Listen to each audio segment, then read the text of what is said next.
발렌타인데이.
Hey, Bazumi, thanks for the follow.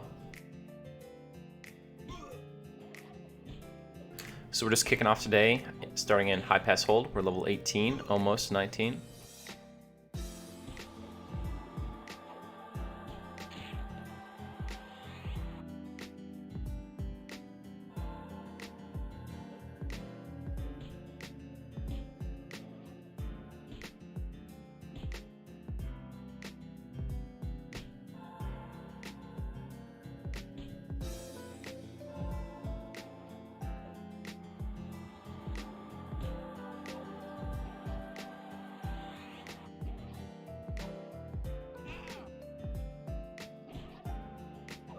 It's going good, it's going good. We had some big wins yesterday. Managed to grab this Minotaur Ribcage and Gorge of King Zorb. It's only 3 AC, worse than a Fine Plate BP, but it's got 5 strength and 5 stamina, so I consider this good enough. I'm not going to even try to make the Fine Plate breastplate now.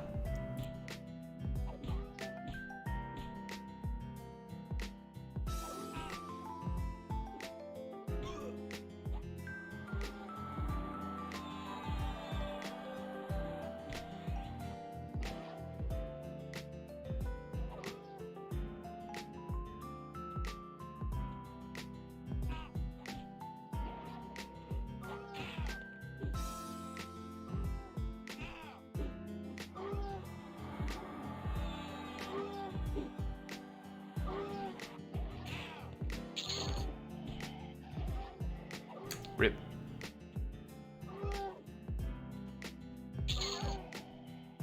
Oh, okay, no, we got EXP for both. Good. These guys drop really good loot. I've been getting a lot of, so we get some Rusty and some Rawhide, but we get a lot of ring mail, including like ring mail tunics and bronze swords and stuff, so I've been making some good plat while I've been here.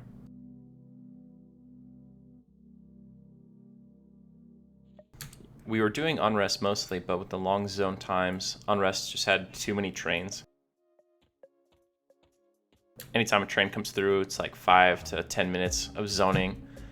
It's just a big time loss. Whereas High Pass, there's like no competition for mobs. The respawns are 7 minutes or so, so I never run out of things to fight. Slow and steady. And it's pretty safe because I got the guards right here.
Some level 23s up here, soloing.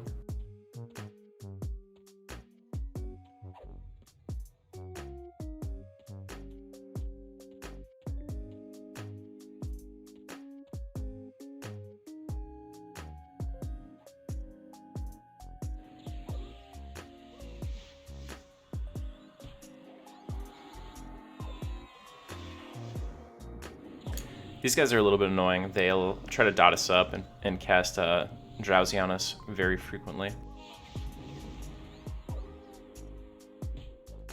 I've got these negative MR shoulders. So whenever I see him cast Drowsy, I try to pop him off really quick just to see if I can have better odds at that resist.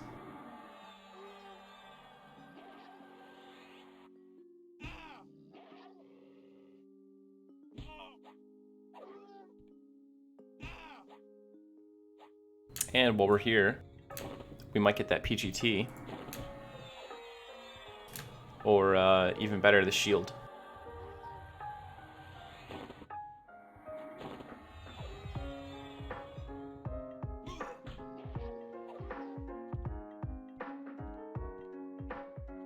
Alright, so now that we've gotten him below 50, a little bit below 50, we can let our boy Captain Orban jump in. We still get EXP.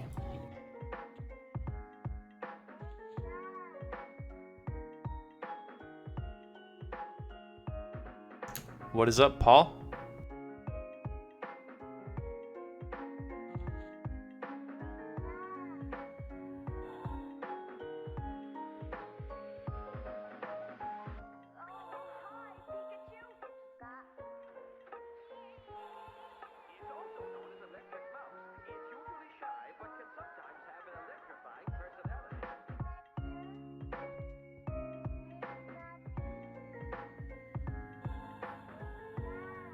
What are you doing to power level the druid, dude?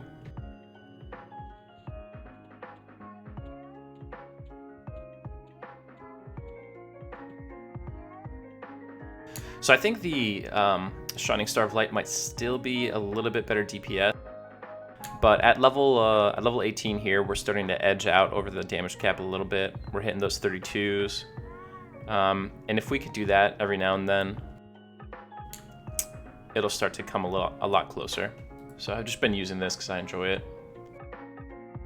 Tired of swinging that dinky one-hand blunt for 12 damage.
Well, you don't have to worry about talking about it here, Paul. The only bad thing is sometimes we get these really low level spawns here. Like this guy's probably like level 9 or 10. that right spawn there is almost always a low level spawn. The other spawn locations, based on what I saw last night, can occasionally be a low level spawn.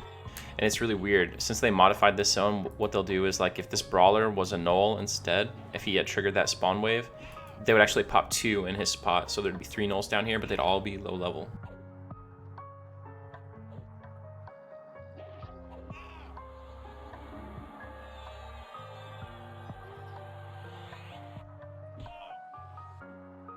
Nice. Is that a quest, or is it like actual killing mobs? Or I guess, are mobs actually dying? You're probably not killing them, so to speak.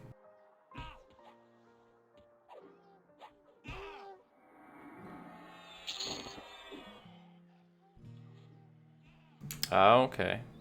You found a new one. Is it Quint's Quest?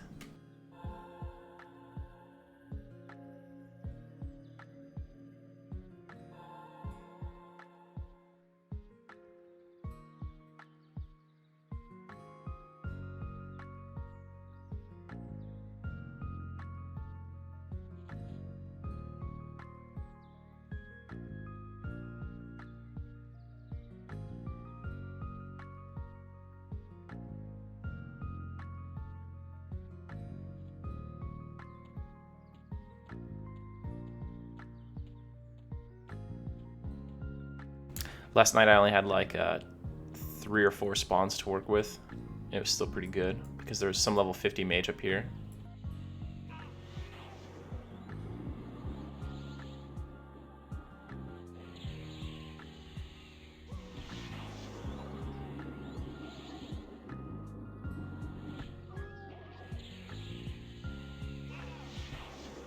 I've never seen a Soothsayer just spam nukes like this. I don't mind.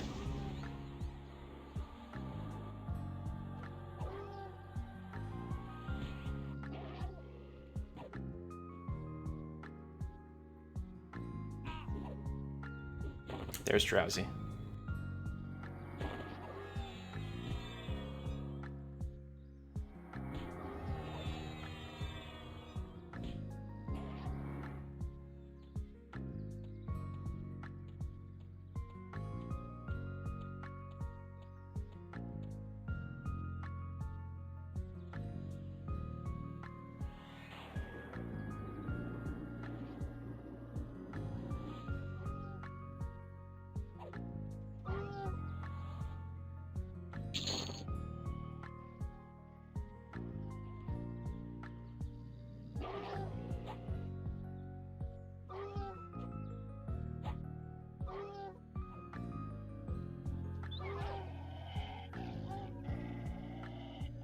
Help this guy out a little bit.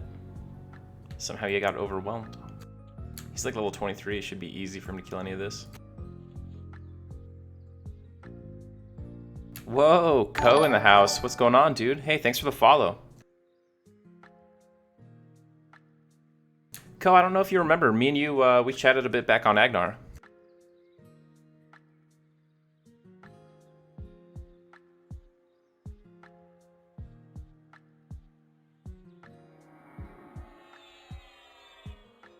Have you been enjoying your EverQuest experience so far?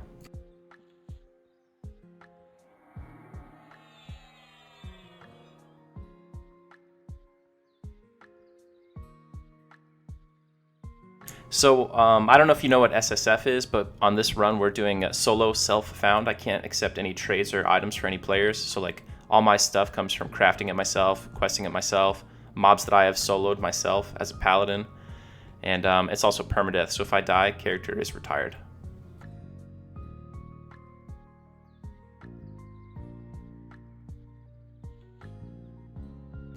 Yeah. So I took the idea. I was inspired by Echolocation 8, who was doing it on P99 with a warrior. But it has been a lot of fun. It brings a new level of tension, after you've played EQ for so many years.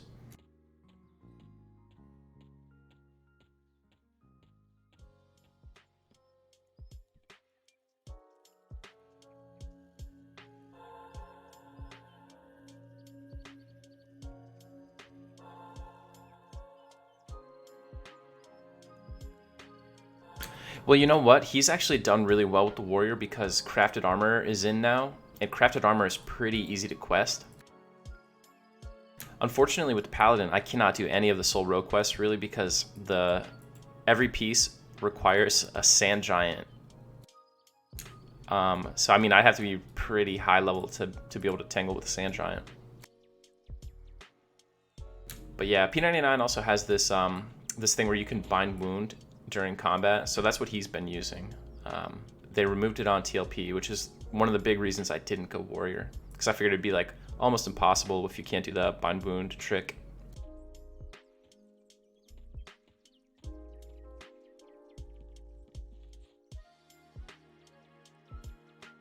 I played a little bit after 99. Well, I mean, in the year 1999, but I wasn't like, you know, launch guy. I didn't play during beta.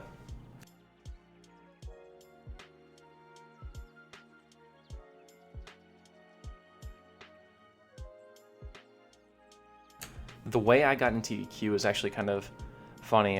So I was only 8 or 9 years old at the time, and I was just like drawing pictures of like wizards and knights and stuff like little kids do. And one of my uncles saw me doing that when he came over for like a family dinner, and he was like, "Oh man, what is that?" And I was like, "Oh, this is a wizard." And I drew like a little elemental thing that the wizard had, and he's like, "Oh, that looks like a mage to me." And I was like, "What's a mage, dude? This is a wizard." And then he told me about it, and he told me about Everquest because he had been playing. And so from there, I was like, "Oh, I've got to try this game." Begged my mom for weeks and weeks until she finally would agree to paying a subscription for this game. This guy's gray. I'll just drag him right to the guards to get the respawn timer started quickly. Yeah, the server I played on way back in the day was nameless. Yeah, you'll have to find a little way to map out the server merges, because there have been a lot of server mergers over the years.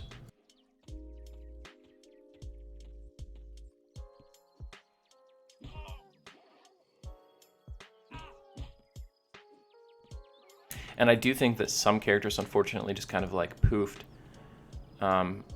during the server mergers. They weren't always super clean, but your characters are probably still there. Alright, this guy's like the strongest mob that we'll fight. Unless we get it named.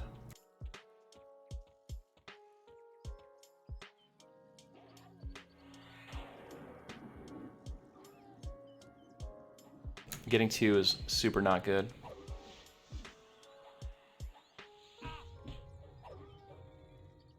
Hey, Co, thanks so much. Appreciate you stopping by, man. That's exciting.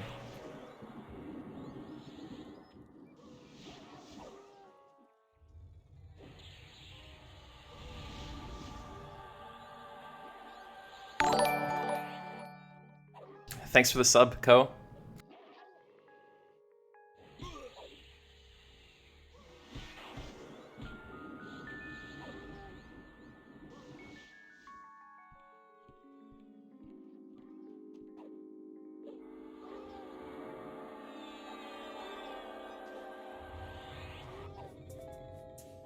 Probably won't be able to get EXP for this one. Nah.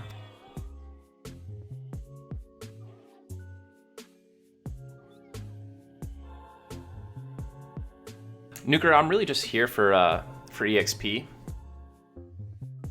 Unrest was just getting too crazy with all the trains and everything, so I wanted to come out this way, play in a less populated zone.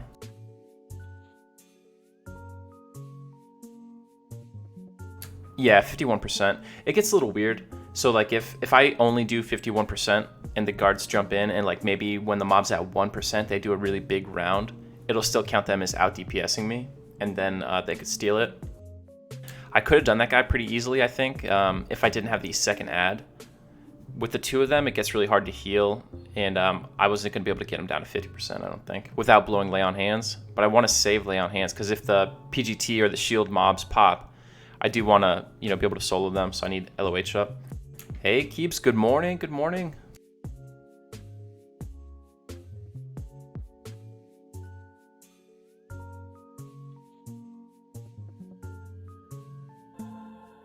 So for everyone just checking in, some updates.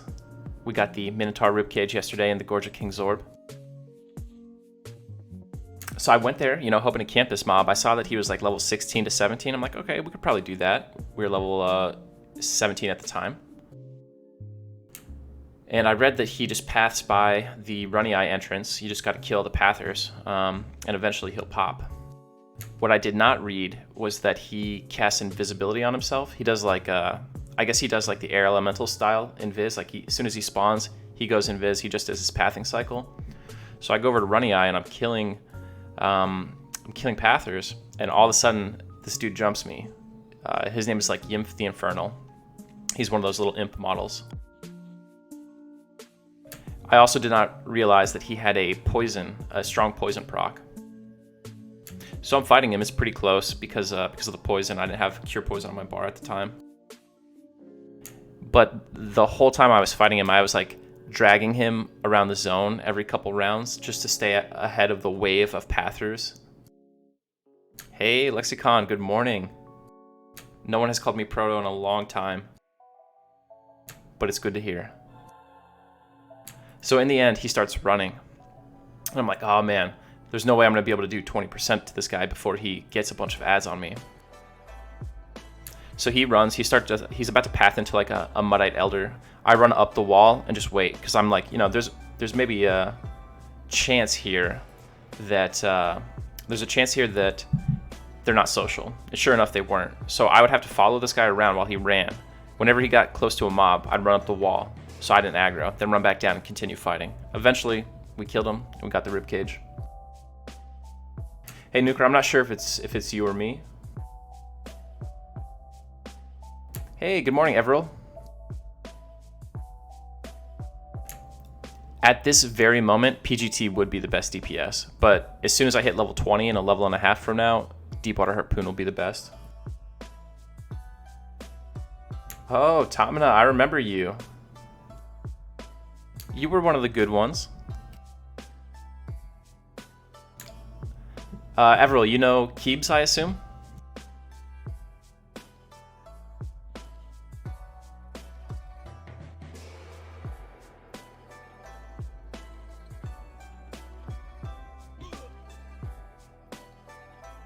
Keebs, are you bringing your squad here to harm touch my stream?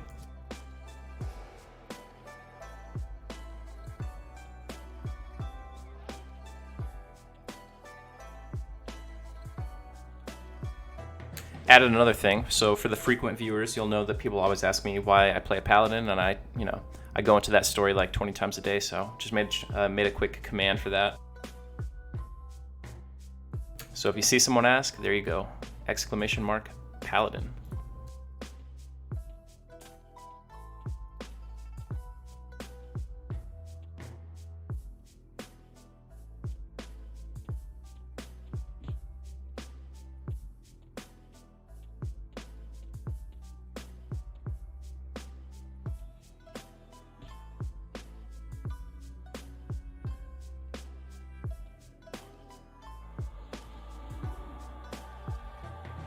Drowsy's only an 11% slow, and I don't have any haste for it to overwrite or anything, so I often wonder whether it's even worth pausing to cure.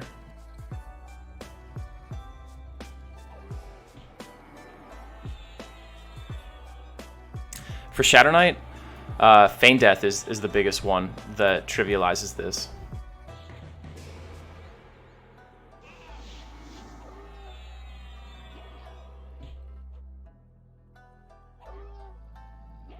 I'm telling you, Paladin is the way to go.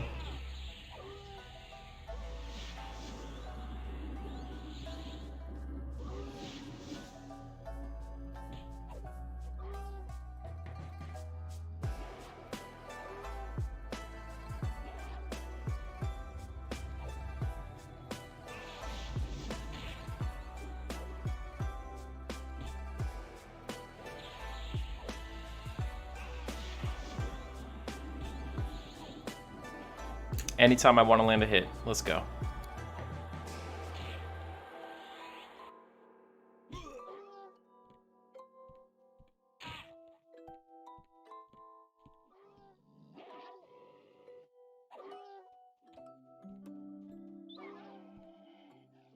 See, that was a little too close.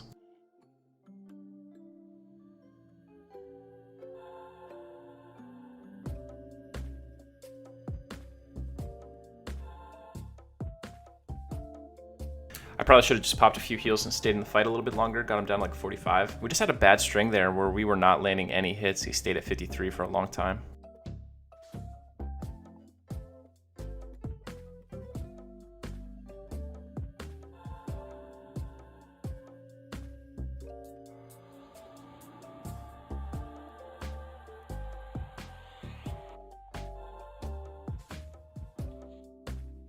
These shaman NPCs are nasty, dude.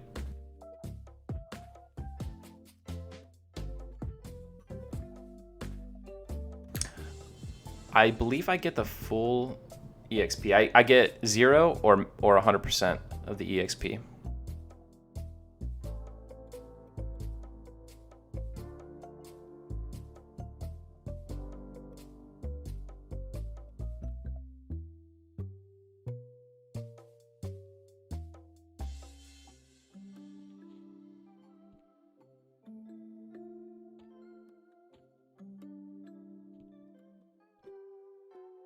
This is the first one I've seen dual wielding. I wonder if that was like someone's charm pet. I don't think so, because I was up here, and, you know, I've killed all these mobs.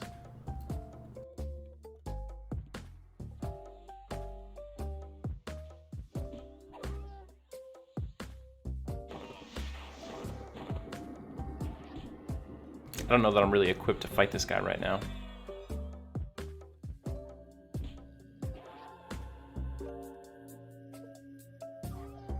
Yeah, too low on mana to get another heal off. We'll see what we can do.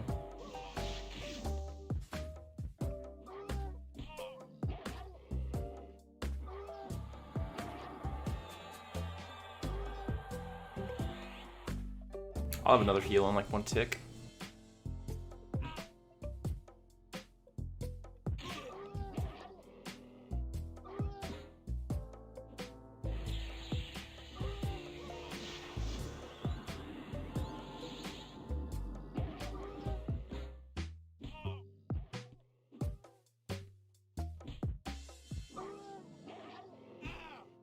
Just a little too close. We gotta bail on it.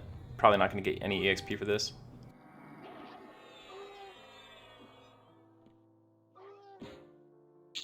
I guess Orban had a few bad rounds there. Now we really need to med. 0 mana, like 18% HP. I've got disarm right now. Pretty sure.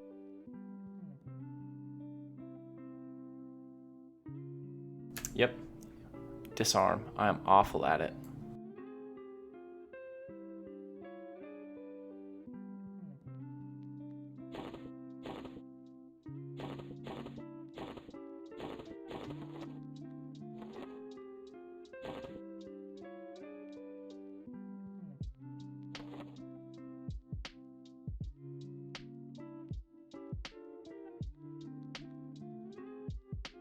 I haven't really felt a big reason to. Like, the number of mobs I encounter that dual wield are super low. And I don't know that having just one weapon in their hand typically impacts their DPS very much.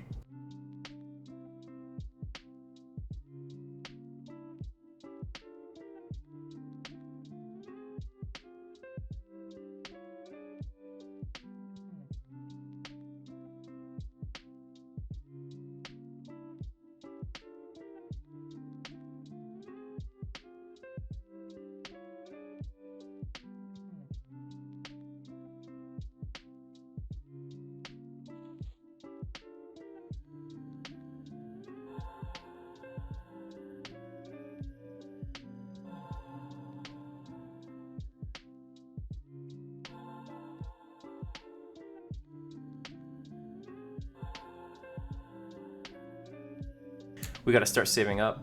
Once I get into like the low 20s, I want to replace my banded cloak with a werewolf skin cloak. I'm probably going to go to West Corona at that Kanos Hills zone line spot and camp the werewolf there. Yeah, we'll give disarm a shot here. I mean, I won't be able to successfully use it, but we'll start working it up. I need something to use while I have a two-hander since I can't bash. But yeah, so that werewolf skin cloak requires the werewolf skin and 100 platinum. So we'll start saving up some cash for that.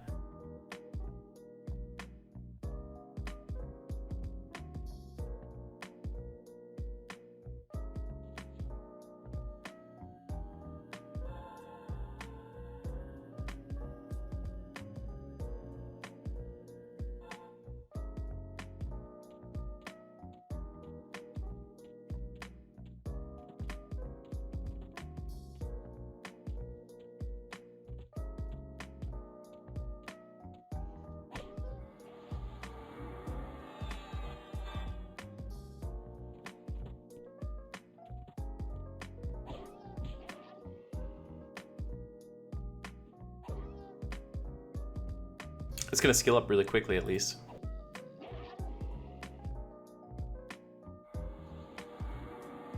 Oh shit, what's this? Spirit strength? Block buff.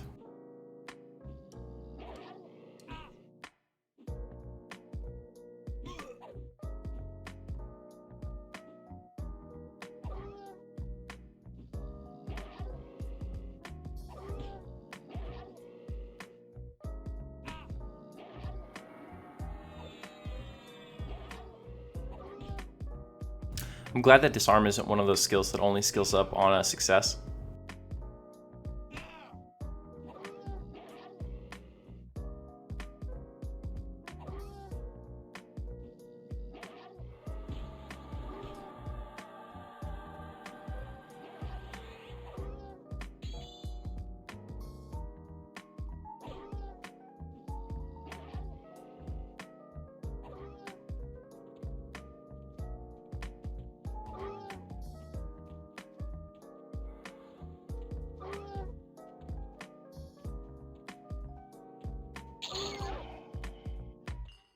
Alright, now we gotta go sell, basically. Even with Yelp, we're gonna be way encumbered.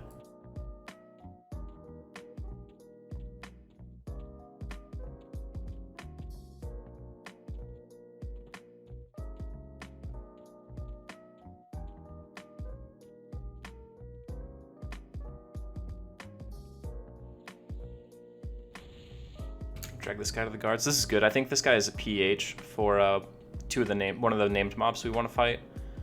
So we'll just keep this spawn cleared as much as we can.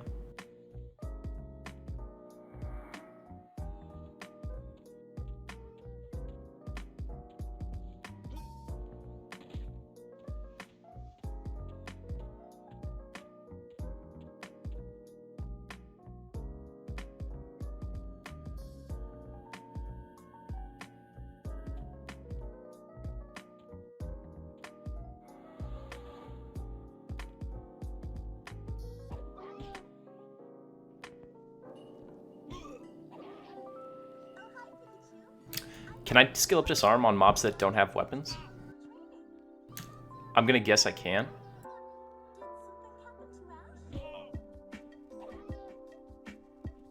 I think that this might be... Well, that guy's like level 30 or something, so I can't kill him. But this might be better than the gigantic Zweehander, which I think is what he drops. If not, it's close.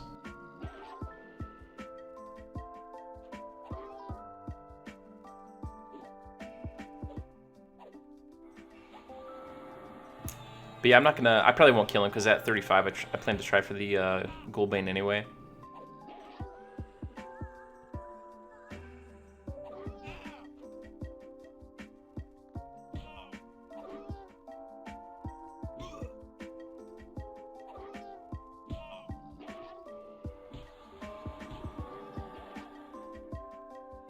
Wow. This Null like literally just committed suicide. Tried disarming this. Yep, gotta skill up immediately.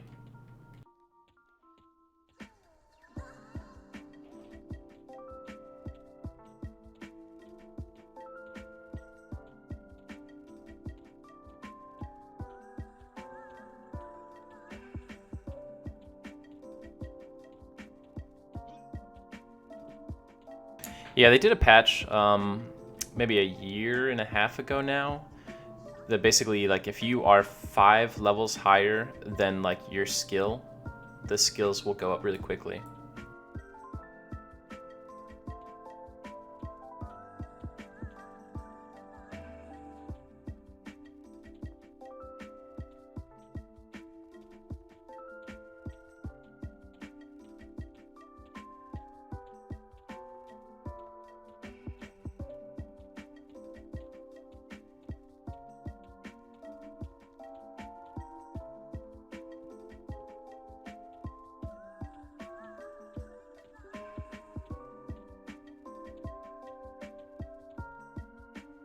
Top of the world.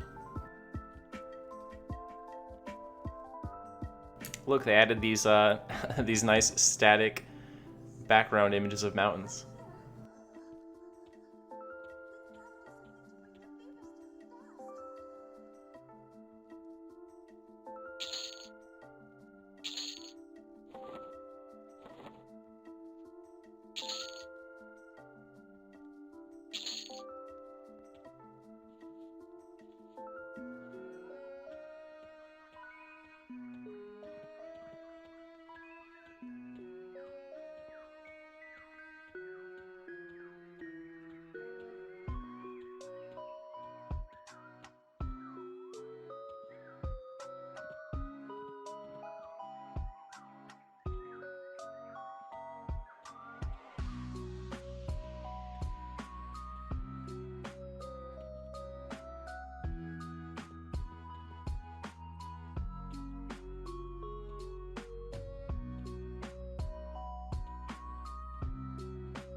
High Pass is a cool zone. I wish it had a Zem. They really need to put a Zem on High Keep though.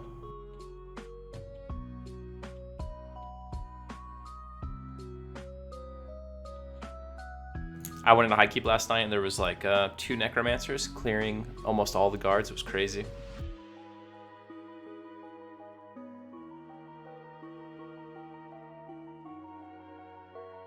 Those guys must be making a ton of plat.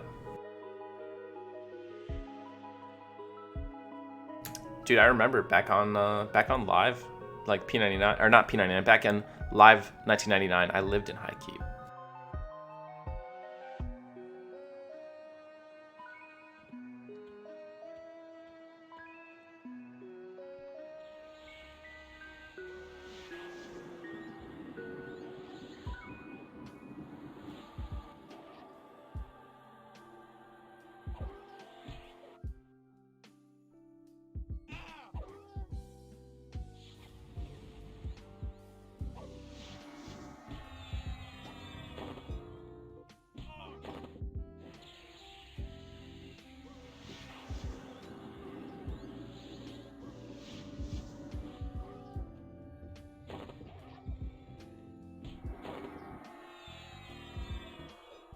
I'm unequipping my -10 MR shoulders when I see him cast Drowsy.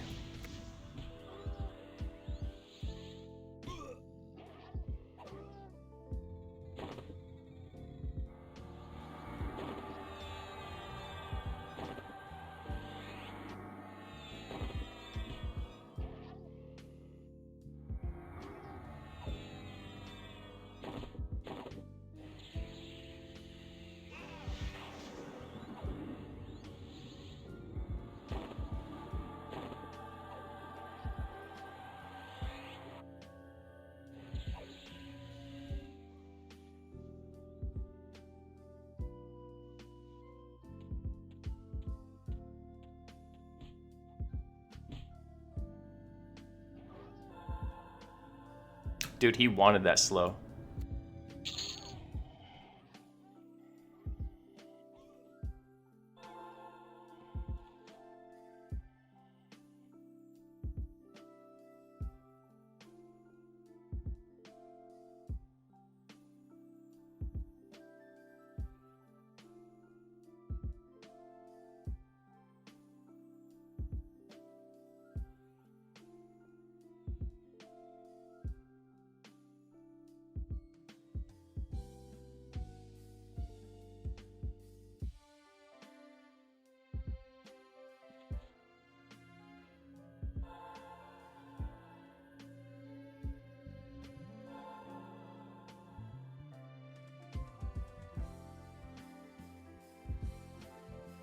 We're at that level where we're starting to see some downtime. Up until now, it's kind of like one mob to the next.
Yeah, well, anytime that we're gonna try to take on a big named, it gets a little hairy. I think Ghoulbane is definitely the worst one because it's like deep in a dungeon. You know what I mean? There's not a really great exit strategy if we get overwhelmed while we're trying to do the Ghoulbane.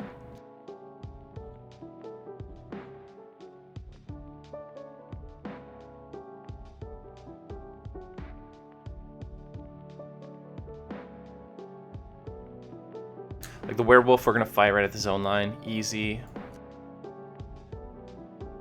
Even these gnolls up here that we're gonna fight eventually, you know, we're so close to the guards. Trying to think of what else we might do. We're gonna do gem inlaid gauntlets at some point, so that'll be in PA, but we can do most of that stuff in PA at like the entrance.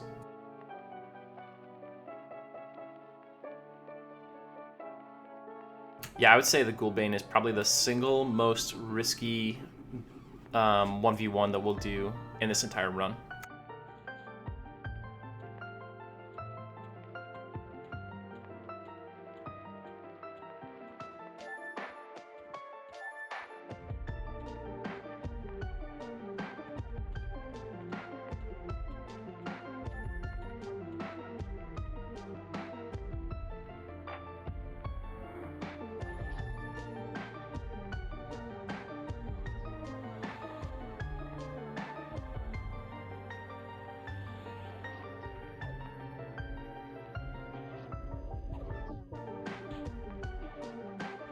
This guy's trying to give me a damage shield. Already got it blocked.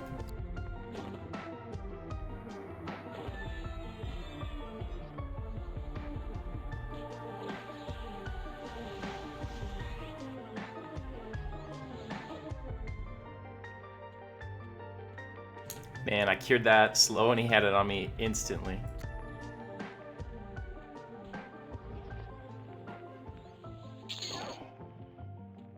That Paladin there that was assisting is like level 5. He probably did a whopping 0 damage.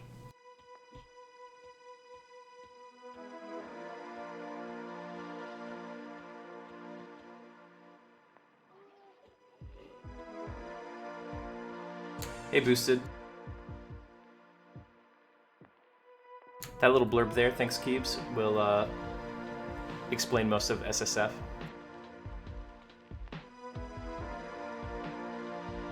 Hey, this guy killed the other Null.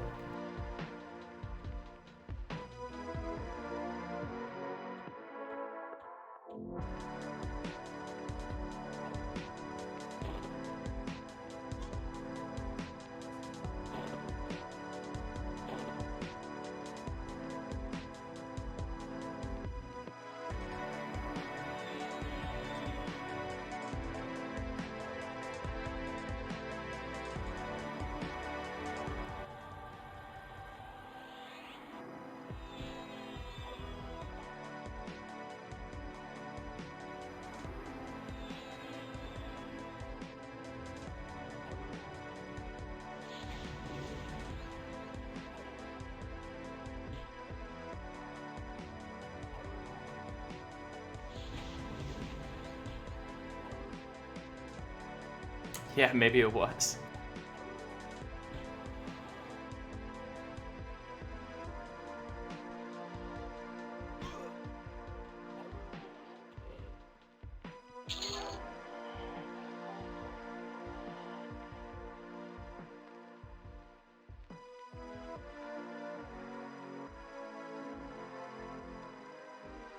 Yeah, to mitigate the risk,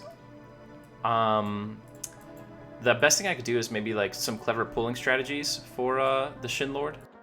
Like if I can park him near a zone line and pop back over and get him solo somehow, I'd have a much better chance of surviving. We got to get him out of the room somehow because there's just too many healers.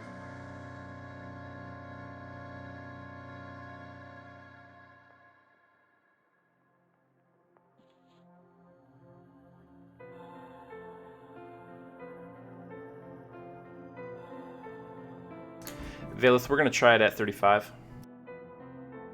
Actually, I think we're going to go to 36 because I'll get a new heal at 36.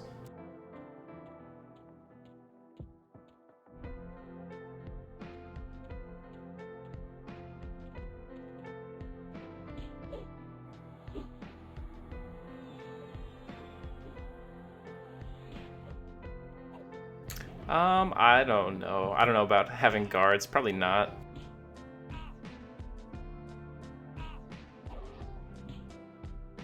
I'm not too worried about other players' trains because if someone like intentionally trains me, you know, like we put in that original message, we're not going to let griefing stop it. Hey, good morning, Shing.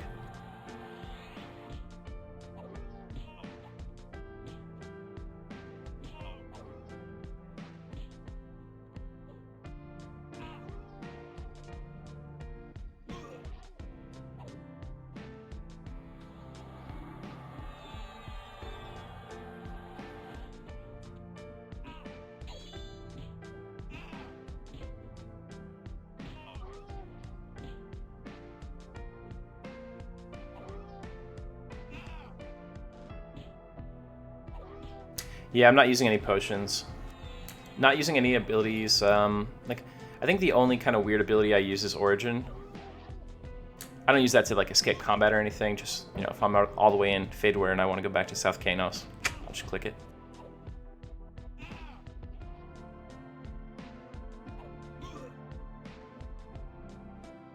Dude, the row BP has 20 AC, man. Whew. It's nice. Yeah, I don't use any store pots. I don't use any player buffs outside of my own buffs that I cast. Yeah, probably not.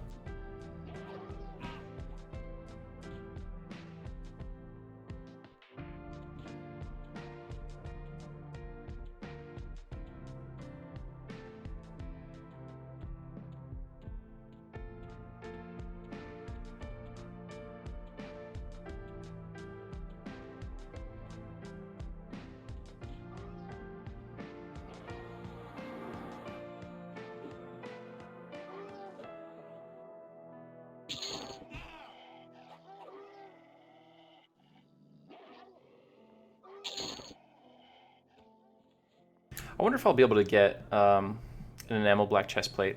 Maybe at like level 50. Yeah, people pay a lot of money. I mean, like, chrono becomes like the dollar menu, where like if you charge 1 chrono for something, people will almost always pay for it. Like 1 chrono for some woos? Absolutely. Hey, good morning, Bull. What's up, dude? So everyone who is just rolling in, we got this bad boy right here. Huge upgrade. So the bandit tunic or whatever is 15 AC, I want to say. And it is not 5 strength or 5 stamina. So big win.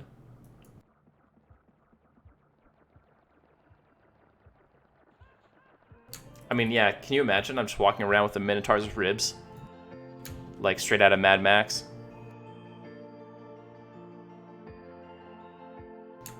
Yeah, I'll forget to take it off, but it's all good. Maybe chat can remind me. We had Co-Carnage pop in the chat earlier. That was kind of cool. Oh, man. Which one did you get? Did you get the Wrath Mountains one or the South Karana one? Hey, Joe J. Nice. So you guys used the Charm Mob, I assume?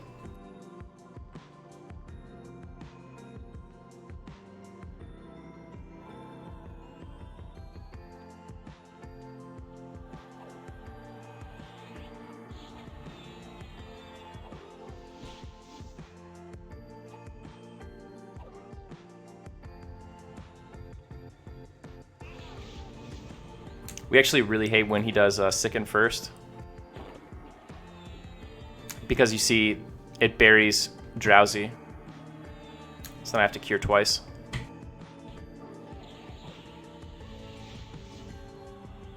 I like when he casts that level 1 Burst of Flame, though.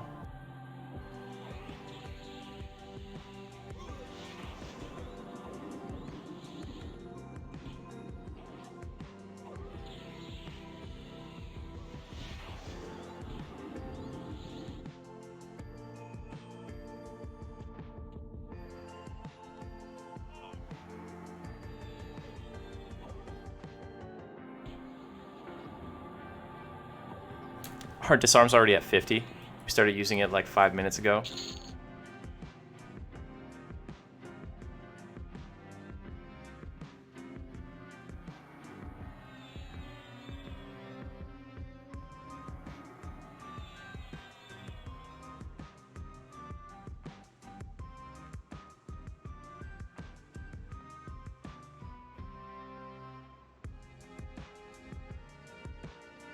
Hey, Joj.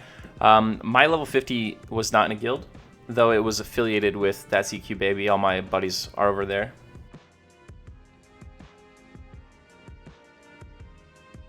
Yeah, boxing can burn people out. Some people really like it. Some people can't even like, you know, play EQ without boxing anymore because it's like too simple for them. I'm in the former camp, you know what I mean? I like to focus on one character. No, Faceless is not on this server in any form. Just some of our members and some of our pals are here. No, it's none of those things. That's EQ Baby is simply its own guild. I think it's just because the leader of That's EQ Baby is like pretty neutral, you know what I mean? So he's got friends from a lot of other, quote, top guilds, and so people were comfortable going there.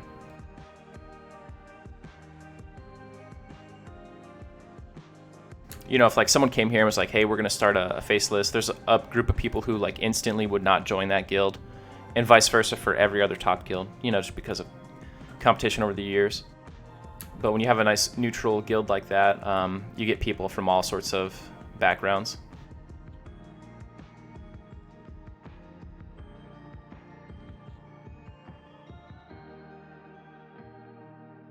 Yeah, they were.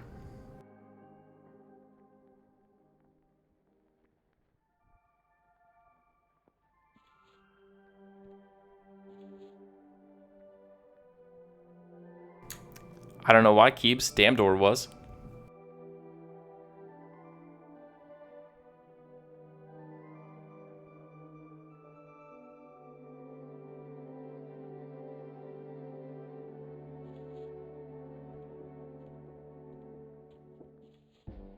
Nice. How you liking it so far? Clerics are really awesome.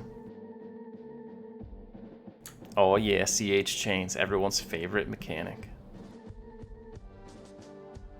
At least you can duck them here. Unless you're playing the cleric on P99, in which case you cannot duck them.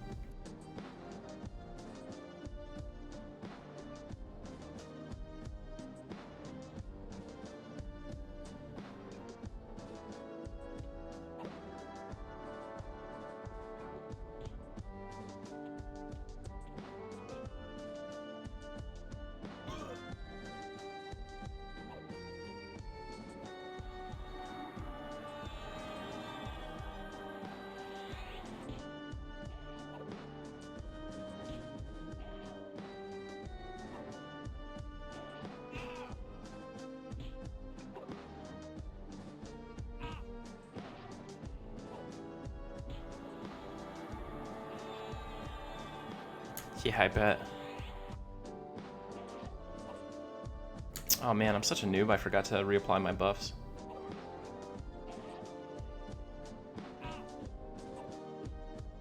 Man, even cons are so much easier when they don't cast.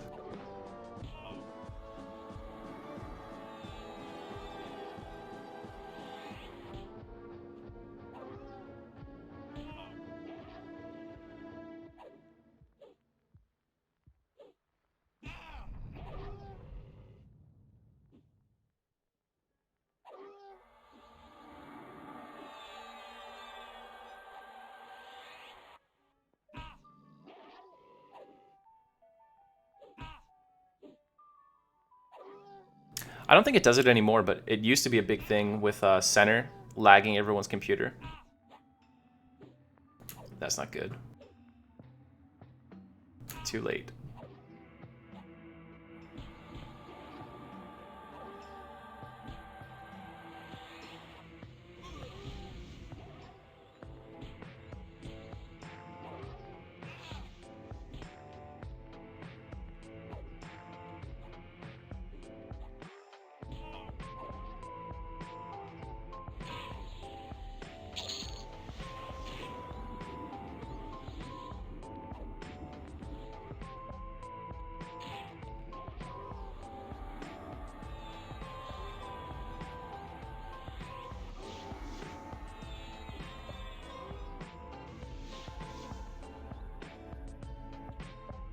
Captain Orban almost let us down there, boys. We hit that 12% mark.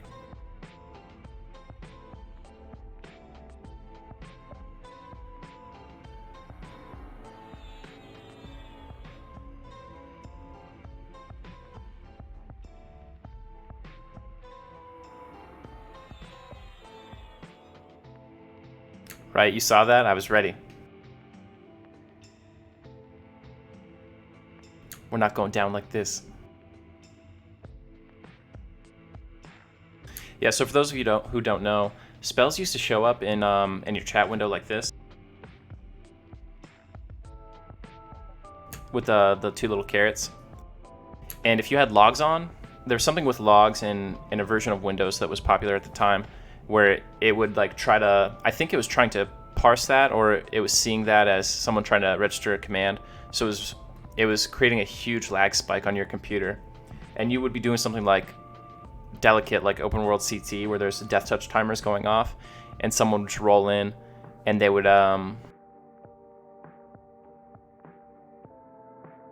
they'd have one of these, but everything would say /shout space center, and they just like wreck any kind of rotation or timers you had. Your whole raid all at once would have like a 12-second lag.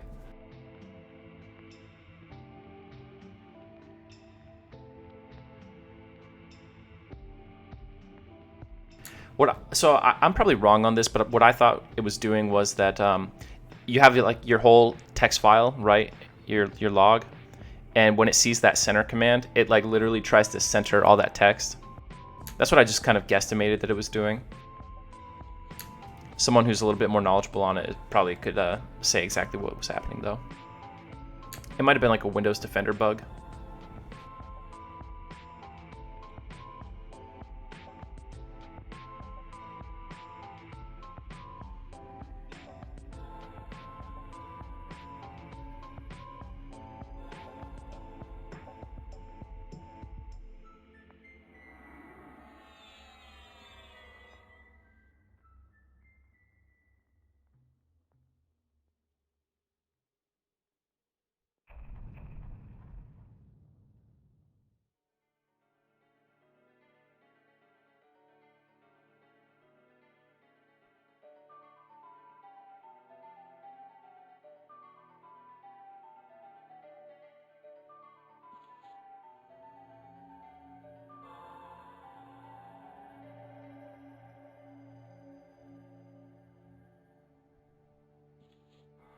Yeah, there's a lot of new players. Like, this isn't the highest server pop I've ever seen for a TLP, but it's the most new players I've seen, which is really great to see.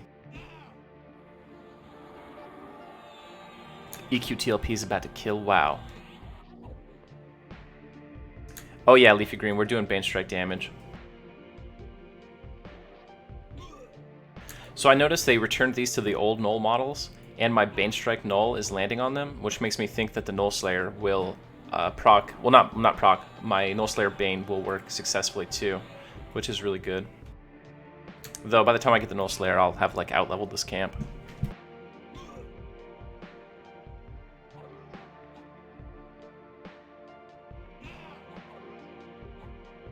Yeah, I've heard, you know, I don't play WoW personally, but I've heard a lot of people are not digging the latest couple expansions.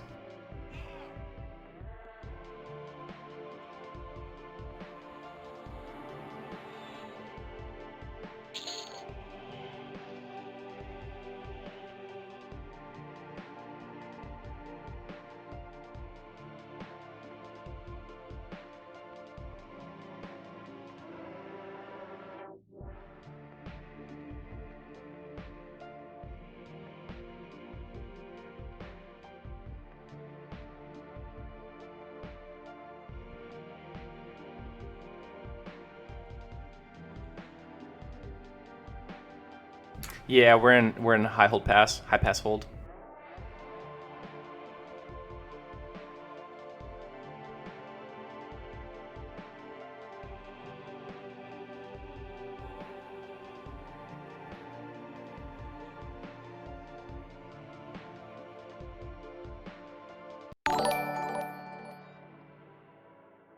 Hey, Evil FX, thanks for the follow, man.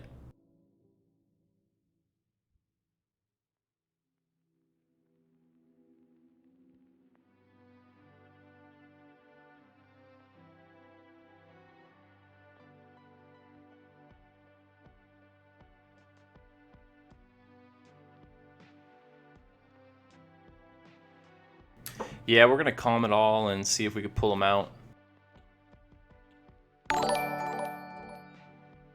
Hey, thanks for the host.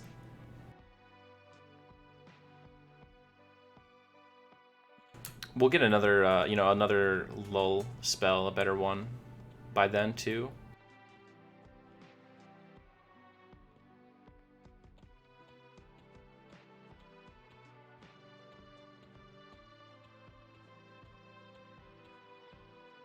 I mean, if lull lasts long enough, I'll cast that shit on like every mob between Shin Lord and the zone line.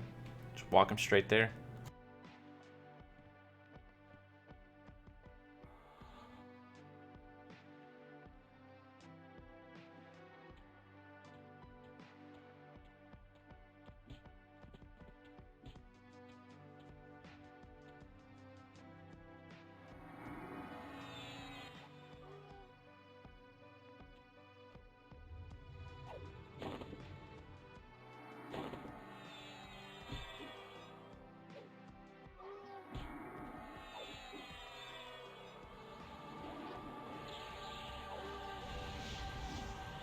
Yes, cast Burst of Flame for 1 damage, please.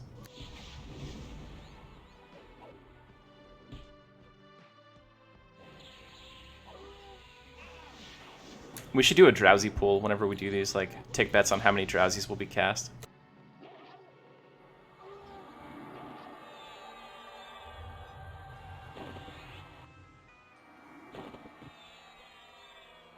It's probably not even worth curing this one.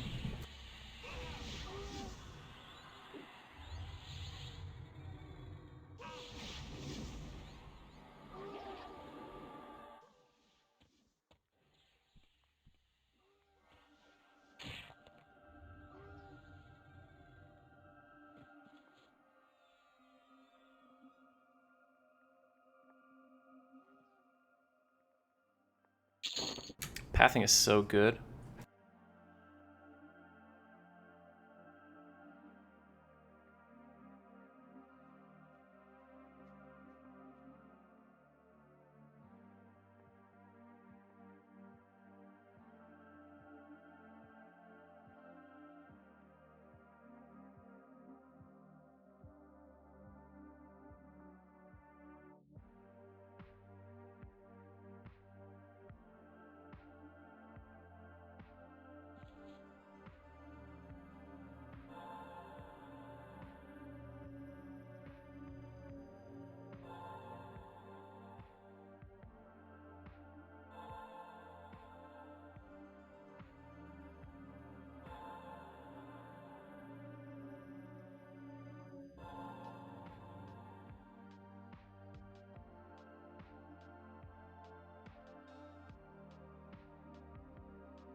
Are you playing on Air Dune at all, Valeth?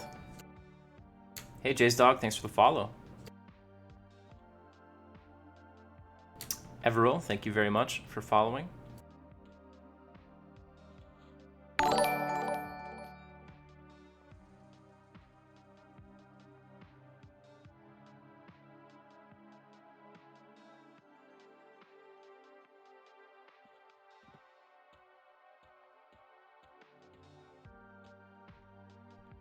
Dude, look at this guy. Dual wielding.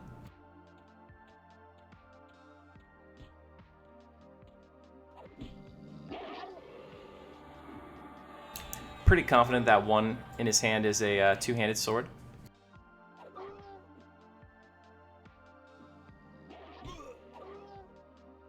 Disarmed. No, not yet. Nah, Evil, Air Dune is not my first time.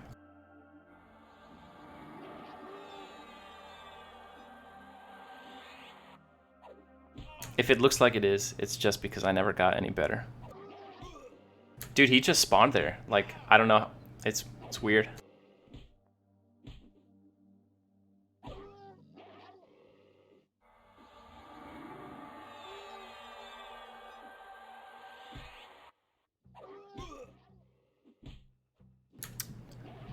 You are correct, I should do that.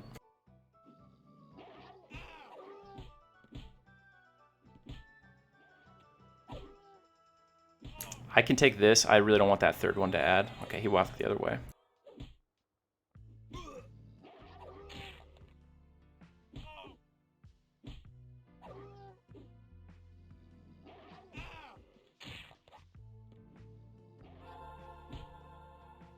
Talk about channeling.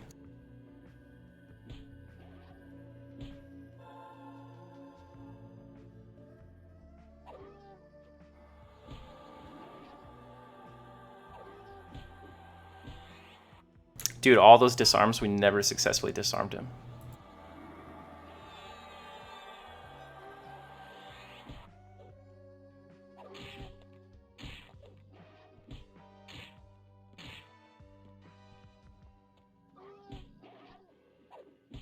We had to pull it.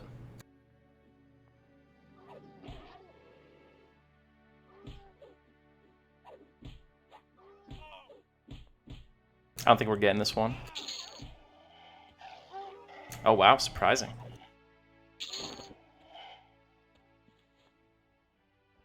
Look, he had a longsword and a two-handed sword, both equipped. What a cheater.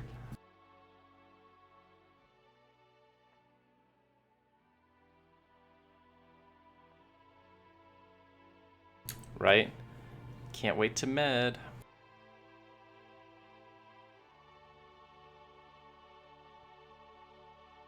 Yeah, this is a Paladin evil.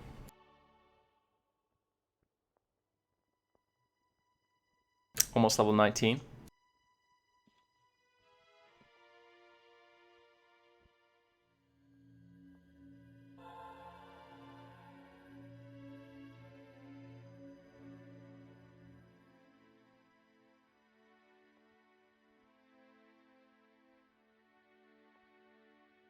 After this next kill, we're gonna have to go sell. Even with Yalp, we'll be below. We will be encumbered still.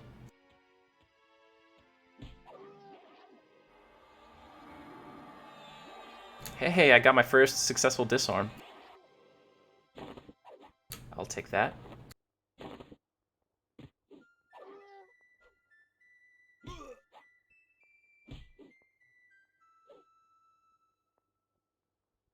Well, if it makes you feel any better, we went Paladin because we thought Shadow Knight would be too easy.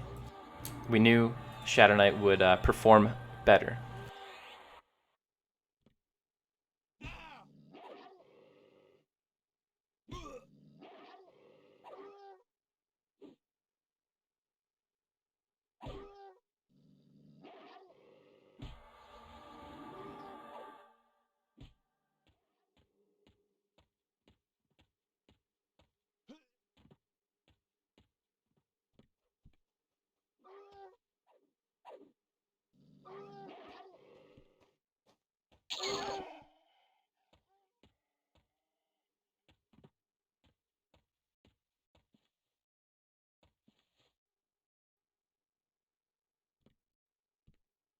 Man, brawlers are so easy. I'm tempted to fight them too before we go. They'll be here when we get back.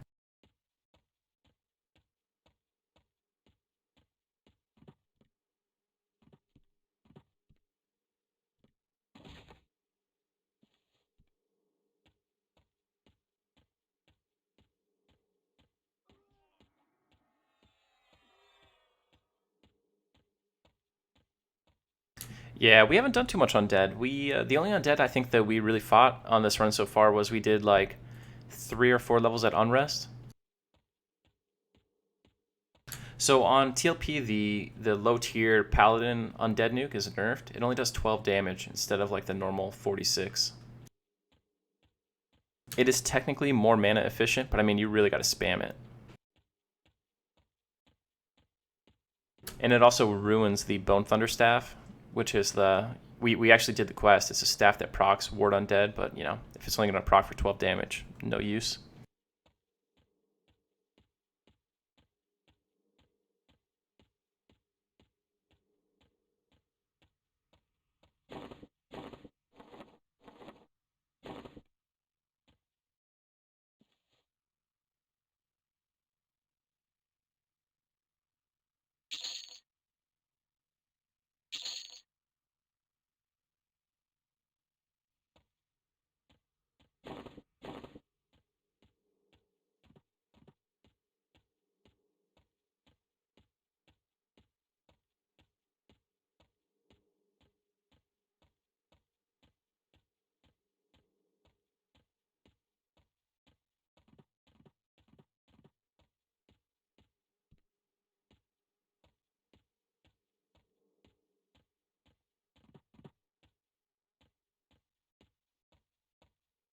So basically, after you've killed a certain number of an enemy type, you'll unlock an ability called Bane Strike, and then you'll just proc it randomly.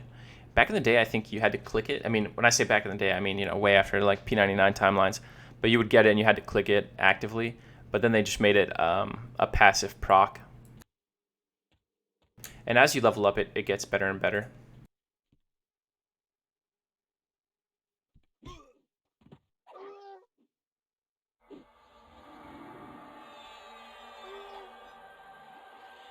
I turned in one of these null scalps for that quest yesterday.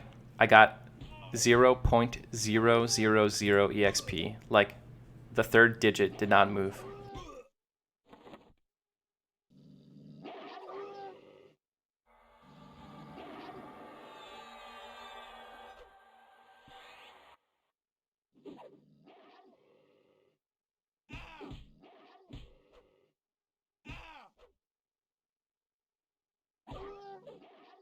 I think Bane Strike and Origin are the only big standouts.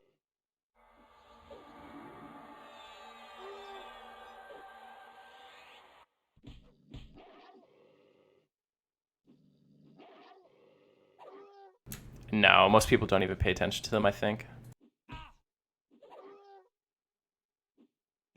For this kind of run, it's really really worth focusing on, though. Like level 1 through 5 in this run, I basically only killed null pups and decaying skeletons. And I saw, you know, by like level 3, I had Bane Strike on both. I think that was really good.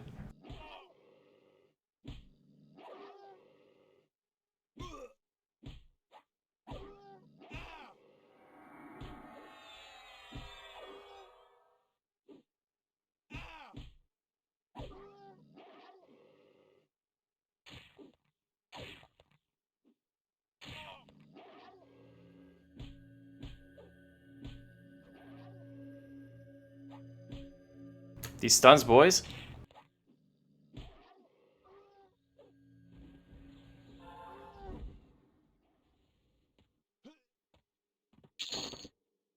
Oh, that guy's messing with it. There we go.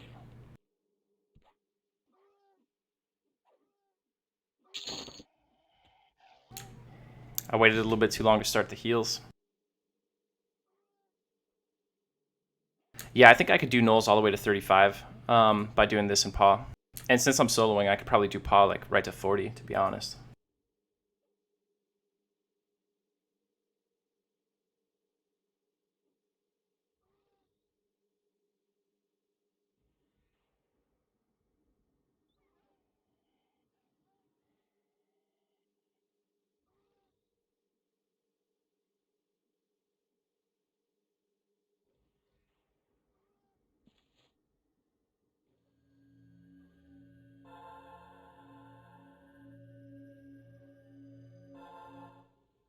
Oh, come on. The named mob spawned right as that fucker showed up.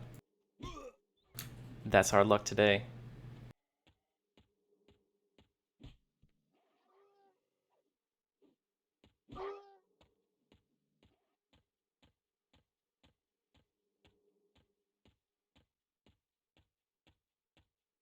You can see him bolts of flaming the named.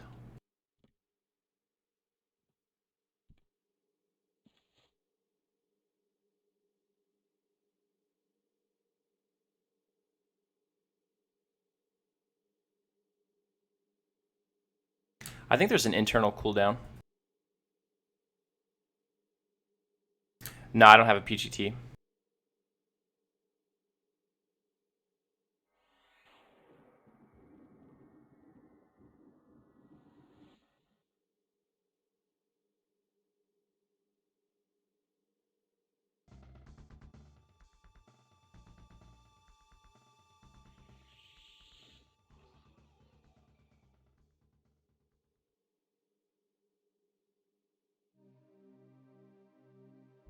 Oh, I don't know if it had a PGT. Let's see if we could see combat logs.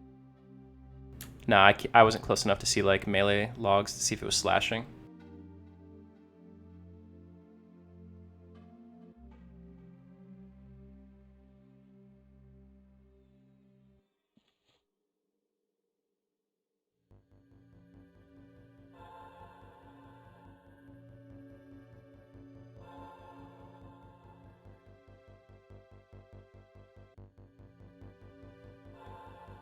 I don't know what new graphics you see. You're maybe talking about the zone. We don't have we don't get to choose those, unfortunately. Otherwise, I'd be on the classic zone models.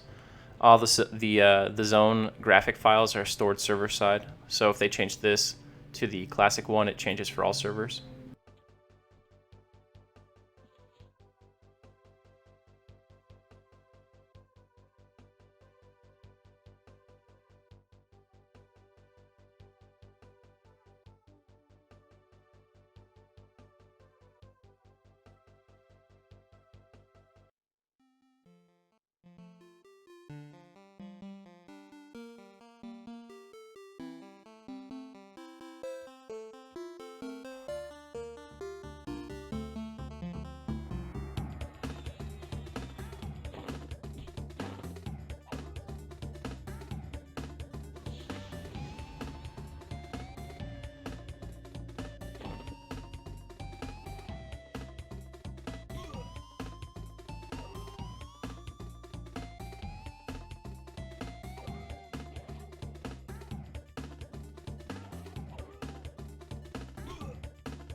Yeah, I like it.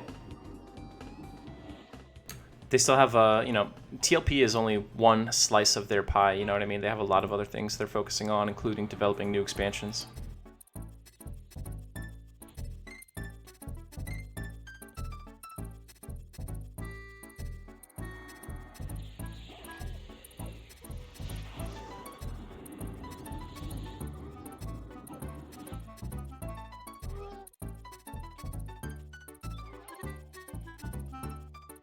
So he KS'd me on that somehow.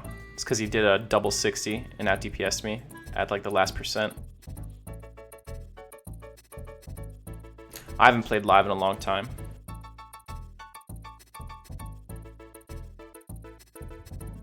It's probably not terribly different than it always was, right? So lately they've been doing the expansions in phases though, so they'll like do phase 1, phase 2, and phase 3 usually. I think doing small chunks probably lets them focus on that kind of stuff a little better.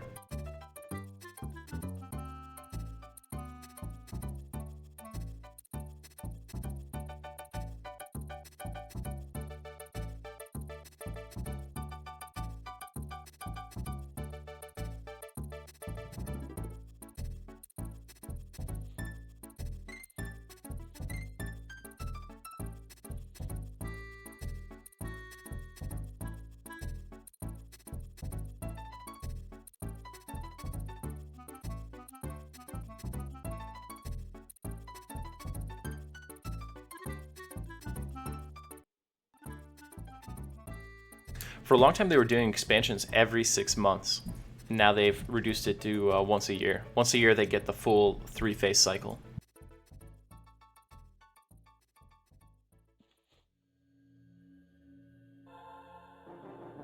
An expansion every 6 months is like way too fast if you think about it.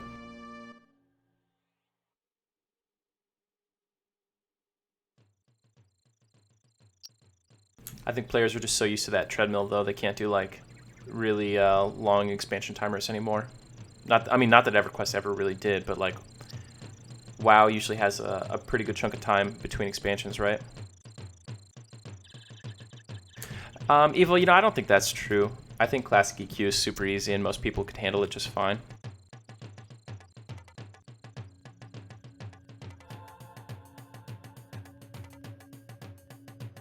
I think people will choose easier paths if presented, but that's just like a human nature thing.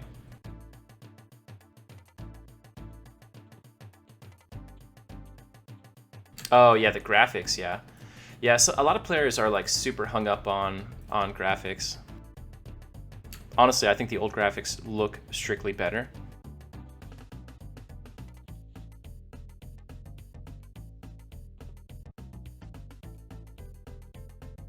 This is like all too smooth, you know?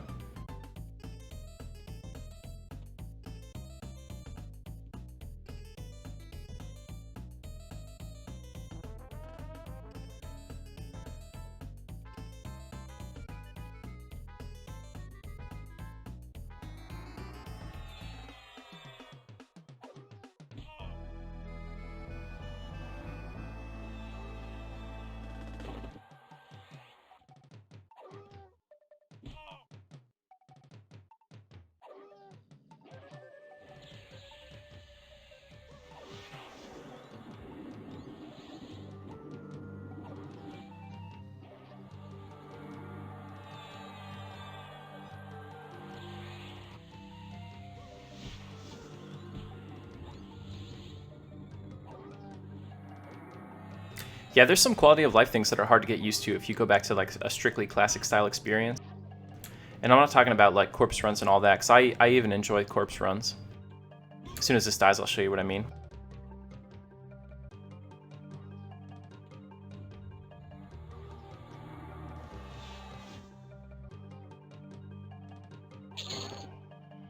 Like, in 1999, you could not do this. You couldn't just left click and rotate around, you know what I mean? You're stuck looking at the back of your character, or being strictly in first person.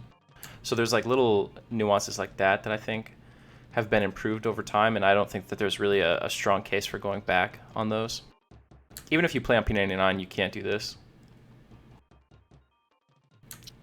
Like, why even have a mustache if you can't look at it? Now I know you can hit F9 and, change your camera, field of vision and stuff.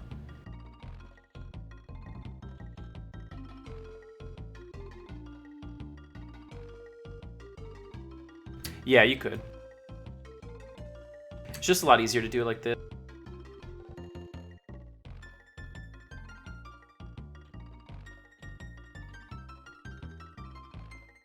If you do it the F9 way, it feels really weird.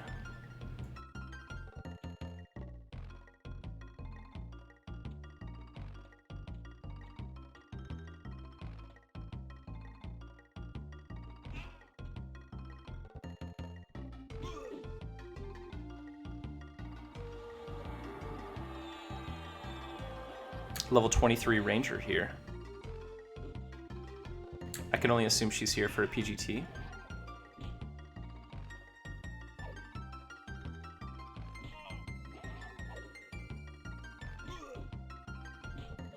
Yep, we got that deep water.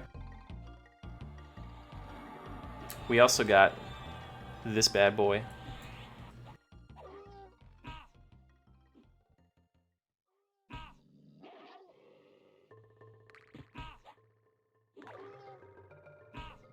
Well, you learn something new every day, I guess, Paul.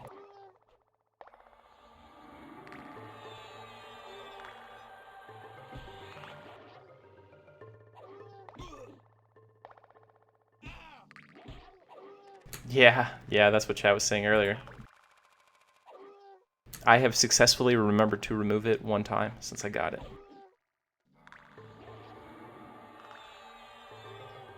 Braxis, you know, anyone can make up their own rules, I guess, and their own style, but personally, I do not. Oh, man, I don't want to deal with that. Too late. We're dealing with it. Yeah, I only use default vendor stock.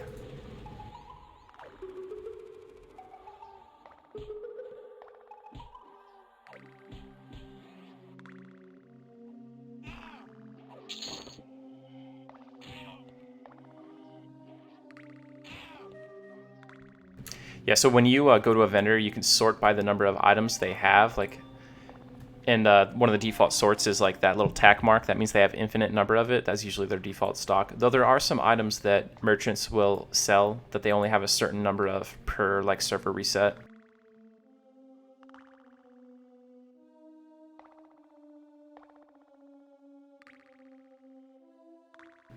This environment, I believe, is Prophecy of Row graphics.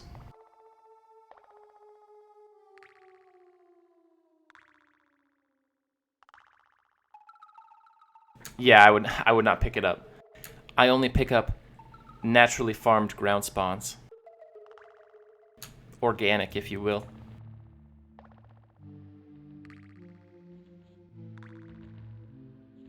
Yeah, around the expansion Prophecy of Row, I believe they went through and revamped a ton of zones. Maybe this one was Secrets of Fadeware because it has like Blightfire Moors. It's hard to keep track of them all. Yeah, the Serpent Spine, that's what I'm thinking of. When they added the new playable race.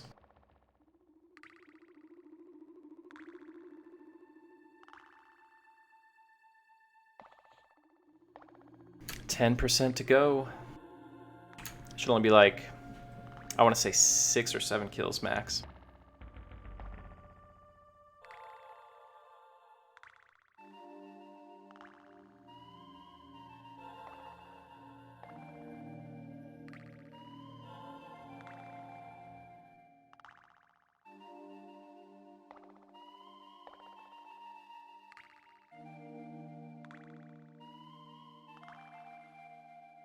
We've passed the 3-day mark on time played.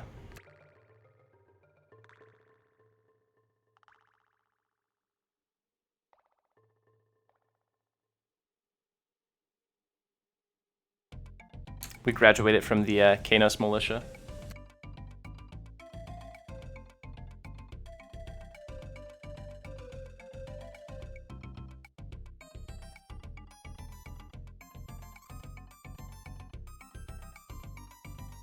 Hey, Serenity now. It's usually pretty easy to tell because there's only like 3 camps where you can actually grind to 50 and you're constantly scouting other groups the entire leveling process. So even by level 20 or 25 or so, you know what all the top groups are.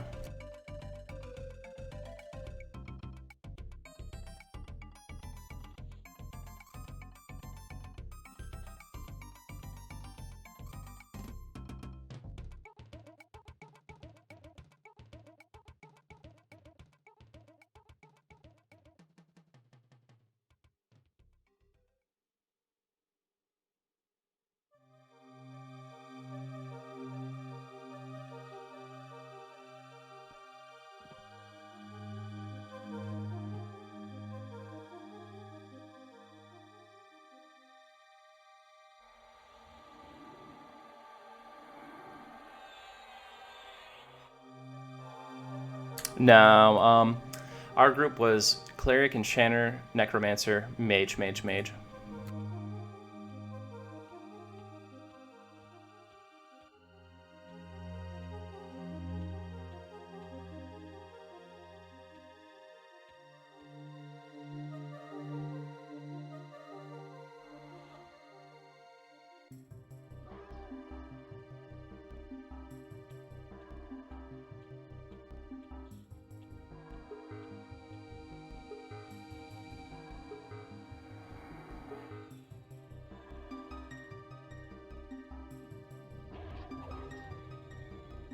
Yeah, actually, P99 did like more achievement announcements than anything. They were like, "Oh, this is the first person to loot this item." I think the achievement stuff is cool. Personally, I am a big fan.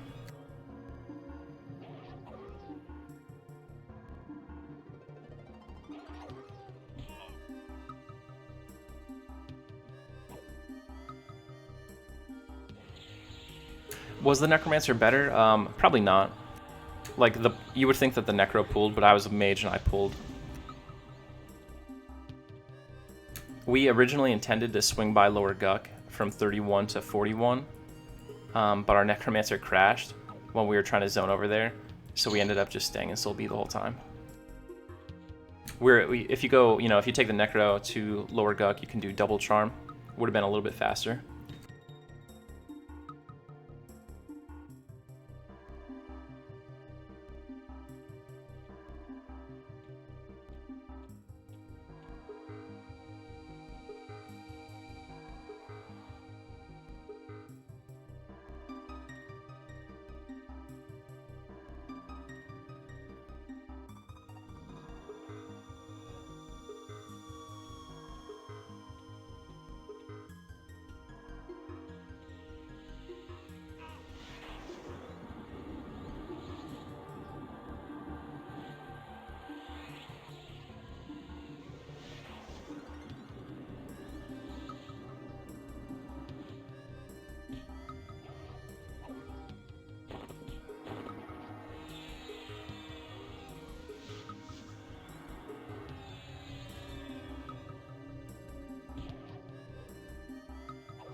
What's up, Authority?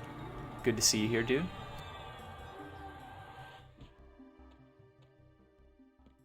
Authority, did you level up with Bailey and those guys? Or were you part of that crew at all?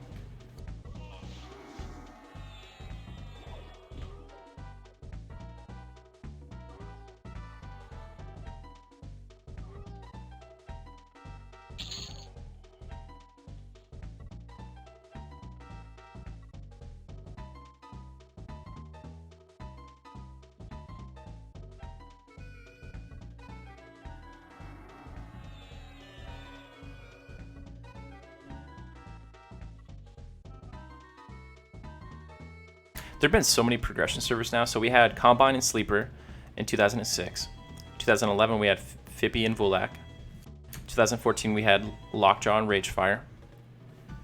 2015 we had Finnegal. 2017 we had Agnar. 2018 we had Cornav. 2019 we had Mangler and Cello. Now 2020 we've got Iridoon and Rizlona. In between there, we also had the Quorum server and the Mayong server.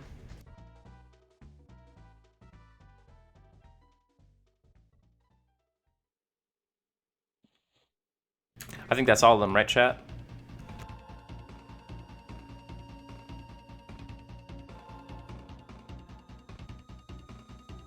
Oh, I forgot Miracle. Yeah, Agnar was a lot of fun. I enjoyed it. You know, what I really liked about Agnar was that there was like a finish line. You know what I mean? It wasn't like, hey, we're going to play this game forever and ever and ever.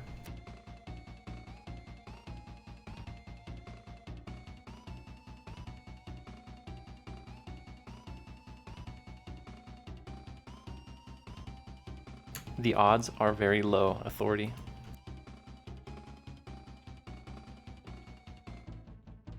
Mayong server was popularly remembered as the 5150 server. You started at level 51 with 50 AA.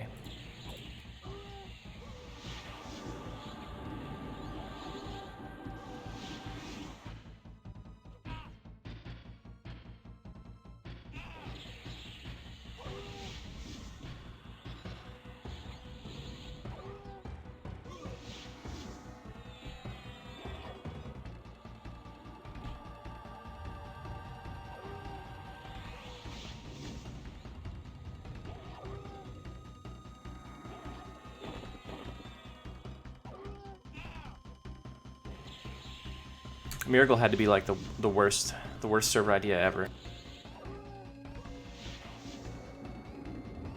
If you're the guy who proposed Miracle, you've got to lose some cred on the team after that, right? They're like, yeah, we're not going to go with your ideas anymore for a little while.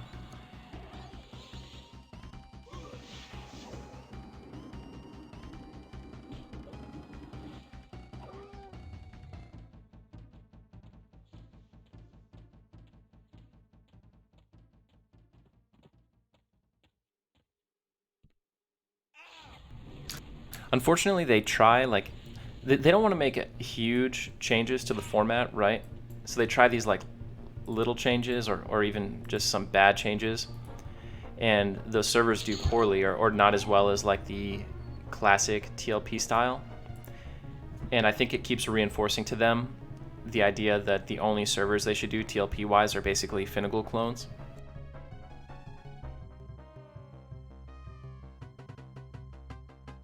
Like, they tried Quorum, was not what they hoped it would be. They tried Miracle, terrible idea, and it was obviously not super successful. Then they did Aerdun and Rizlona, and if you look at the population differences, I'm not thinking that Rizlona is a failure strictly, but it's kind of clear which one, at least at the outset, is going to be more profitable.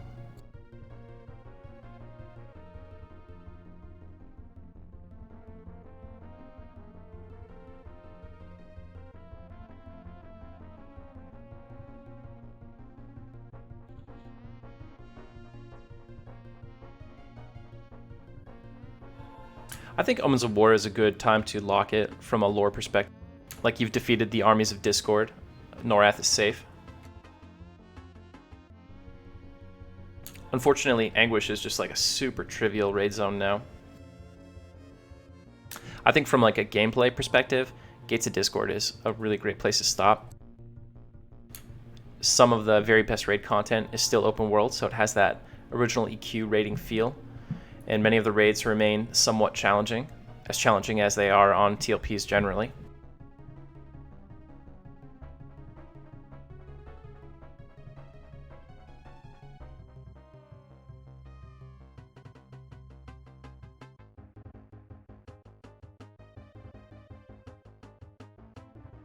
Hey, so Leafy Green, you're in that big guild on Miracle?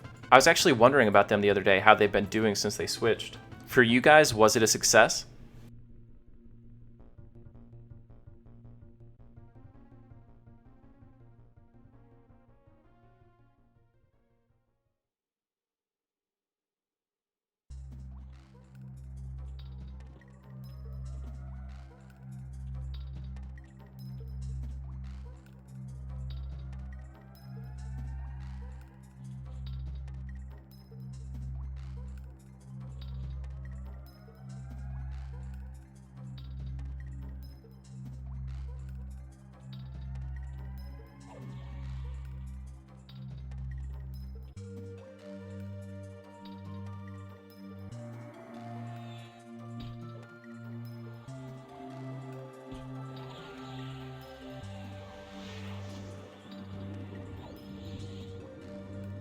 Well, that's good. I'm glad to hear that you guys benefited from that. It's always good to see guilds like staying alive somehow. I think whenever a guild goes under, at least temporarily, if not permanently, you lose some players, and that's always sad.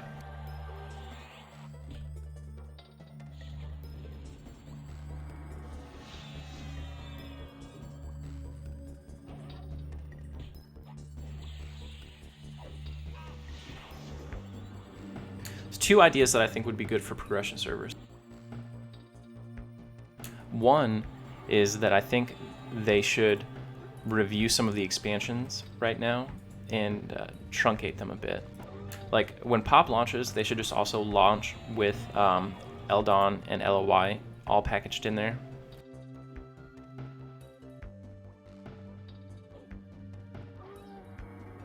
And then additionally, there's some other expansions later on that should be merged kind of like that, like Dragons of Norath should just be merged up with Omens of War. Got this guy low enough. Prophecy of Ro should just be merged with Depths of Dark Hollow. And then you get rid of like the expansions that really kind of suck and kill a lot of the population of people who stay, after Pop. And it doesn't take as long to get through expansions, or through the whole timeline. I also think that the 3-month timer is just a little bit too long. Like, 1 month on Cello is too fast. 3 months on the normal servers is too long. We need something like 2 months, maybe 2 months for a normal expansion. If there's no level increase, 6 weeks. That'll keep things moving. Cello had a double rare spawn, which was cool. Becomes pretty much a non-factor later. But they also had half raid lockouts, which is actually terrible because you have to raid 7 days a week and you still aren't clearing everything you could. What Cello would really be good with, and what I would recommend for fast servers in the future, is double loot with the same lockouts. And double loot is not a matter of like making it easier. It's because like there's some expansions, especially later on, where you're like spending the better part of the month just getting to the end game because of flagging bottlenecks and stuff like that. So the loot needs to come fast.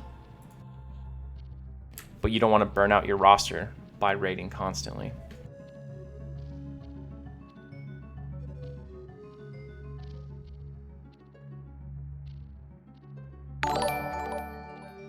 Hey, Evil, thanks so much for the sub.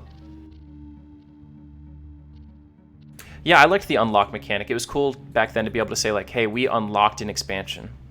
It let the evil top guilds have some claim to being good guys, right? But the other idea that I think would be really cool is if they released a progression server and they said, okay, this is going to be like EQ complete. They could even slow it down. It could be slower than 3 months. But what they would do is every expansion that came out would be the fully realized vision of that expansion from the design documents. Easy examples would be like Lucklin would launch with Plane of Shadow and a few other zones that were cut. Classic would have Mayong in game the whole time, and it would have some of the missing quests. It would have Megalodon brought back from beta. And there's a lot more like that. There are many more zones that were cut from each expansion at various phases that most players don't know about. So it would be really cool to see them package that all in, even if it meant longer expansion timelines because of the development cycle to actually create that content.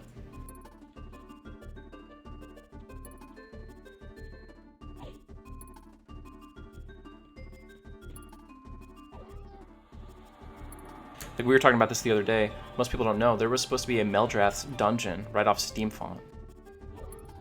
The design document shows 9 floors, like it was huge.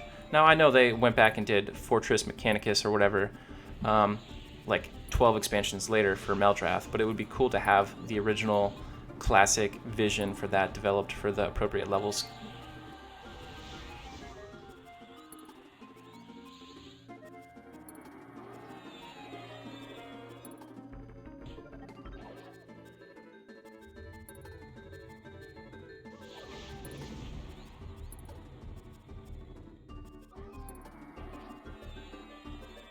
Yo, Project M would be sweet.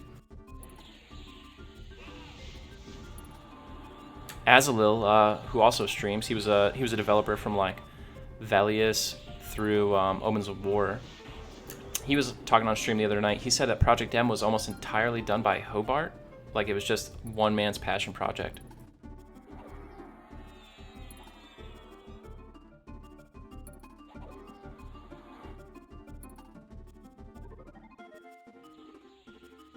What's up, Froglock?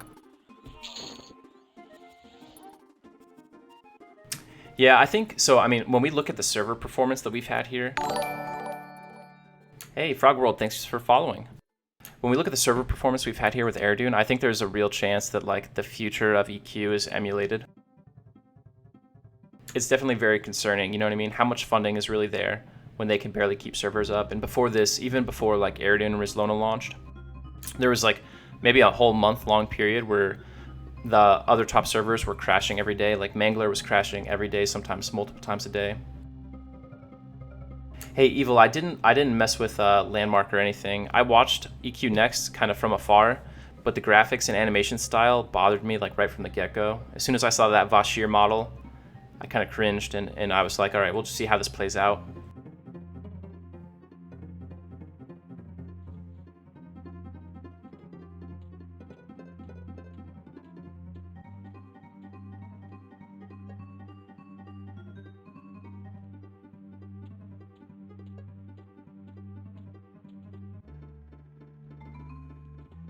Yeah, hopefully when they're not remote anymore, they'll be able to resolve a lot of these issues. Maybe that's all it'll take.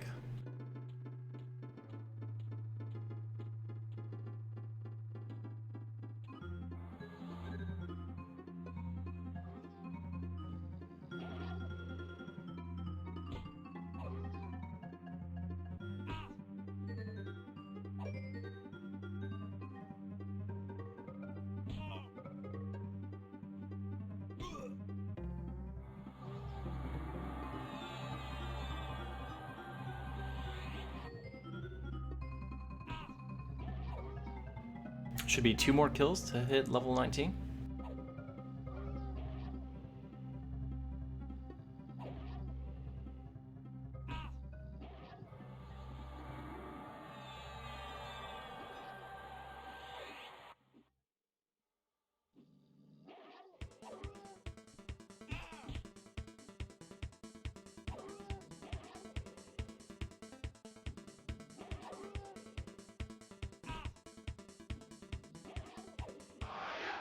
Yeah, Village Bikes, we got Mammoth done, dude. Hey, Zygor, what's going on?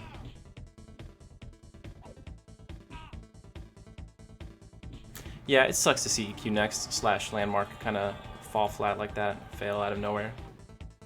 So Village Bikes, what we did, and it's on stream if you want to check out one of the VODs. I think it was yesterday. We went over there, and he just happened to spawn right away, so it was good. I was able to successfully hit him with Lull, and then I followed him from a distance, and I stood around a corner, and I was able to trade with him without having direct line of sight, and it just worked.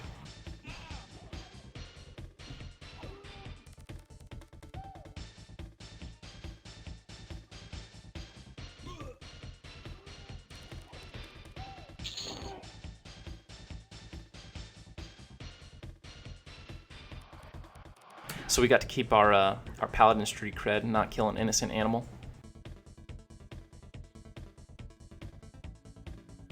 Right? Dude, that's why I'm in the high pass guards right now. My homie's got my back.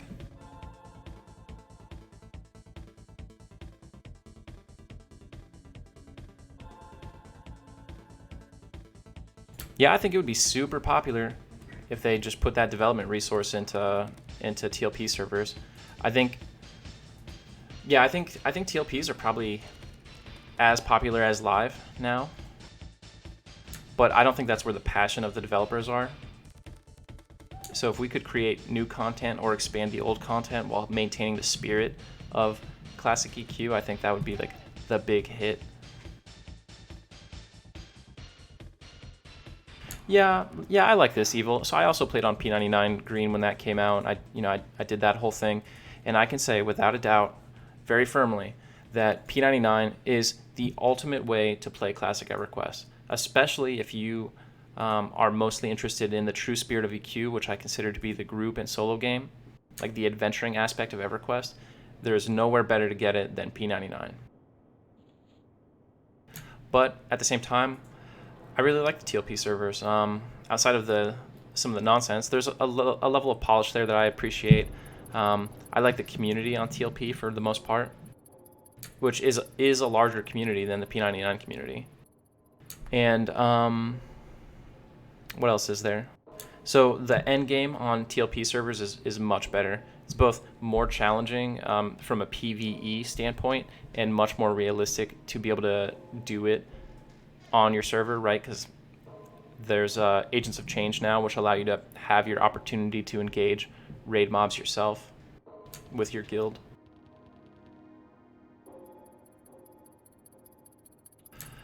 Yeah, P99 has a much stricter enforcement of play nice policies. I like that though. Like when I played EQ way back in the day, man, we did not DPS race. That wasn't part of my experience.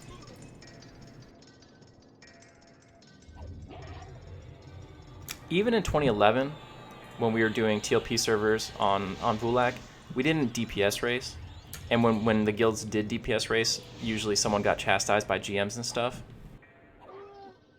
Well, it got stupid because we had to see who could tag the mob first, and we could both kill the mob in 1 second. So it was just kind of like a crapshoot there. Now, DPS racing in the raid environment I think is super fun, but I think it's not really cool at the group level content.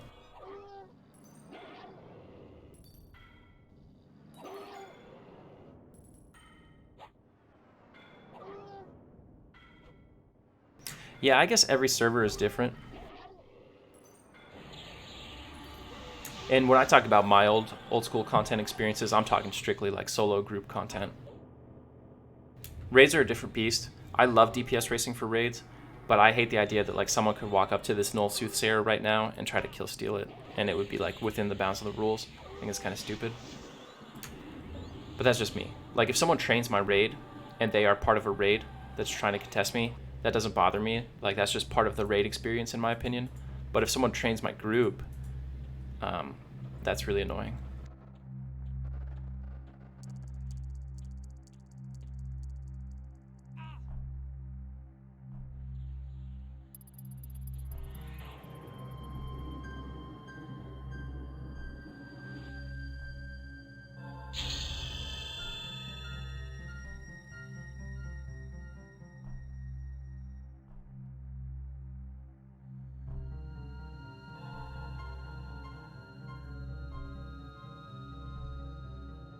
Yeah. Oh man, I didn't even notice. There we go. 19. Hey, thanks Chinchilla. Thanks Yoke. Liak.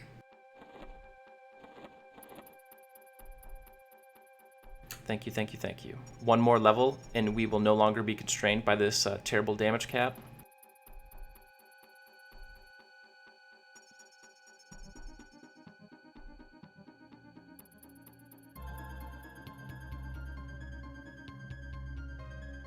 Sorry, Evil, I missed that earlier. This will not be content locked. Every 3 months, it'll get a new expansion all the way up to live.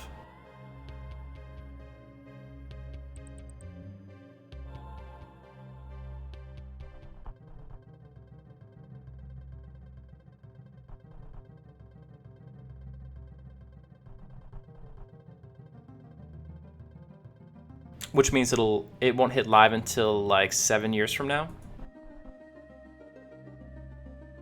Yeah, you're right, Zygor. If after Planes of Power, if your expansion does not raise the level cap, it's only 2 months.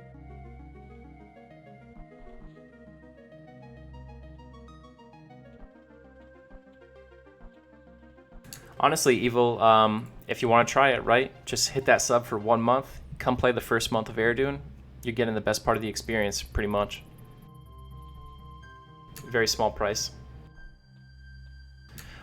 Technically, I could quest row armor. The big problem, though, is that I'd have to kill some sand giants. We're looking at it. We're looking. There's a sand giant named that drops some of the sands of row that we need. He's like level 28. So maybe in the mid to upper 30s, I could possibly kill him.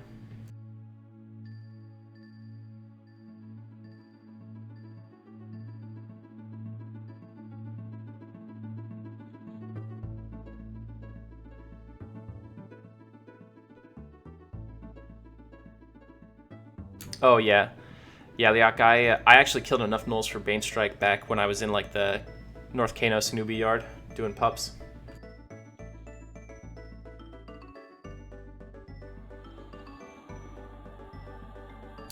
Yeah, this is Iron Man. No player trade. No outside buffs. I try to not get healed by other players. I mean, like, you know, sometimes people just run up and heal me, and I'll politely ask them not to do that. I don't group with anyone, and if I die, permadeath.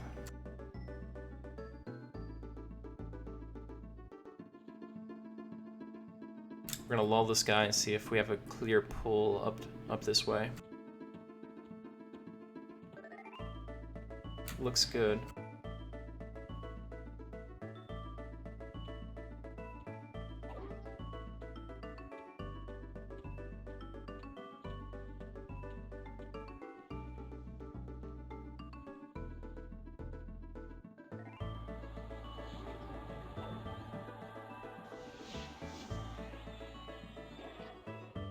Hopefully he'll just keep spamming Tainted Breath and not go to Drowsy.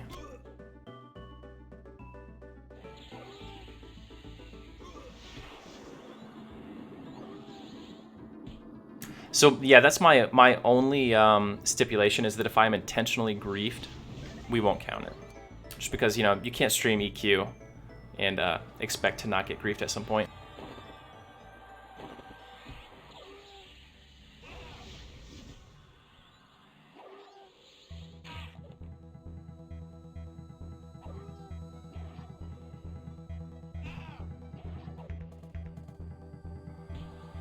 But if I fall victim to like a normal zone train kind of thing, and I don't have really any good reason to believe it was intentional, we'll take that. We'll accept that as a legit death.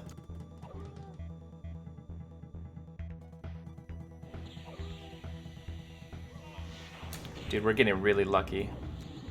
Here comes the drowsy land. Yep.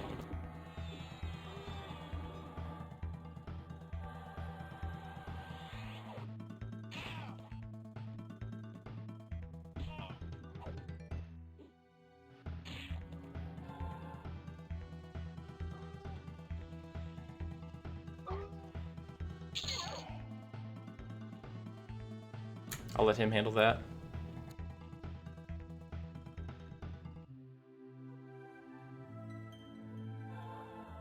Yeah, I did unrest most of the day yesterday, but the problem with that was I became too high to really farm the yard effectively, like for EXP. I was moving into the house, but the zone has a lot of trains, and during prime time in Air the loading times for zones are like 10 minutes. So if someone trains something, I don't die, but I lose 20 minutes of gameplay just going in, going back out. So it just wasn't worth it. We wanted to move somewhere outdoor where we could, like, you know, kind of casually farm. Tamina, if I die, we're probably going to let the chat pick the class. Right now, it seems like Ranger or Bard are the two most popular classes for the next one.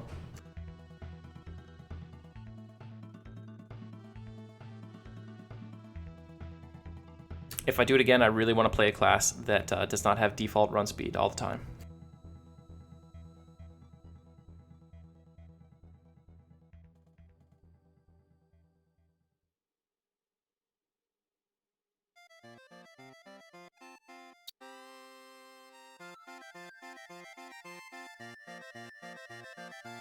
Yeah, Bard is not what I would personally choose.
Hey, iTunes, what's up, dude?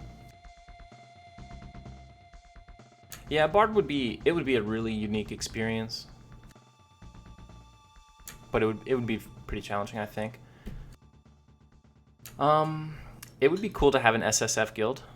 Any SSF players are welcome to join the High Pass Guards if they would like. I'll meet up, guild invite them, and we will all refuse to group together. Yeah, that would be really cool.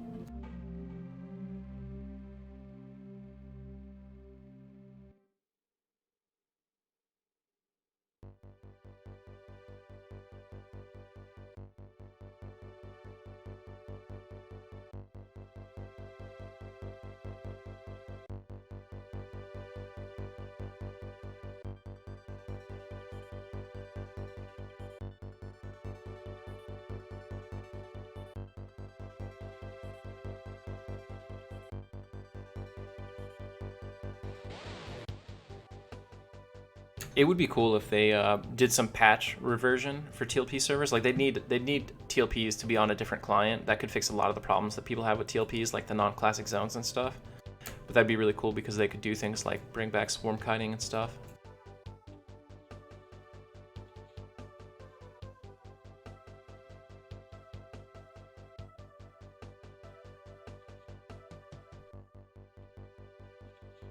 I think the biggest problem with that really would be, like, you know, like what they see with P99, the player knowledge pool is so much greater, and players are so much more willing to try things. that you would see tons of bards swarm kiting and it would really impact the game. But then again, with pick zones, maybe it's not a huge issue. Oh man, Evil, these servers are like way more populated for like high-end raid content than most. I don't know offhand how many are here, but on Agnar in 2017, there was a point where we had like 20 raid guilds clearing Velius content. You can pick in raid zones, but the raid mobs do not spawn in picks. So like you could, like Soul B, like there's picks of Soul B, but Lord Nagafin doesn't spawn in them.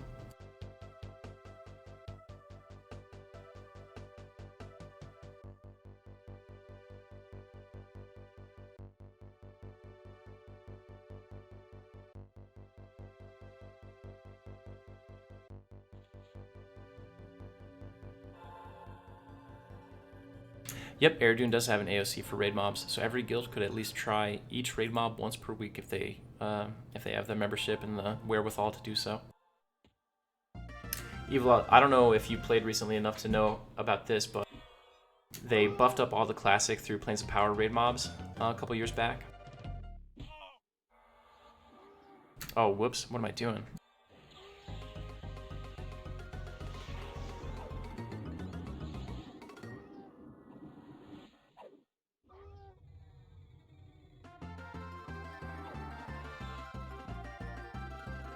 Alright, I'm gonna med up really quick. I'm gonna grab a drink while I'm medding. Be right back.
Alright, I'm back.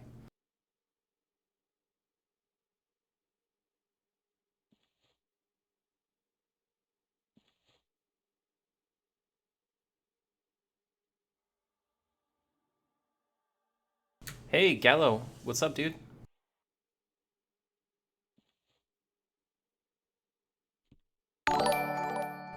Oh, Rastiel, thank you for the sub, man. Appreciate it very much. No, I would definitely play Pantheon if it ever came out. We'll see. I really hope it works out. I'm one of the high tier backers of Pantheon. I probably put too much into it.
Hey, yeah, we're trying to do some big things with the harpoon. We are 1 level away from getting our full DPS turnout from this harpoon too. It'll be nice. This group is moving into my camp.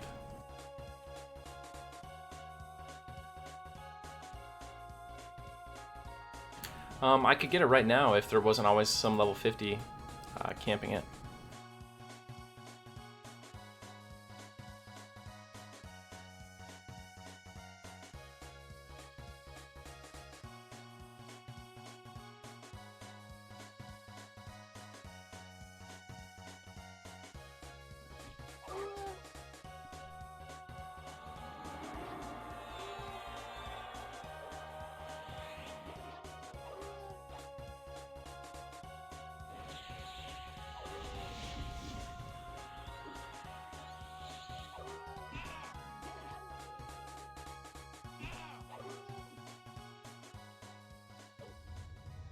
Yeah, it is.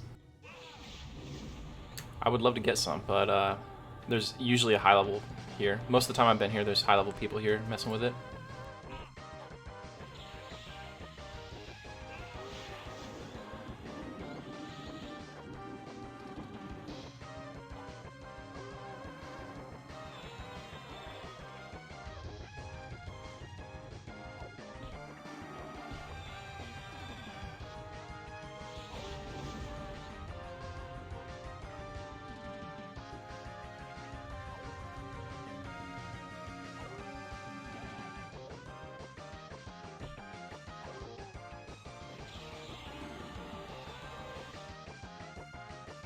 Oh no, did someone kill the guards?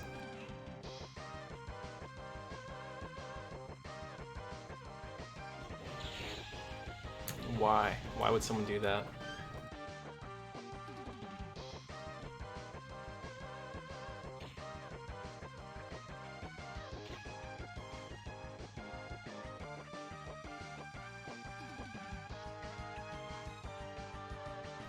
I could have soloed him. I probably still can. I got a lot of heals.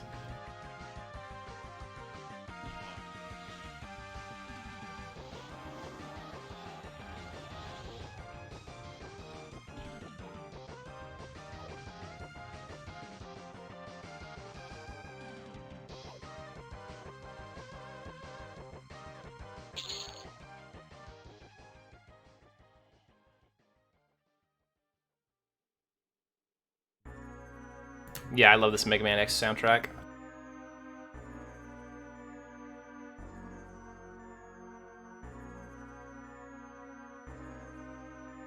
It was a close one. Yeah, I wasn't even thinking of the fact that LOH was down. The funny thing is, if I just straight up fought him and I didn't try to move to the guards, I wouldn't have lost. You know, I wouldn't have taken so many hits to be in a risky position there in the first place.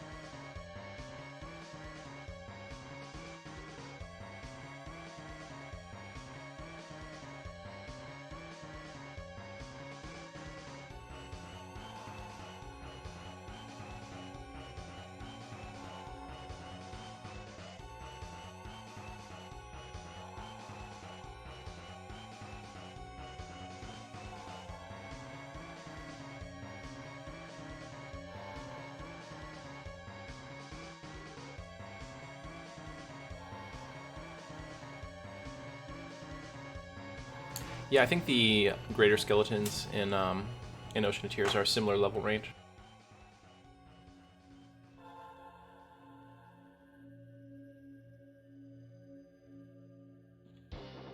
It's a lot riskier because like you're on an island, there's no way to zone out, and there's no hope for good drops. Though the hope for good drops here is rapidly fading.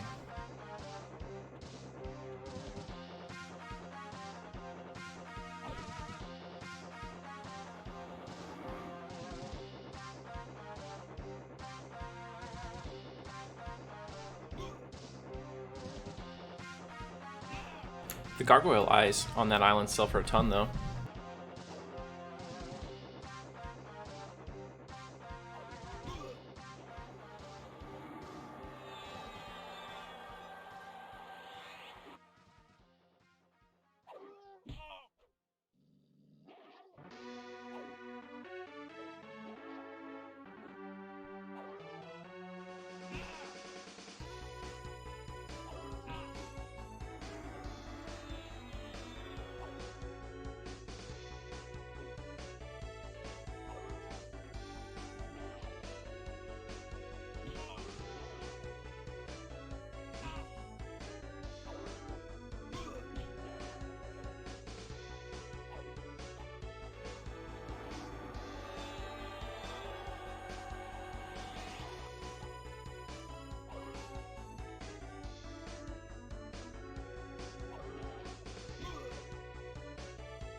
Yeah, it's super nerfed. Actually, here, watch.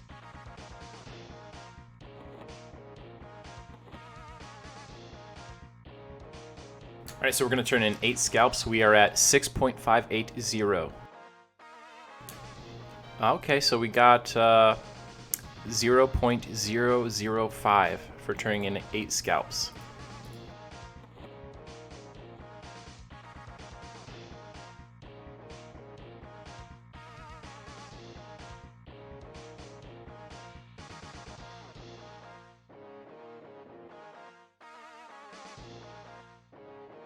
Nah, paladins do not get a tone, unfortunately.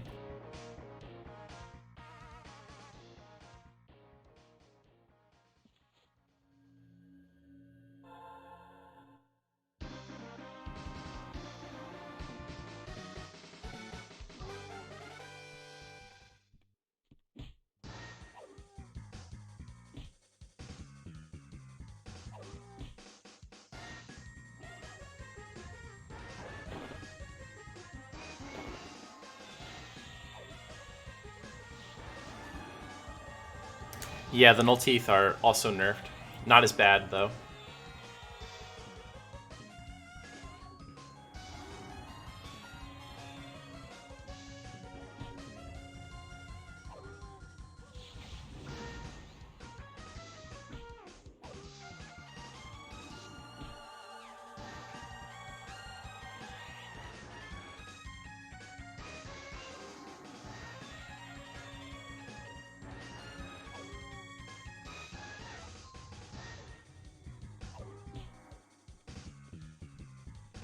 Yeah, we did a ton of putrid bones early on.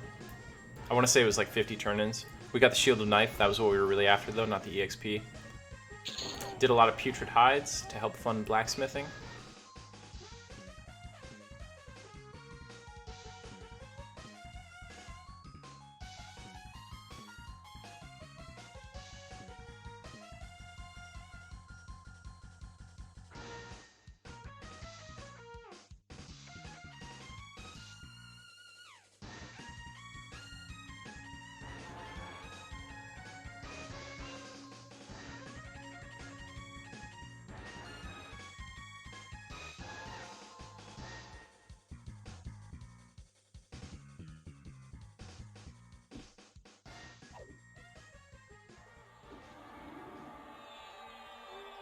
Crush bone belts were also very bad.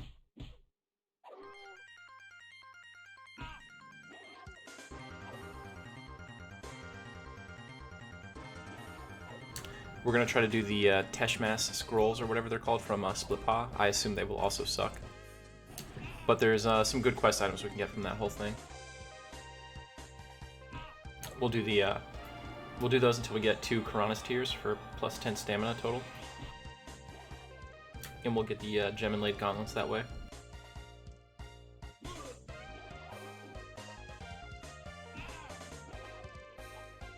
Why don't you have silk?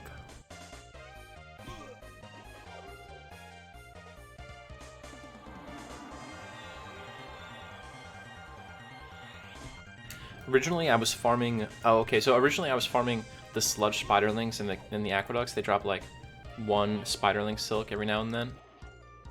But I found out that the spiderlings, level 1 or 2 in West Karana, drop like 4 to 6 per kill. I just go over by the farm and I stay on the perimeter of the farm. You'll find a bunch of them. Then you can make like silk thread and stuff like that.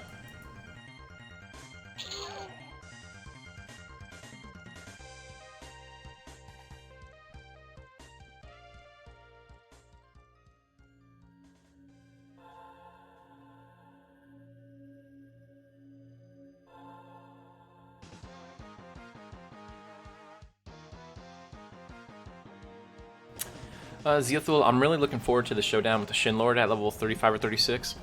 I think it's going to be really fun to see if we can solo him.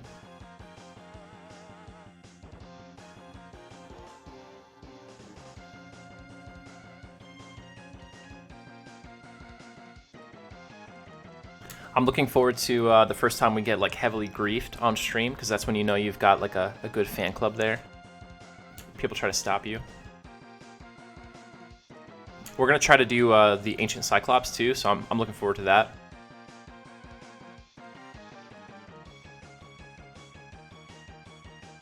I think once we get J-Boots and the Ghoulbane, 50 no problem.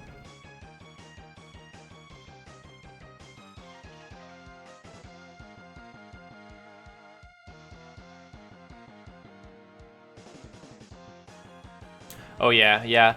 That harm touch that he's going to hit me with in Black Burrow is going to be a rough one. And he's like level 21 to 23, I think, so...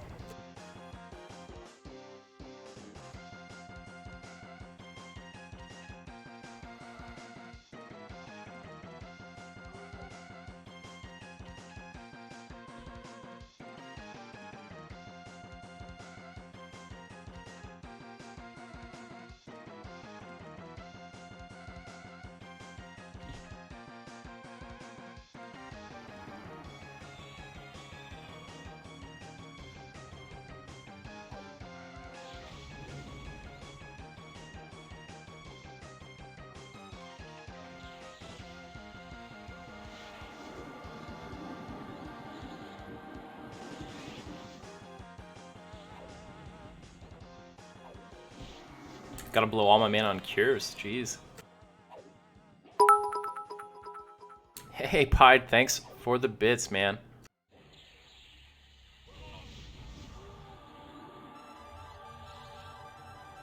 Hey, thanks for the follow, Zeothul.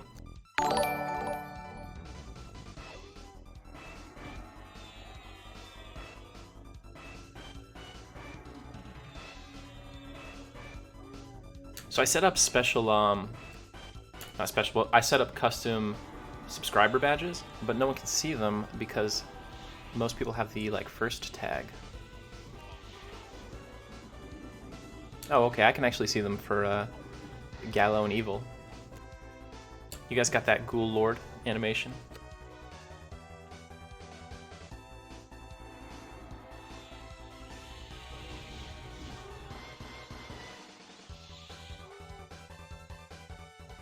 Oh, it's, you know, I feel bad for you guys.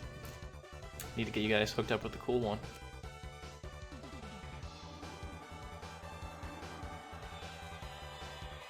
You know, the improved Null Slayer was in on Agnar, but I've heard it's not in anymore.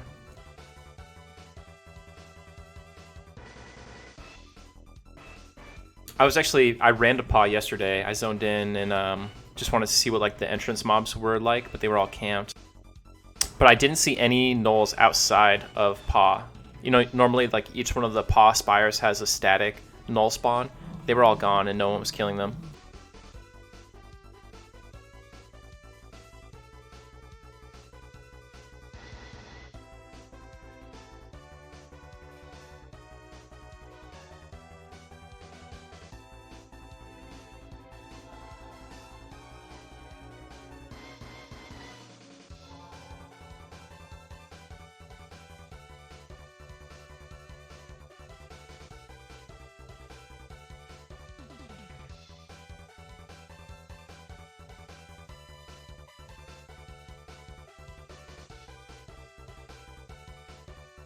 I think the EXP scrolls drop inside now, but it's just, you know, it's a lot harder to farm.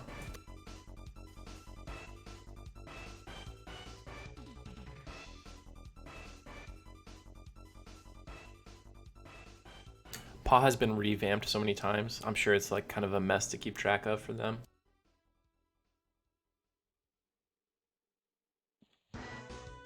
Zeethel, I do not think it would be possible on a rogue. I think on P99, maybe a rogue could do it, because you got the bind wound trick, and you could use quests to EXP a lot. But here, with nerfed quest EXP and no bind wound trick, there's no way.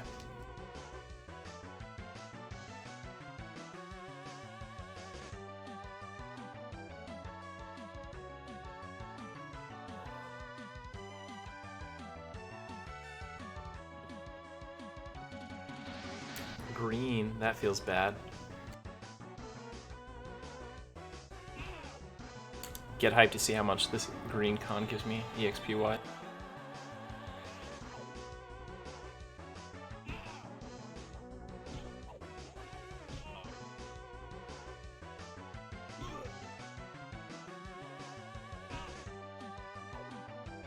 Alright, we've maxed out disarm.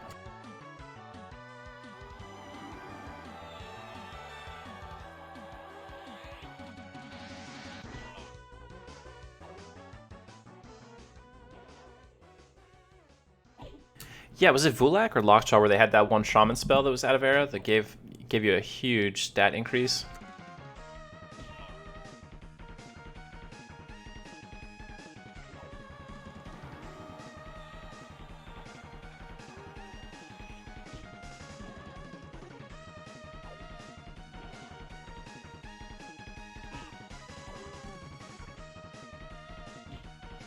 All right, we're at 9.843.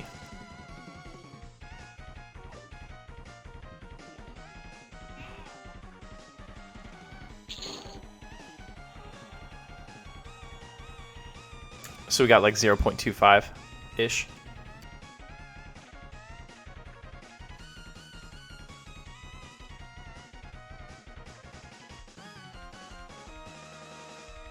Yeah, they have been improving. Like, every server is no doubt a little bit closer to Classic. I just wish it was a little bit faster of a process. Hey, YOLO Swagger 85, thank you for the follow. Yeah, I may as well just drag these brawlers like right into the guard to clear them up. Right, dude? Well, he's helped me out because I am one of the high pass guards, as you can see. That's the trick.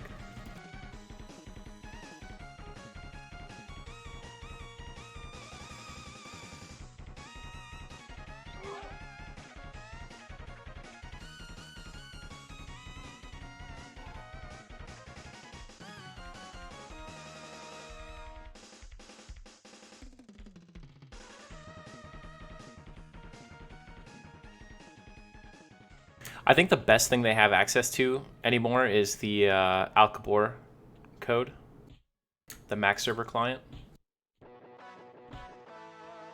They took the server down, but I believe they still have all the information from it.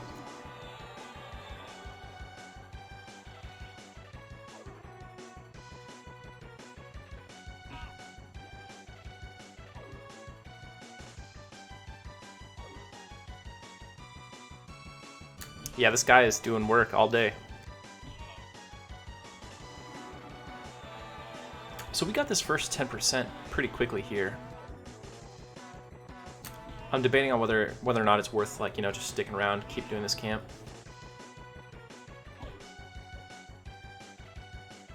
If I knew we had a good shot at the items, I would definitely say yes. But it's pretty questionable whether or not we really do. I suspect if the named spawns, that that Shadow Knight will just stand up and harm touch it, even if we're like mid-combat with it.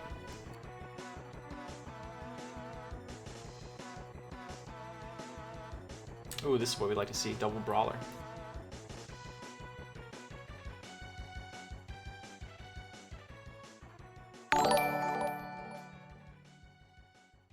Whoa, Pied, thank you so much, man. 10 gifted subs. That is amazing.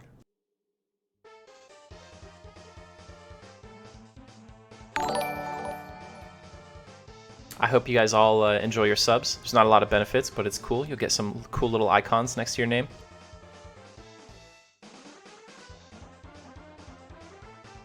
Oh yeah, now you got that Ghoul Lord.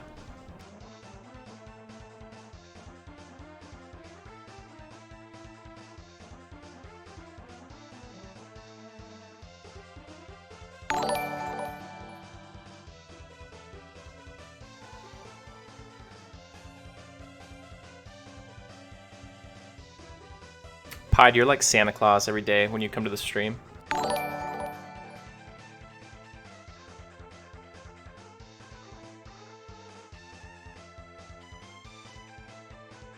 Nilsk busting out the math.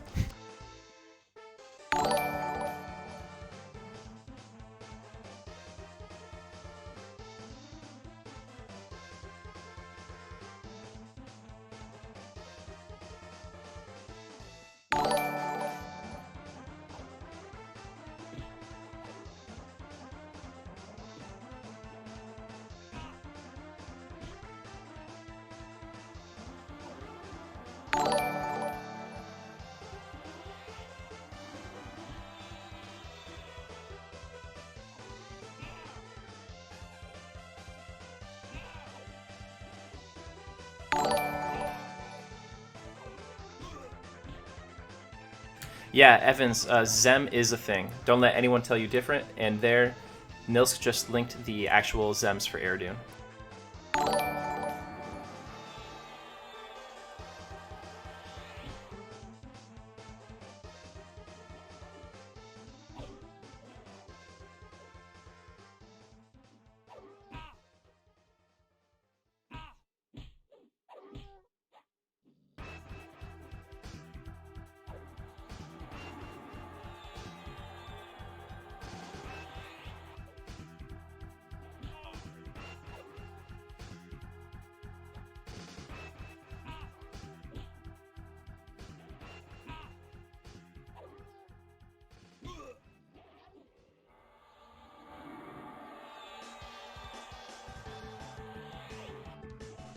So last time we had the double brawler spawn.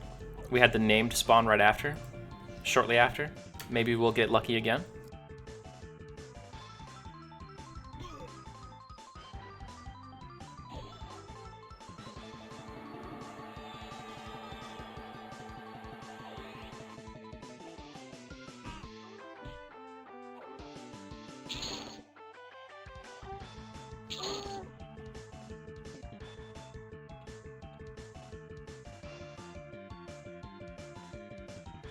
LOH is back up, so it's a good time.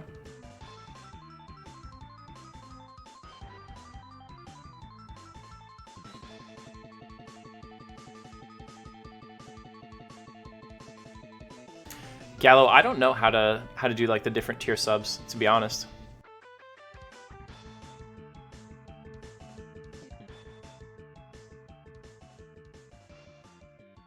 Paul, your level shows up as anonymous.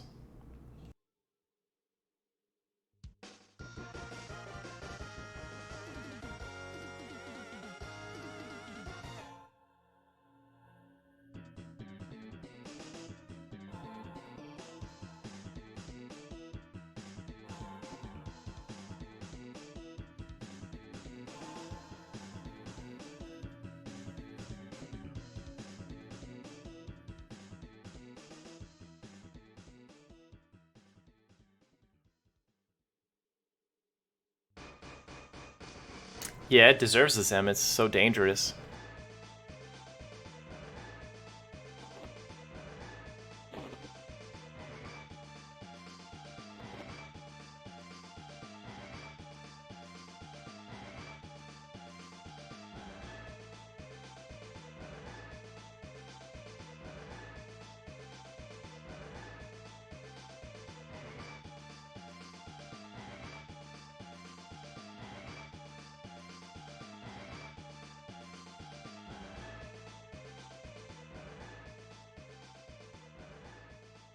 Level 3 Cleric. Are you going to show us the really fast leveling technique you found? Like 5 minutes from now, I'll who you again and you'll be 20? Whoa, Chinchilla, thank you for the tier 2 sub.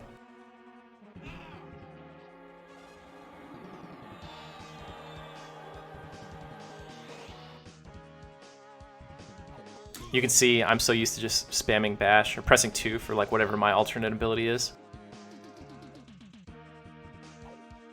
My hand just wants to press buttons.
So I'm trying to add more and more to the stream every day, like new things for people who sub and follow and things like that.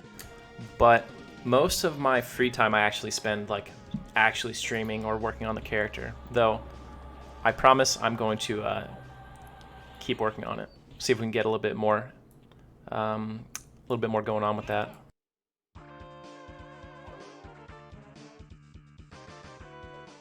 I'll rip too soon, Captain. Might get KS'd. Yep.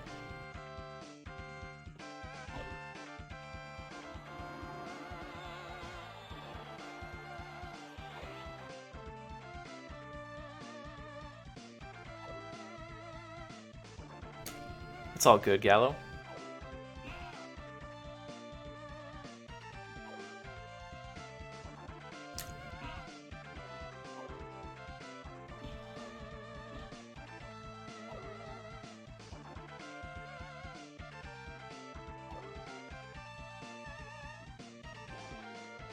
Right?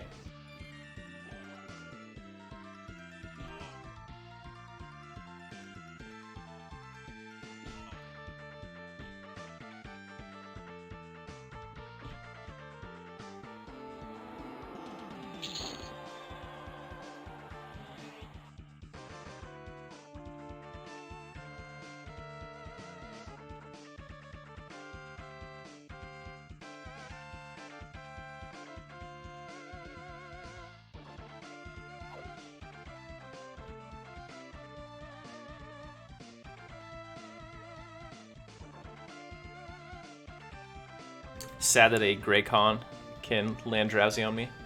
First cast.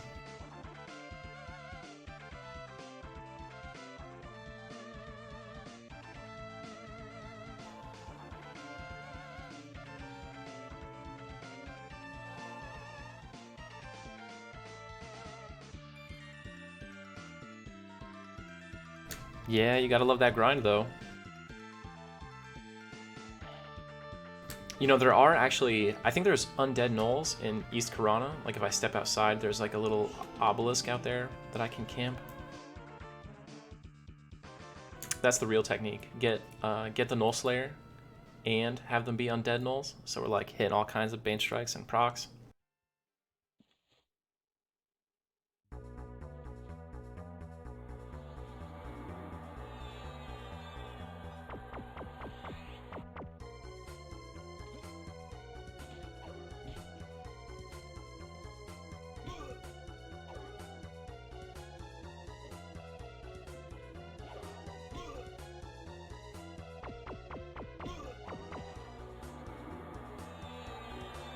Yeah, that's true.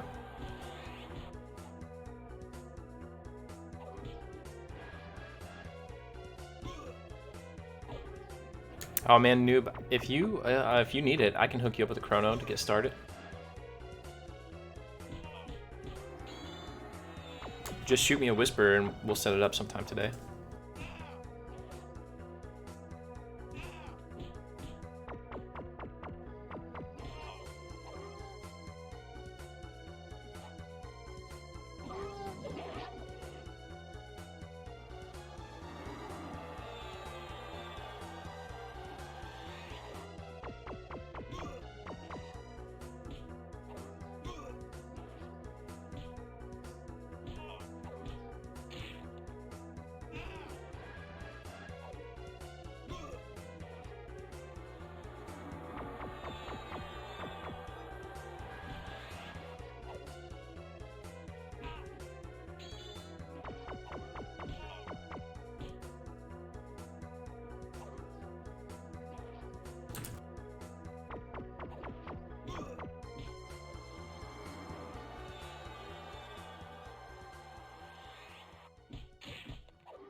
Hey, good morning, Dresden. What's up, man? So Evil FX, the first part for the Null Slayer is in Blackborough. I've got to get Baby Joseph Sayer from Lord Elgnub, but then the parts to make like the tier 2 sword, the really good one, are all in Paw. I think there's 2 mobs I have to kill in Paw. Honestly, the guards are pretty strong, but I've got to say, I've got some concerns about their reaction speed.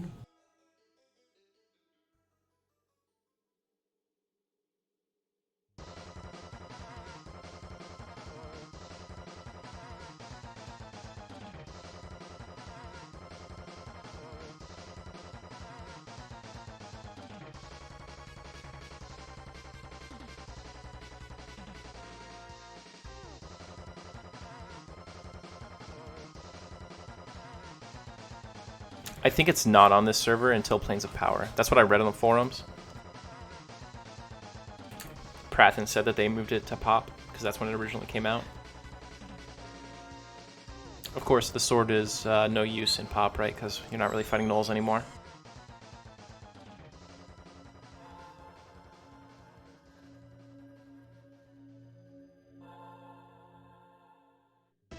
Paw's one of those weird zones. I really enjoy it. I like gnolls, I like Paw. I thought the zone layout was really cool and the design was really cool, but somehow the zone just kind of always missed the mark a little bit, no matter how many times they revamped it.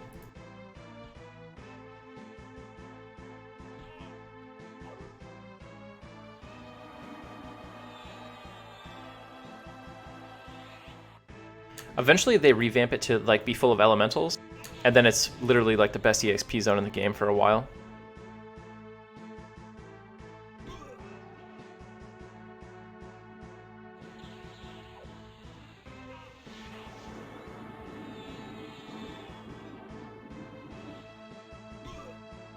Yeah.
Nah, Mod Wolf. Unfortunately, this is the entrance to High Pass.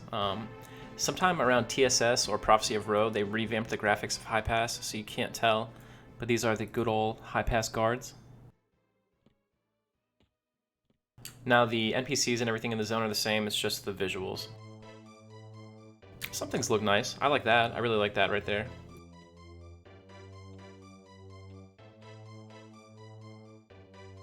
But yeah, otherwise, I prefer that we would be able to have the original zone graphics. Unfortunately, it's out of our hands.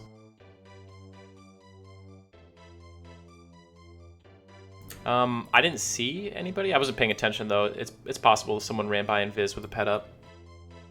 On TLP servers, if you're like a mage or a necro, you can be in Viz and your pet doesn't despawn, but if you're an enchanter, it breaks charm.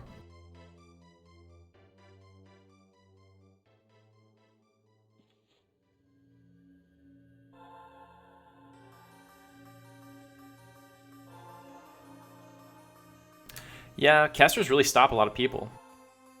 Pa has that weird thing right past the double doors where there's like an overhang. And there's a pather up there that can aggro you with the Z-axis, and then he runs the long way all the way around, brings like 40 mobs. I think that single room has stopped most groups from progressing into Pa. You just gotta be like really careful and eyeball it. Like, you either do everything in front of the double doors, or you move directly past the double door room. You don't want to be pulling through that room, otherwise you open yourself up to a lot of risk.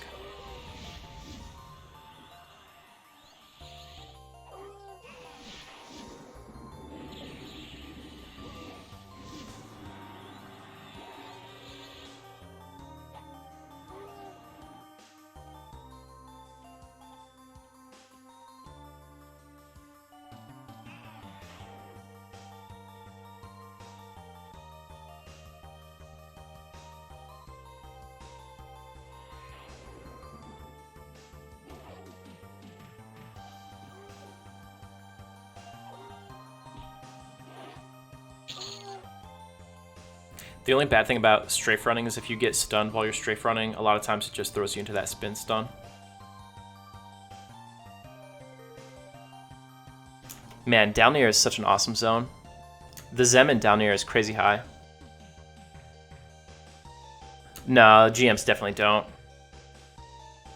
I would describe what the GMs do on these servers as phoning it in at best. And I don't think we've ever seen Mayong Mistmore spawn in Castle Mistmore on any TLP server, unfortunately. As cool as it would be.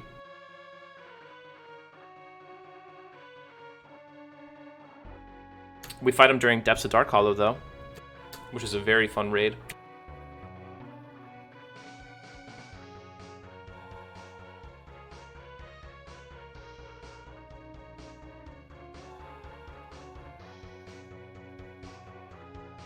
If you guys haven't checked it out, I've been uploading the videos of this, this adventure to YouTube. I try to put 1 or 2 up every day in case you miss one of the videos, one of the live streams. And I also have maybe like 300 and some videos of like all the Everquest raids over time. Some of them are, getting up there, like 10 years old now. So you'll get to see me when I was even worse at EQ than I am now. But I think we have almost every single raid mob from Classic all the way up through like Prophecy of Ro, maybe even later than that, all on there.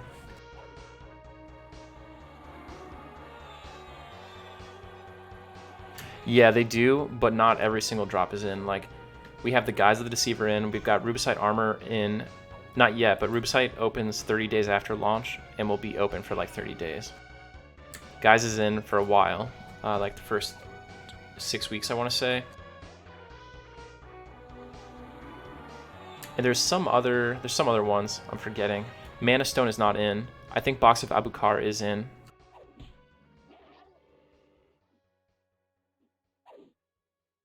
The AE Sword from CT is not in.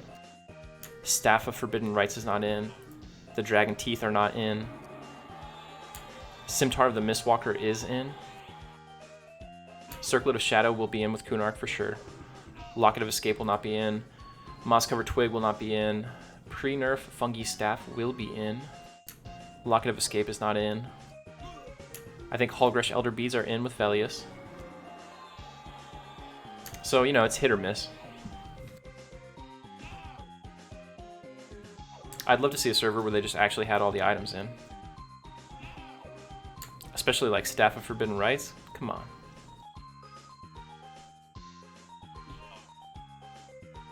Oh, Elder Beads are not in? RIP.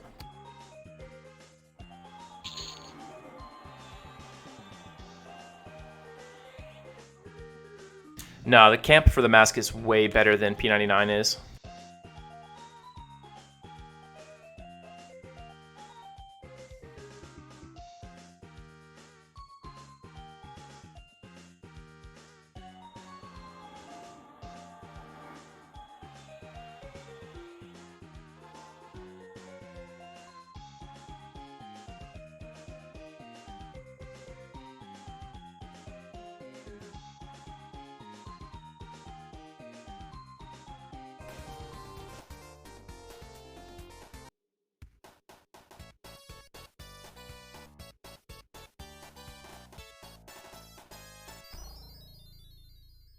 Yeah, and another thing is you can't recharge clickies on this server, so once they're done, they're done.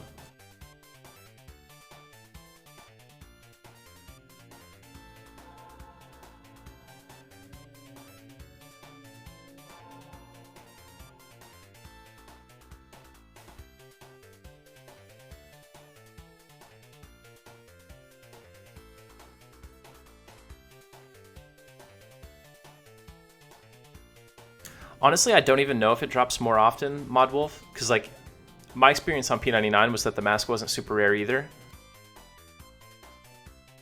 But there are multiple pick zones of Guck open at any given time. Ah, we have another high-level person.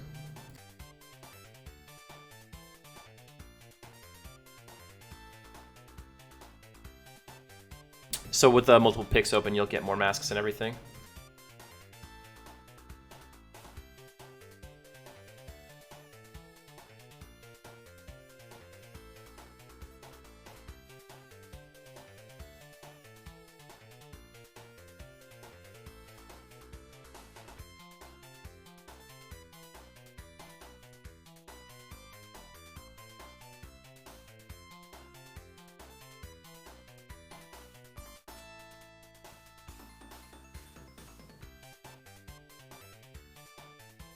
They're like quasi instances. Like you can't control who gets in there, and you don't own it or anything. If there's enough people in Guck, it'll pop open, and then you can go there.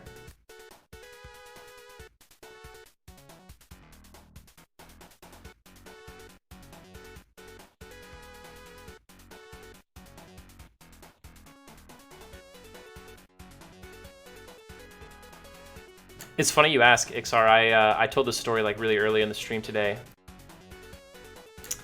So back when I was like 8 or 9 years old, I was just doing some like, some little kid stuff. I was like drawing pictures of like wizards and things like that, like random fantasy style characters. And I was showing them to like one of my uncles who was over for like a family dinner. And I had like a wizard, and I had like a wizard with his like familiar, and I was like, oh yeah, this is like his familiar. And he's like, oh dude, that looks like a mage. And I was like, what's a mage? You know what I mean? And he told me all about a mage, and that led into him telling me about Everquest because he was playing EQ at the time, back in '99. So after a couple weeks of begging my mom, we finally were able to get EQ, and she paid that monthly sub.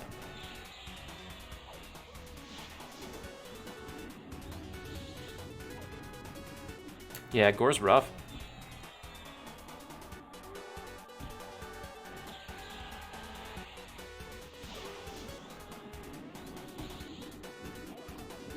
No, he's not. He did like the normal casual playthrough, quit by like 2001.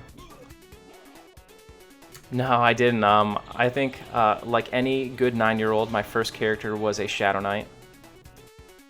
Pretty sure I tried to use the name Shadow, but it was taken. I made him in North Kanos, promptly got lost at nighttime, died, and never found my corpse in Kanos Hills. And that's kind of how every one of my characters went, maybe for the first couple months.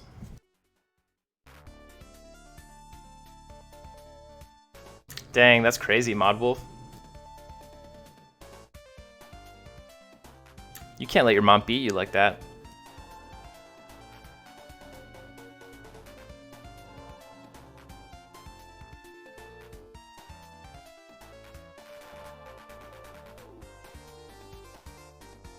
Yo, swimming was a real threat back in the day. Like, you had to use like page up to make your character look up and try to swim. I remember being so confused the first time I fell into a body of water trying to get out. It took me like 20 minutes.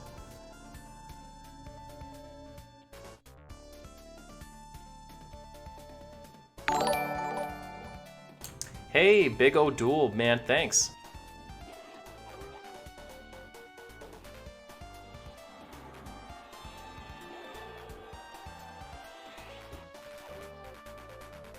I would like to kill these for EXP.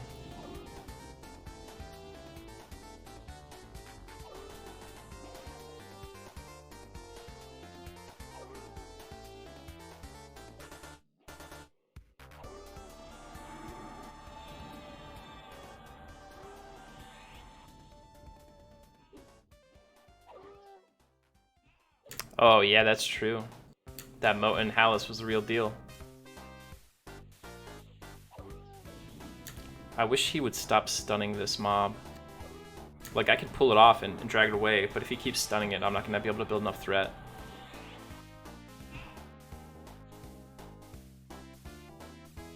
Even Sid Aggro's not going to be able to drag it away.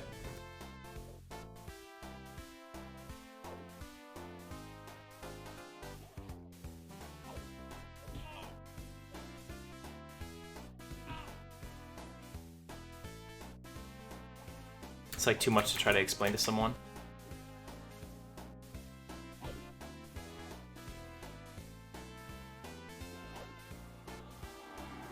It's so hard to explain to someone like, hey, I appreciate you letting me have these, can I also tank them?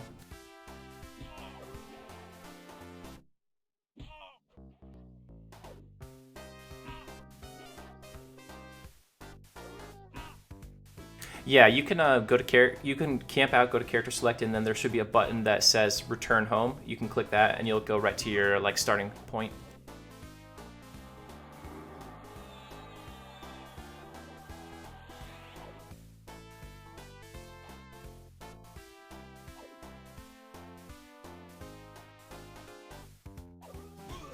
Oh yeah, Daspout, we're max skill right now.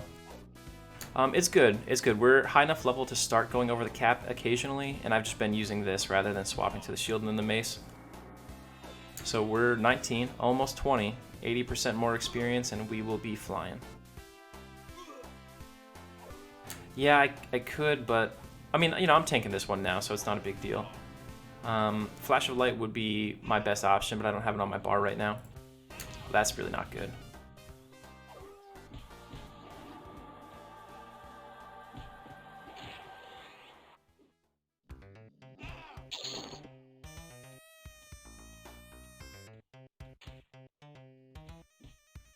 The guy's like trying to be nice and is gonna get me killed.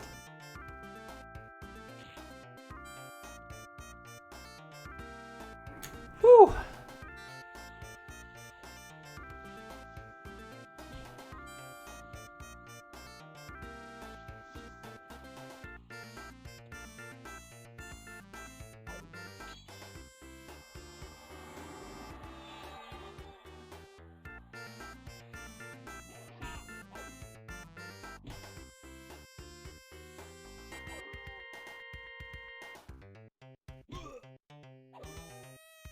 I don't think Return Home puts Origin on cooldown, no. But it's got its own kind of cooldown on the character select screen.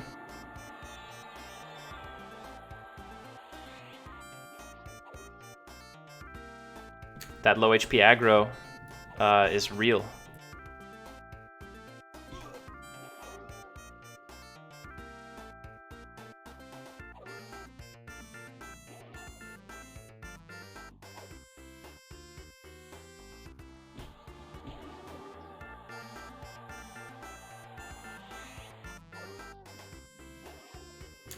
I thought we were a goner for a second there.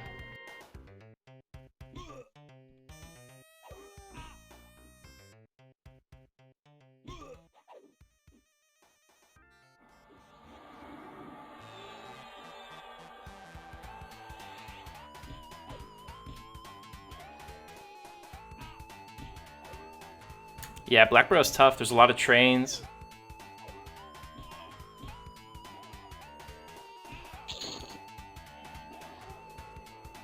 You'll be fighting something, suddenly just a pile of mobs show up. Also, sometimes the gnolls just run at like 50%.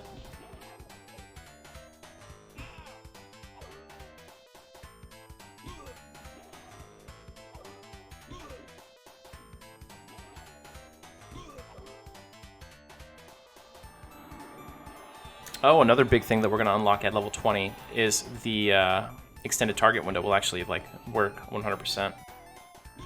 That'll be nice.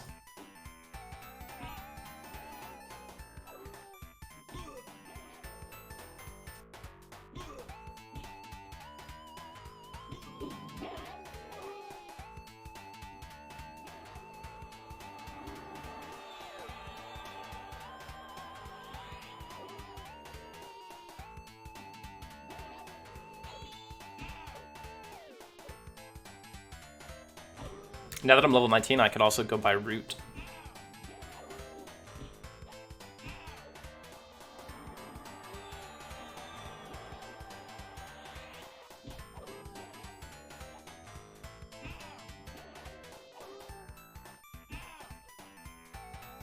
And at 20, we get the world famous center.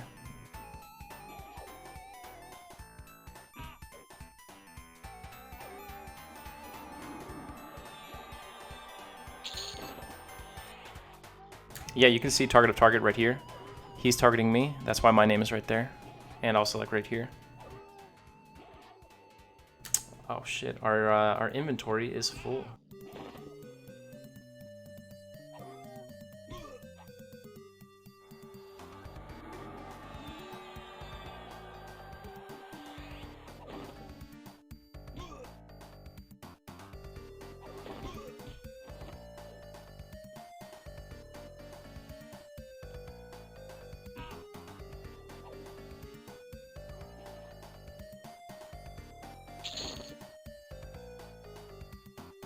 Nice. Yeah, that is a pretty quick leveling time.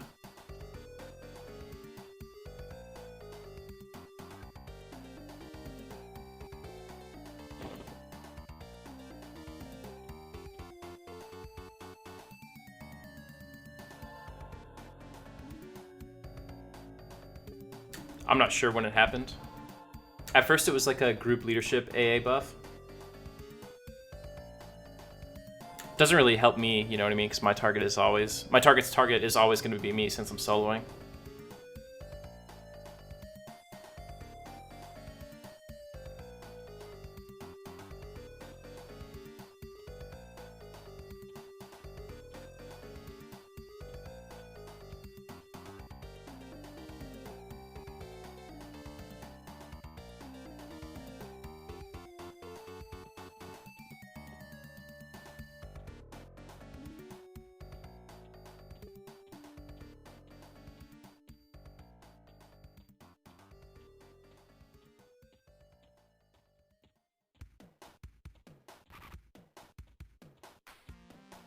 Yeah, it took so long to level up, especially on the TLP servers where mobs give like, you know, relatively less EXP. Yeah, I mean, there's nothing I could do about it. He'll out DPS me since he's level 50 with a Soulfire. That's the way it is, boys. We just lose.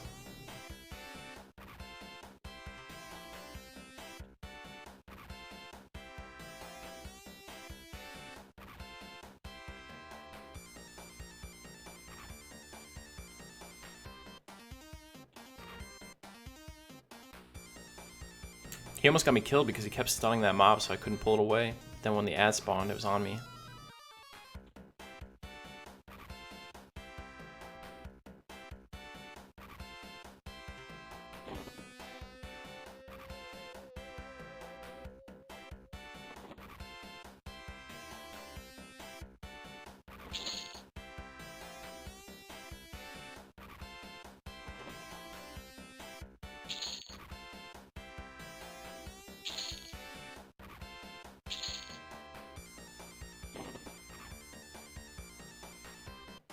For those wondering, we are rocking that Minotaur ribcage.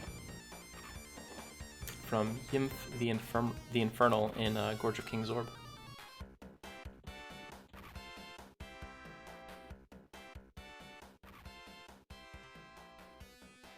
Had to do something different, Skylar. Hey, so if you didn't check it out, this is a Permadeath character. So if I die, game over. Solo all the way to 50, and I don't trade or do anything with players. Wrong way.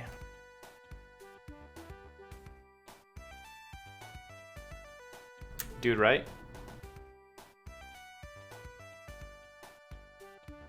When I try to solo the Shin Lord, I'm probably gonna have to be like, I'm probably gonna have to go up to a group there and be like, hey guys, I'll give you 5 chrono to let me solo the Shin Lord.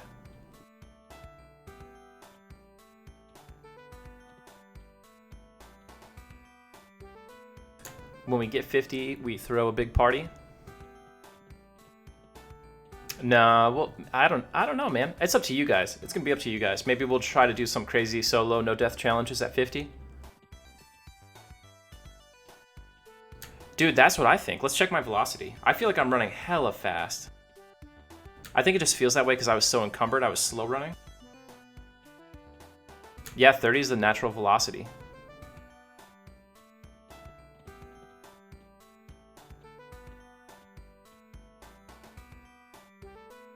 Yeah, I know. You get, everybody burns out on EQ a little bit. You got to take some time off, come back, hit it up.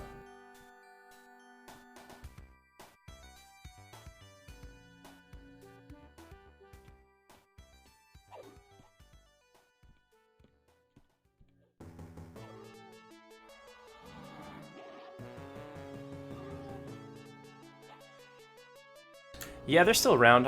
I think they stopped raiding as much, with the baby and everything, but they're still doing big things. Let my level 5 pet here work some DPS in.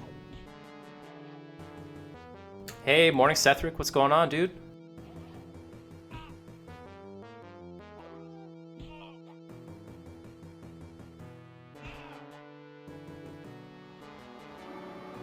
Hey, a very loving robot, how's it going, dude?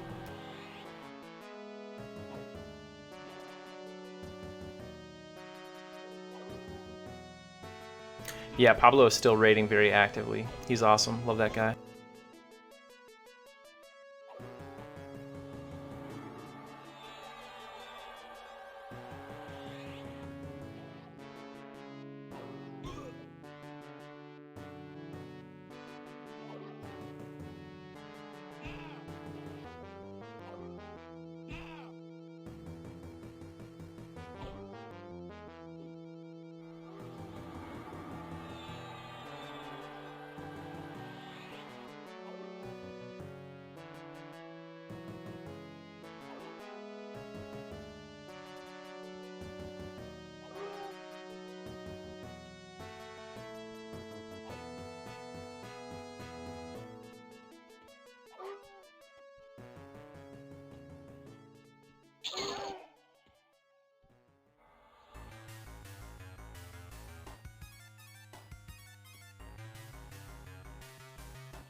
Someone killed the guards again.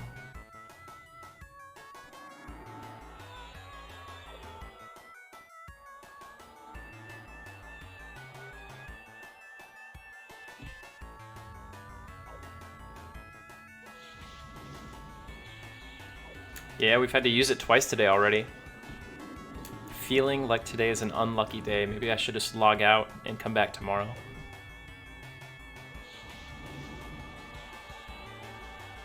We keep having these level 50s run into our camp and decide they're camping the mobs.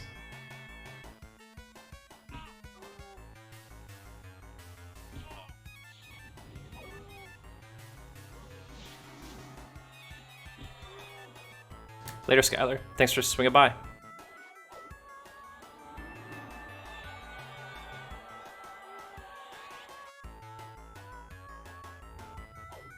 Man, this Sonic song is terrible. Outside of this zone, maybe this zone is doing it too, but there's this thing in EQ called a mob experience modifier. Certain mobs give more or less experience, just like a Zem.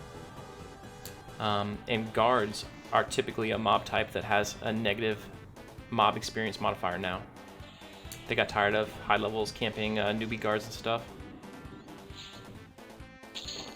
High keep, I know, is an exception. There's no negative modifier on high keep guards because, like, you know, it's part of the intended progression of the zone is for people to farm guards.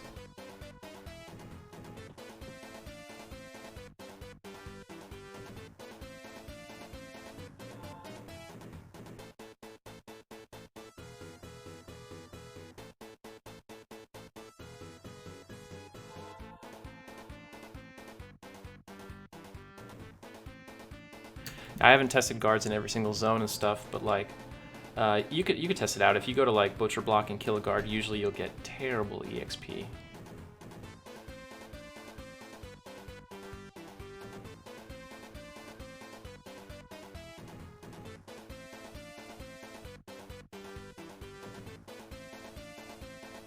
You didn't get your mace, Village? Ah, man. Was it just like he could keep up the healing too long?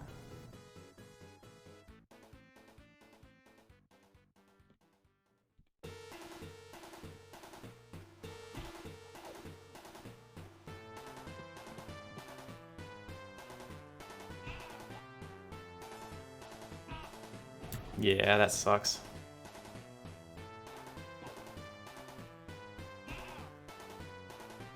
Are you level 50 right now? Yeah, I bet it's really tough, right? Oh man, you'll crush it in a few levels then.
I don't see EXP reduction for the guard thing after 50%.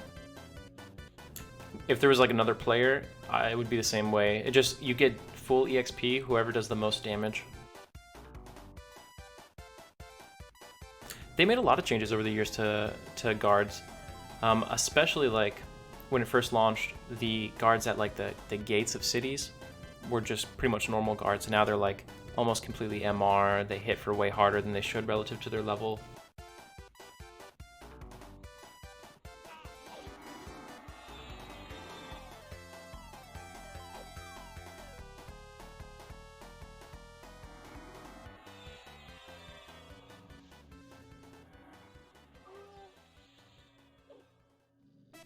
I'm not sure about FD killing.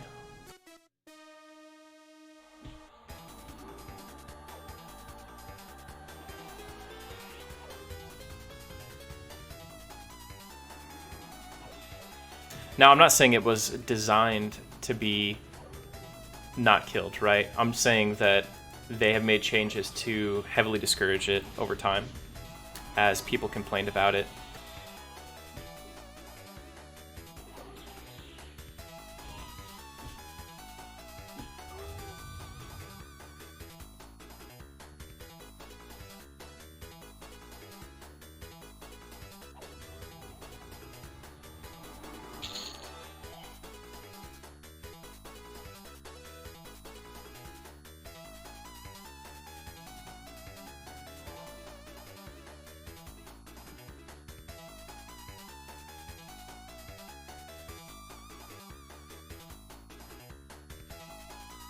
There's Grenix with the axe.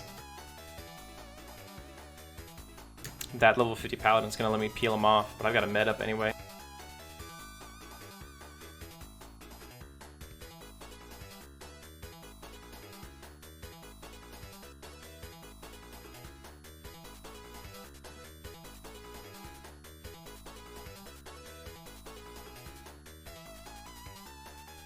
So for people who are just tuning in, we've been trying to camp these for a while, get some EXP, see what we could do here.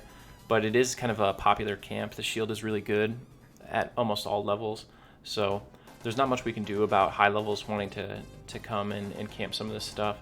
Fortunately, the guy who's camping the shield right now, I was like, hey, can you let me try to solo the PGT mob if he pops? And he said yes.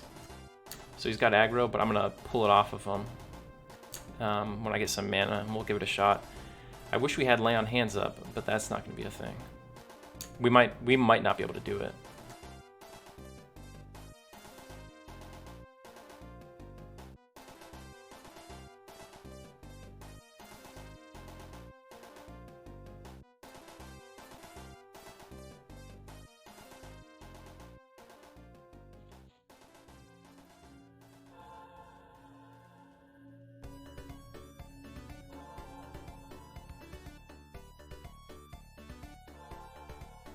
Yeah, we got a serious block of time. 53 minutes. We're definitely not waiting for lay on hands. That'd be crazy.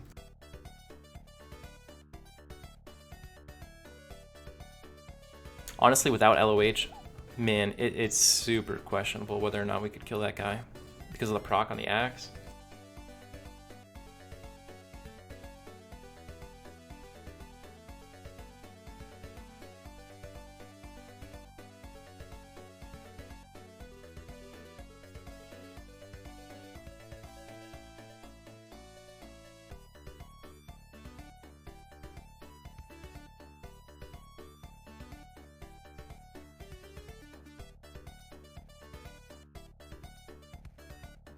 This is the second time we've seen him spawn this morning. Earlier, he popped in, some mage rolled in, nuked him down while we were medding.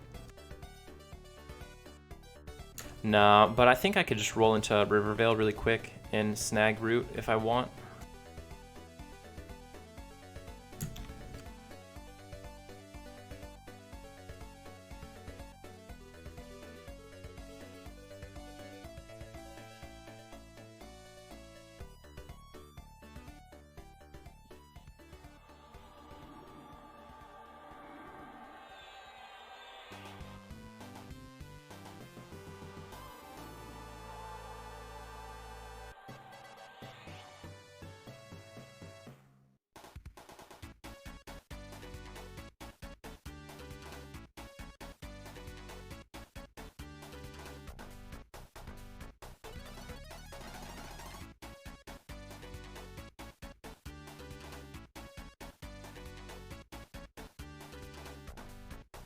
I assume Daler's going to have a ton of aggro built up, so we might just have to stand back and cast Flash of Light a few times to build up some threat, so that way he doesn't end up tanking it.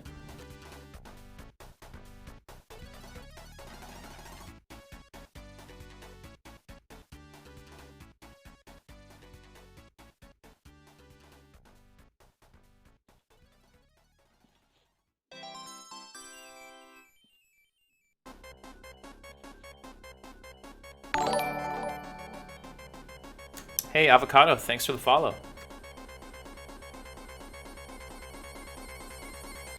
Gonna have to lull this.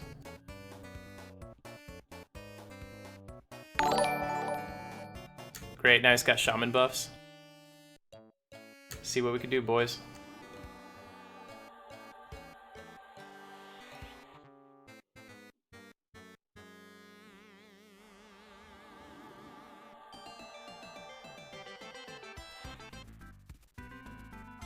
Bring this guy to the guards really quick while that dude's blind.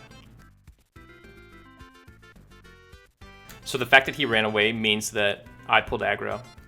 Because when he's blind, as soon as he steps out of melee range... There we go. Let's see what we got. As soon as he steps out of melee range, that blind becomes a fear. So he was trying to move to me.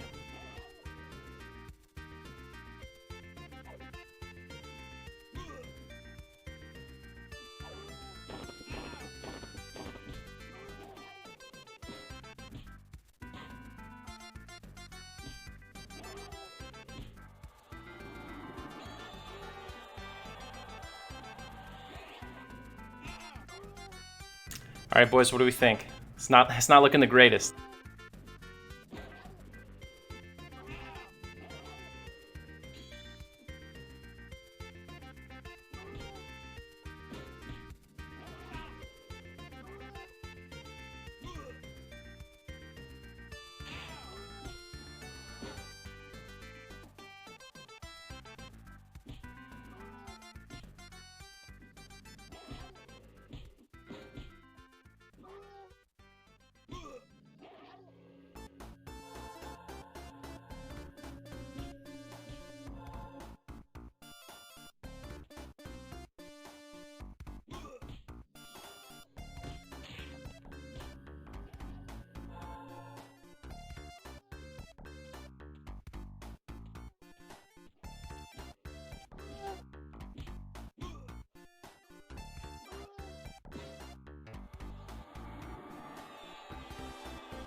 Nothing. Yeah, with LOH would have been super doable.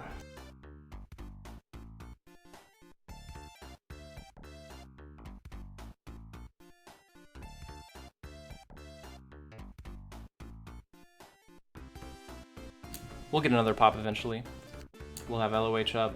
It'll be all good. We'll pull him onto the bridge, fight him here without ads. PGT is a polished granite tomahawk. It's a pretty decent axe that procs Berserker Strength. Yeah, I think I could have healed enough to get him down into killing range if it hadn't been for the ad.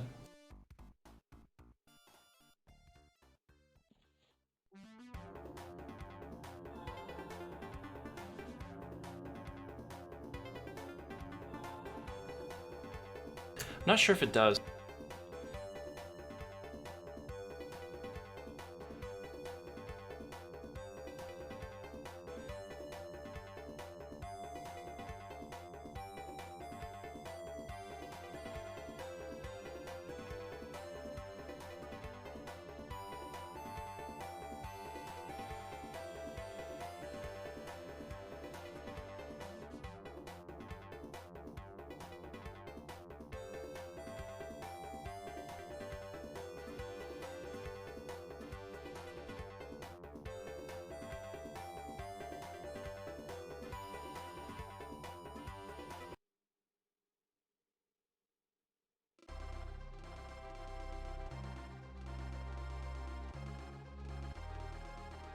Nah, I'm not running the parse right now. I could load my log file into GAN parse later though and check it out.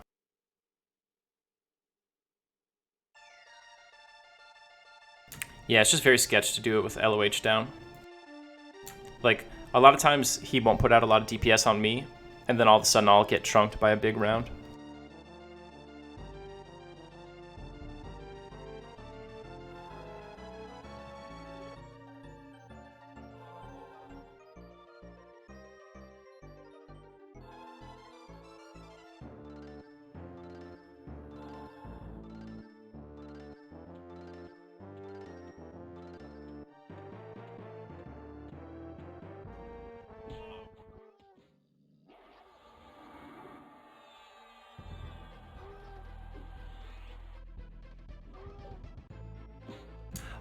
I think she was happy. I don't know if she was super excited.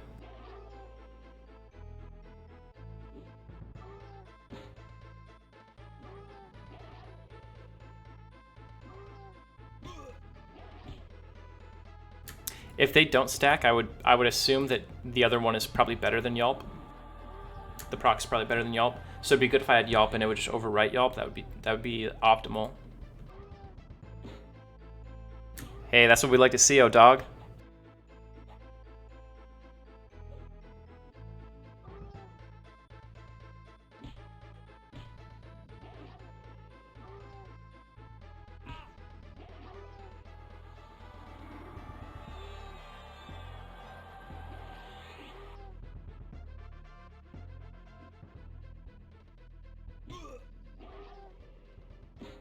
I never even conned him to see what level he was. I know he was yellow con, but I'm not sure what level of yellow. Once we hit 20, that fight will actually be way easier because we'll be hitting for a lot more damage with the two-hander.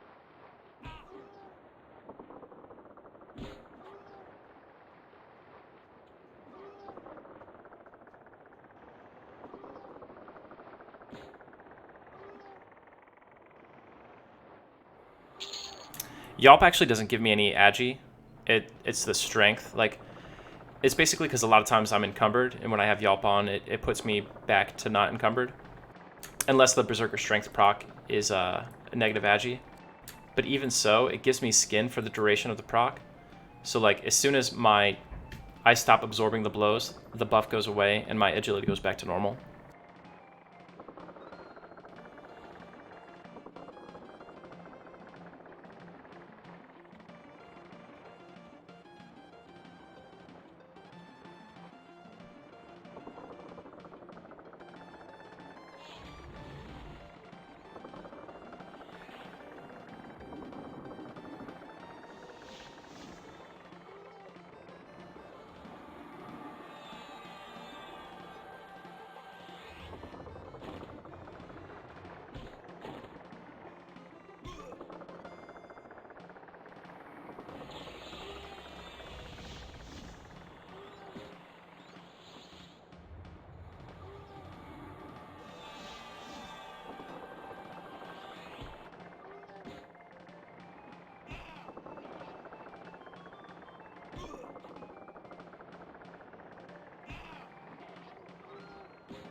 I didn't even know that he could spawn without the axe. Rip. Whatever's happening with the lighting here is really weird. I wonder if that's just an invis person running around and we're seeing their light source. Or if it's just like a little glitch.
Was that you, Scorn?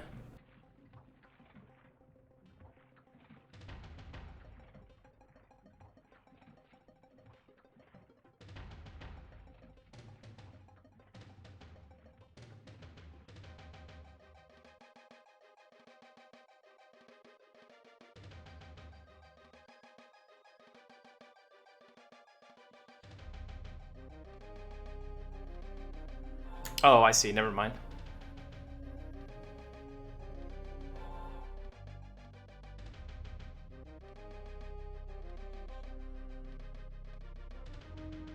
Yeah, there's something about EQ. Just keeps you coming back.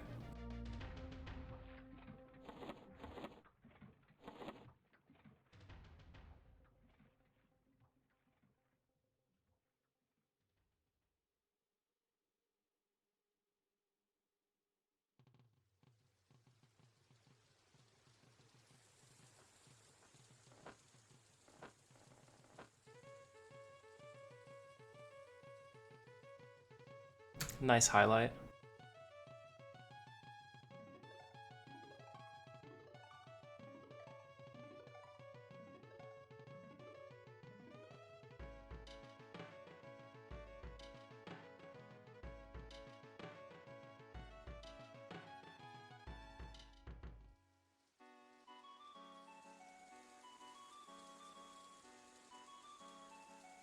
Dude, right? That's probably exactly what he's thinking. Every time I pull a mob over to him, he like waits a little bit longer before he saves me.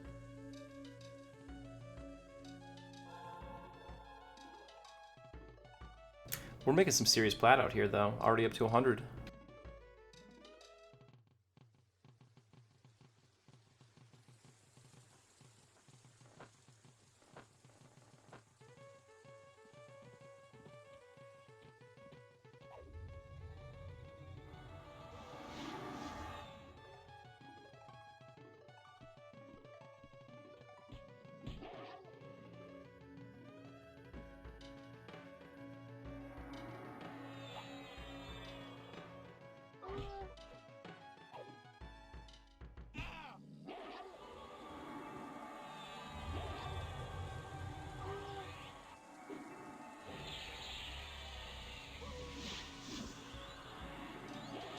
I'm getting too lazy to unequip my shoulder pads when he casts Drowsy.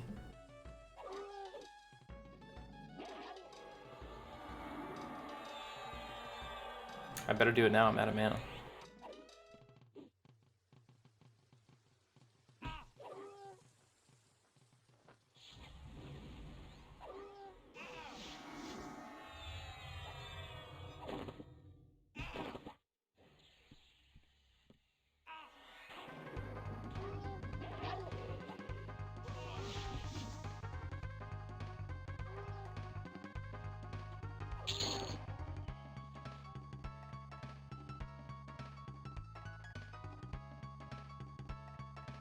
Is there RMT in chat? I like wasn't even reading this.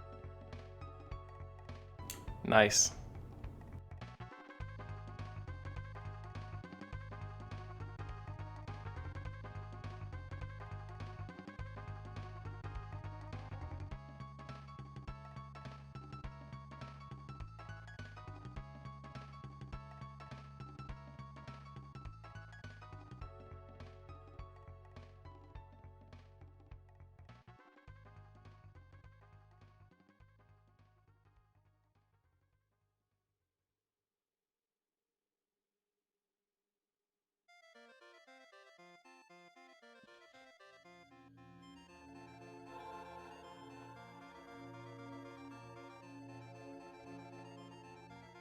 Just a little Fippy's Paw.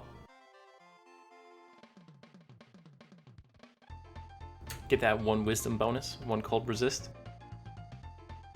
This is what's gonna let me kill Vox right here. That cold resist. She can't land her AEs.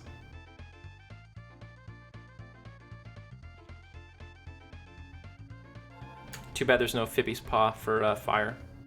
Then I could get the Fiery Avenger.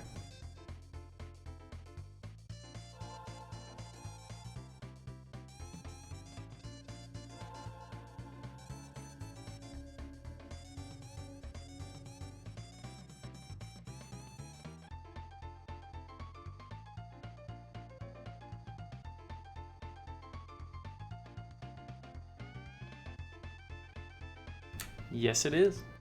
He drops it like 1 in 3 or 1 in 5 kills.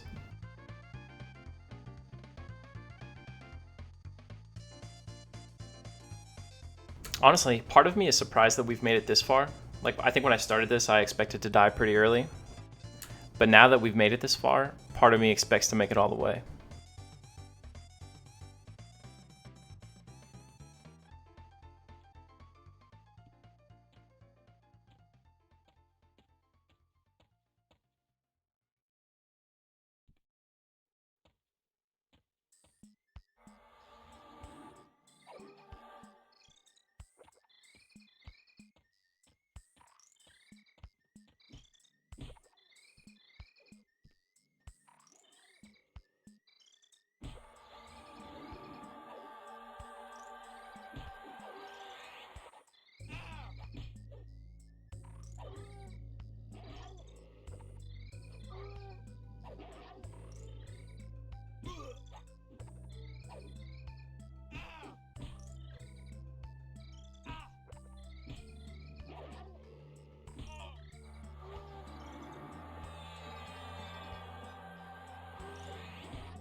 Right, yeah.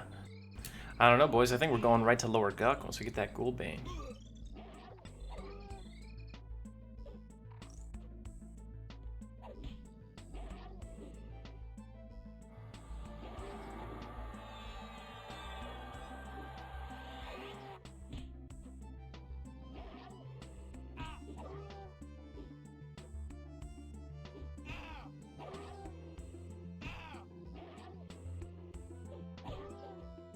Yeah, I've been thinking a lot about running eye. I'm worried about the evil eye that's there, but I would like to kill the king to get his belt. He has like a 5 stamina belt, and the headpiece is pretty nice as well. Now the armor all sucks because we're in the blackened iron era, not the blackened alloy era, so it's actually worse than banded other than it looks cool.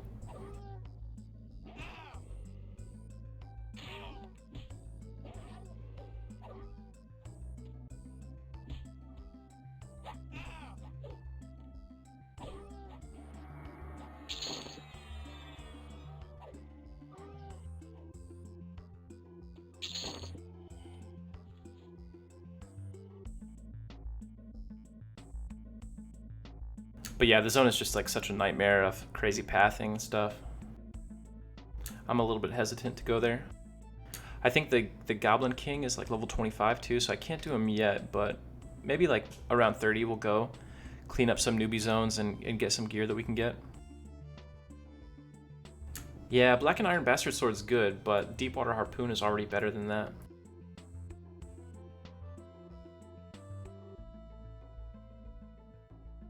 Once we're like 35, 36, before we go try to solo the Shin Lord, what we'll do is we'll go around and try to like get all the rest of our gear on point as much as possible.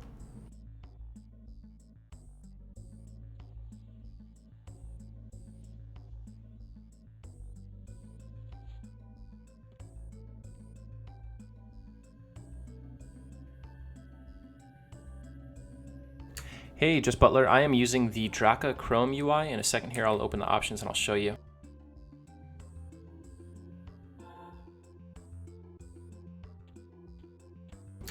There you go. D-R-A-K-A-H, Chrome with a K.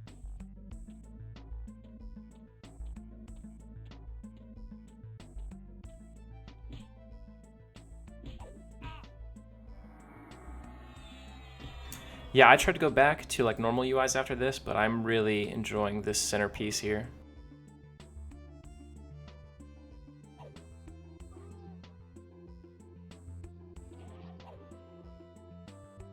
Another big question I have about running eye is whether or not the Greys are going to aggro me. If Greycon mobs do not aggro, then it should be pretty simple to go camp the king, but if they do aggro, then they'll actually, there's so many goblins down there, I'll get overwhelmed even by Greys. And it might be almost impossible.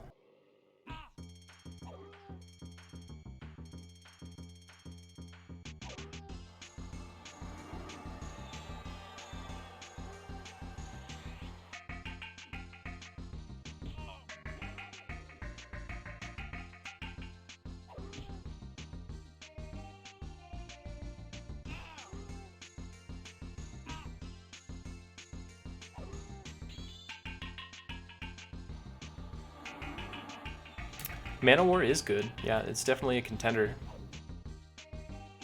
I just don't know how often Chaotic Feedback will proc. Mana War might be better DPS than Deepwater Harpoon.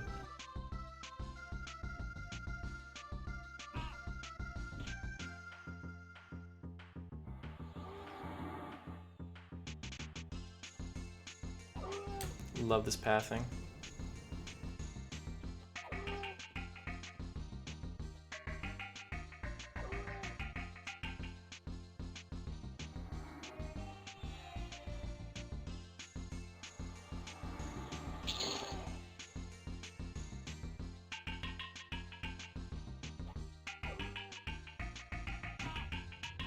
Not sure I have the mana to kill this guy right now, we'll see.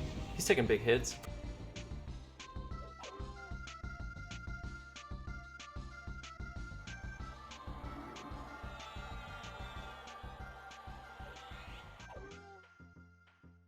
Yeah, I might do the Skull Cap quest.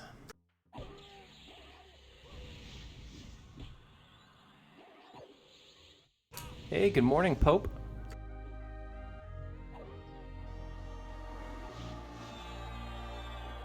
I'll see, maybe I'll have some luck and I'll get a DA idol here. That'd be nice to have in the bag.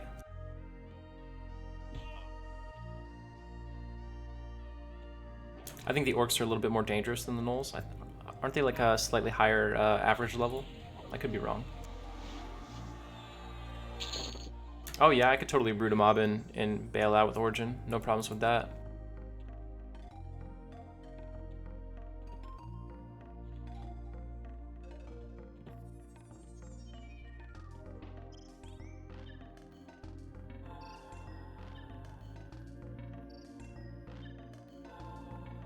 I've heard a lot of people really struggle with the XML files when they're doing UI.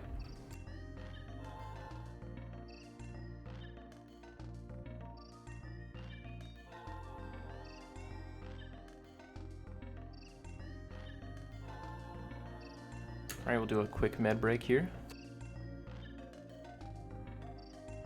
You know, Zero, we're not giving up. We almost got a polished granite tomahawk earlier, but my LOH was down, so we couldn't pull it off. I could probably break the orcs with my lull. So yeah, I might do an idol at some point. I'll probably come back at like a slightly higher level though, so it's a little bit more trivial to do.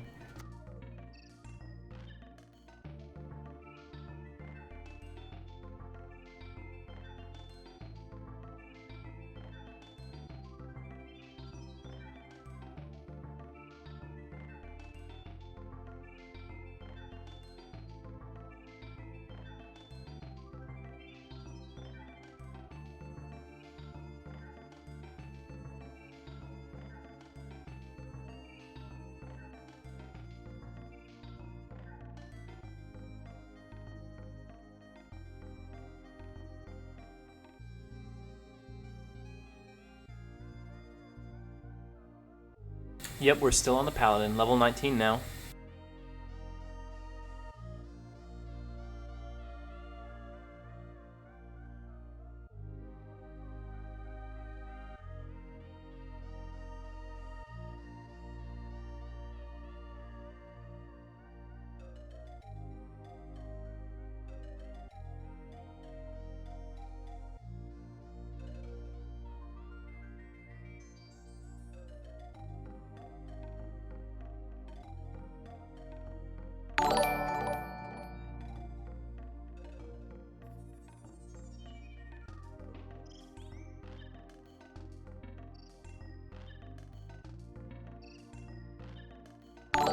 Hey, Just Butler and Trebek, thank you guys for following. Really appreciate it.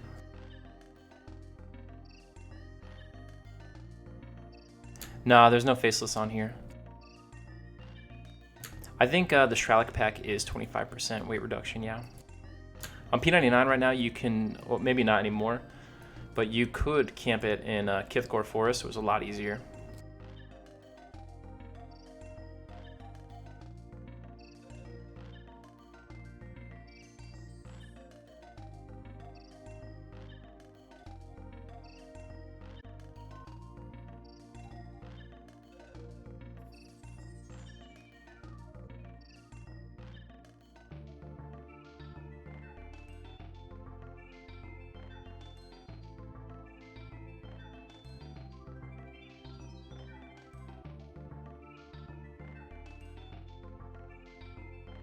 What we have right now is pretty good, but I would definitely like the highest, percent reduction I can get. My strength's not too high, and my armor weighs a lot.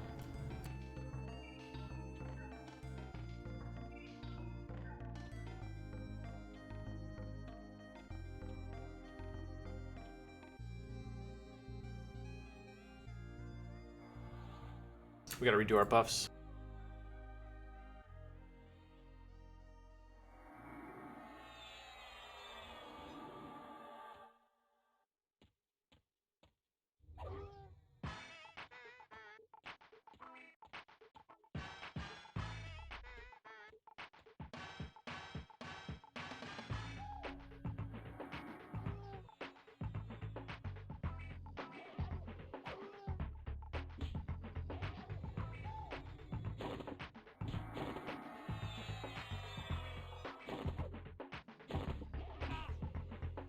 This guy's all about that drowsy cast. Here we go again.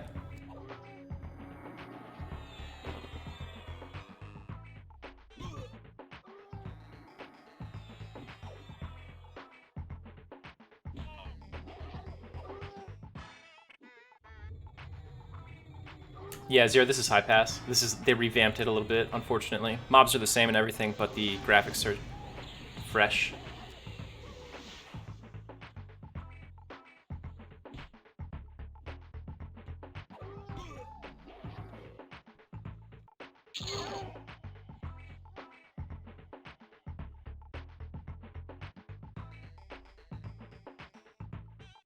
Oh yeah, they were super fast. I got like every slot in my inventory was a bag, and every slot in my bank was a bag.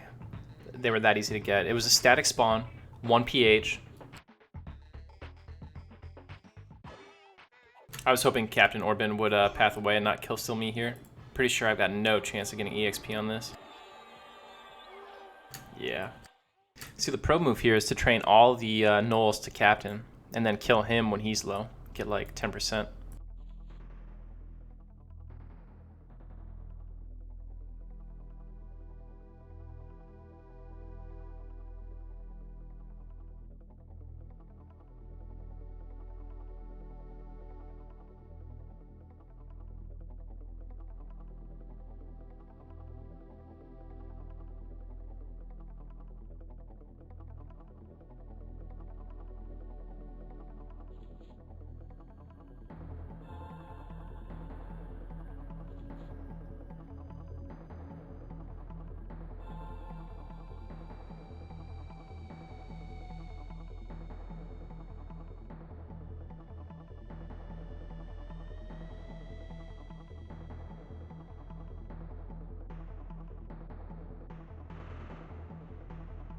Just wait till my Paladin finds out that these guys are corrupt. They're all gonna be dead.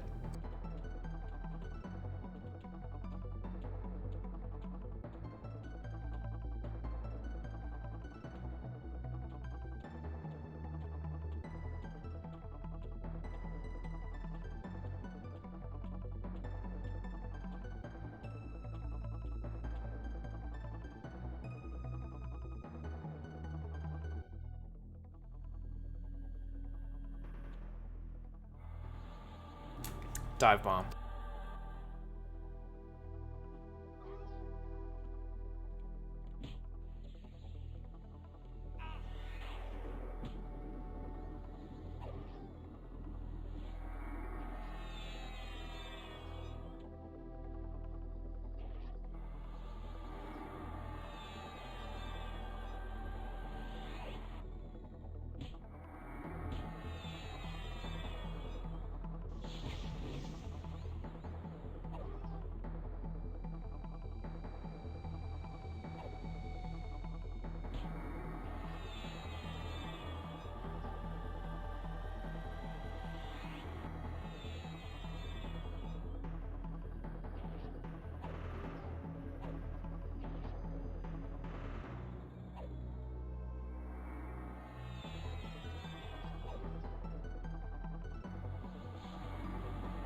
I always thought it was really cool the way different NPC factions interacted with each other. One of the coolest things to see back in like 2099 era was when people would start those faction wars with the Priest of Discord and some of the other NPCs.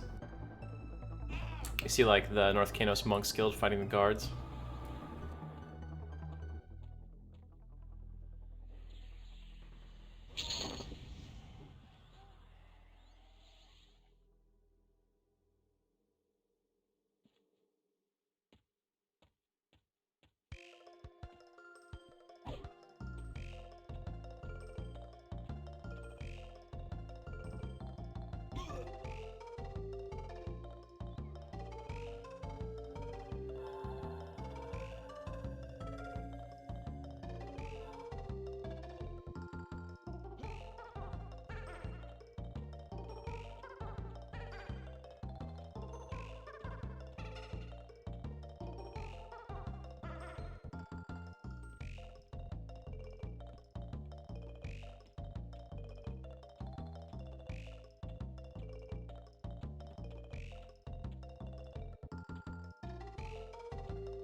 Yeah, I think the monks do win.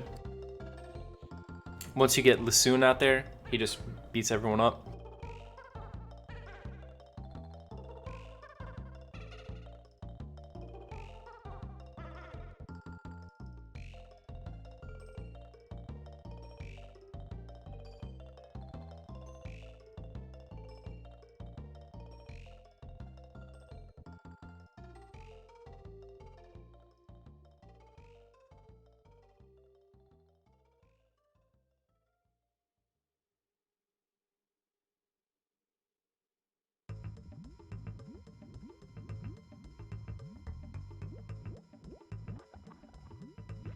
Soothsayer popped somewhere over here.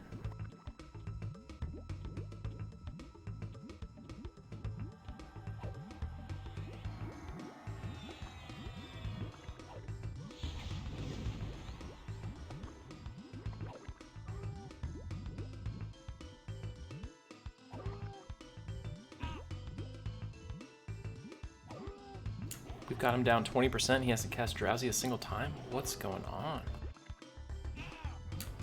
This guy's broken. Oh, here we go. You did it.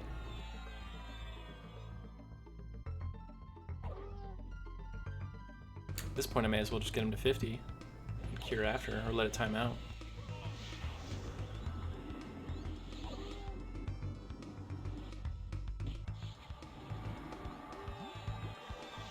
Alright, here we go.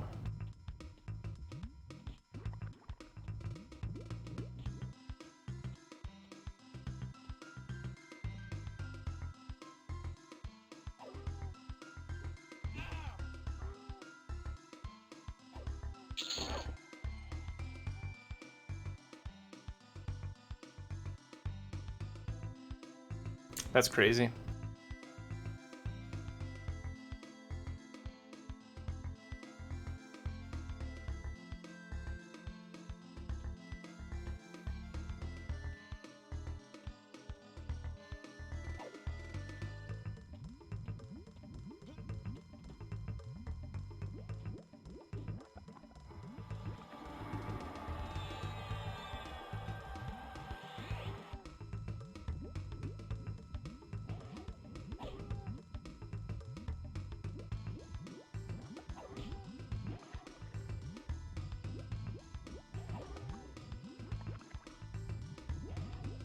There have been so many cool, cool little bugs and exploits in EQ over the years. There's an old FOH thread where they like chronicled a lot of the hilarious exploits, even all the way back from '99. It's a really good read. I think it's in like the Hall of Fame there.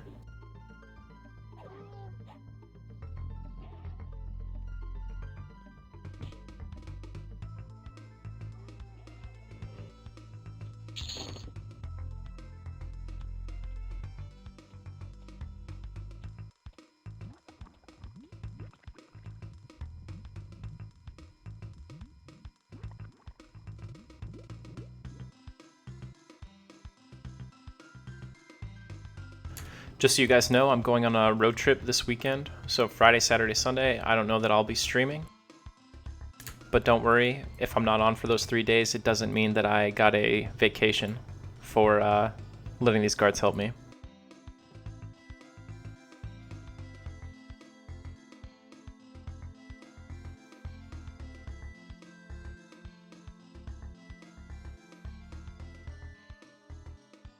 I do not think it's near the Naked Girl Pictures Authority. I think it's in a safe for work section.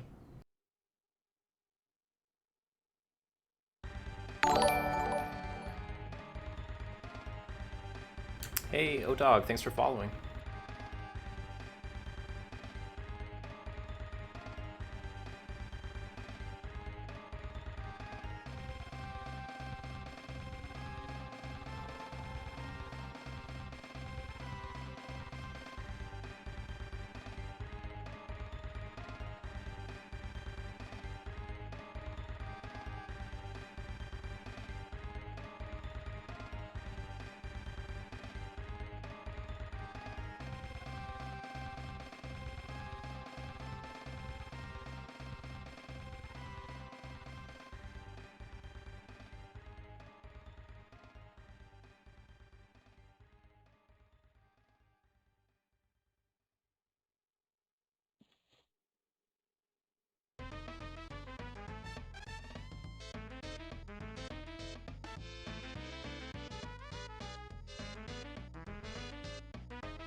Man, I don't know if Daler could get himself wedged up any higher in there.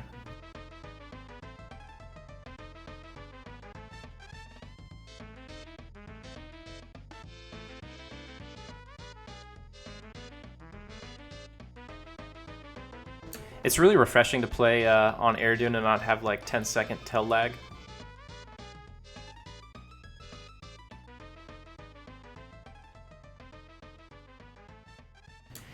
Hey, Didoctore, we are in High Pass Hold. This has been revamped, unfortunately. The zone layout and the zone population is the same, but the graphics are smoother, I guess you could say. Yeah, you're right. Sometimes it's like, you like check to see if you actually sent the right tel.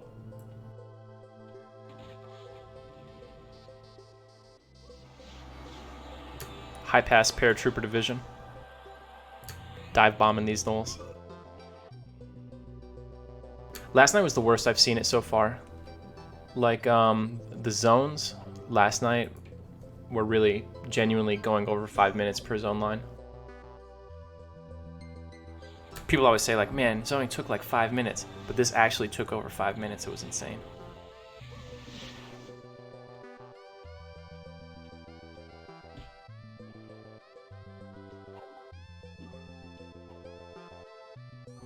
Dude, they're perfectly in sync.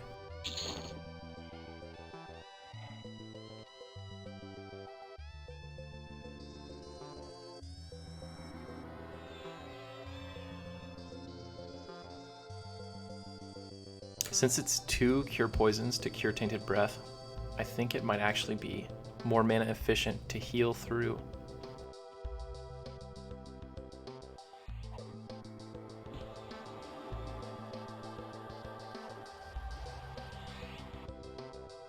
Oh, that's terrible. And then like loading into the world even took a ton of time too. I've taken to just like, you know, I used to be one of those guys like I would get on before prime time and I'd play all night, then I'd sleep in. Now I'm just like, all right, 10 o'clock, time to go to bed so I can wake up and play EQ while like the server is stable.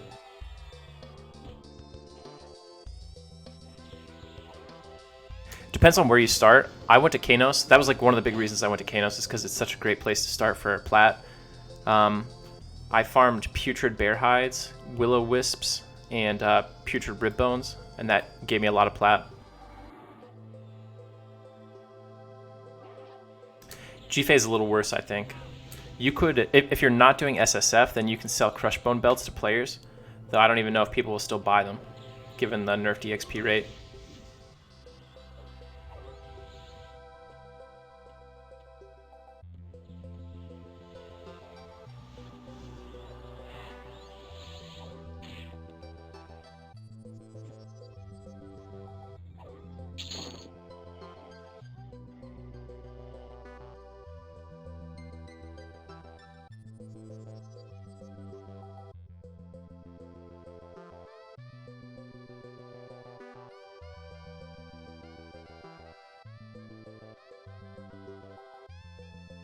I could be wrong. I haven't leveled a ranger in a long time, but I think you actually have to keep clicking the track button, like refreshing the track, and that's when you get the skill check. So just having it sit open, I do not believe will skill it up.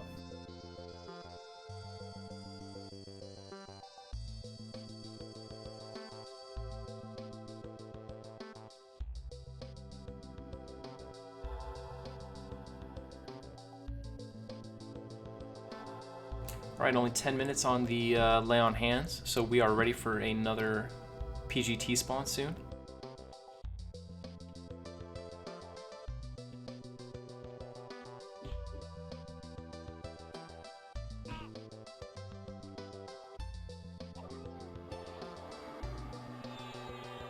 Oh yeah, bandits are actually some of the best money I've had this whole run.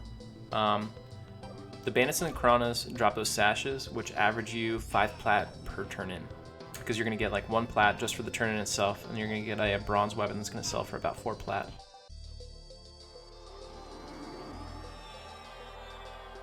And that's on top of the other loot. Like sometimes they drop like bronze weapons, or they just drop some good change.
We gotta sell soon. We actually had to sell a while ago.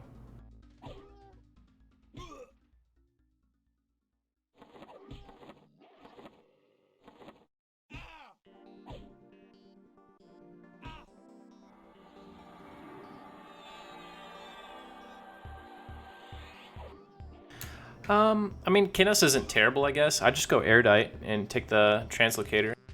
There's that really good newbie quest in Kanos Catacombs to get that 3 int earring off of Cubert.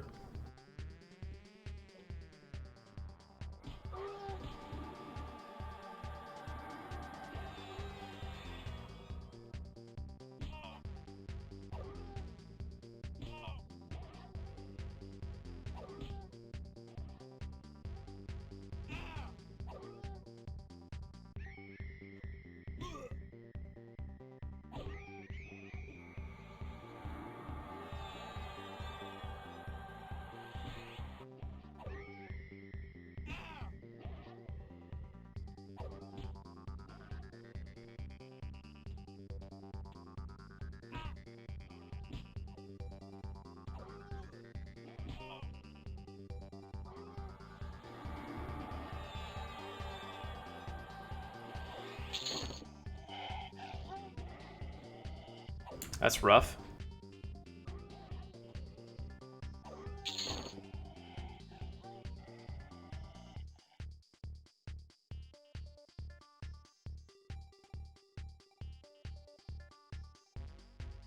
That's crazy. It's really dumb there's no tiny daggers in Kanos. I didn't know that was a thing.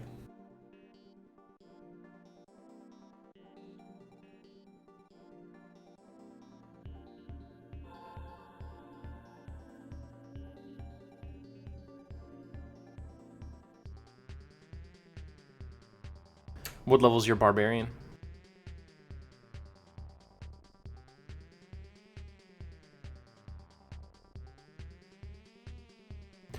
Dude, let me tell you, I got so tired of having to run back and forth between Erudin and all the way to Kanos Hills to talk to Martin Sayer just to do some blacksmithing. Man, that was super lame. Yeah, or run all the way to Hallis.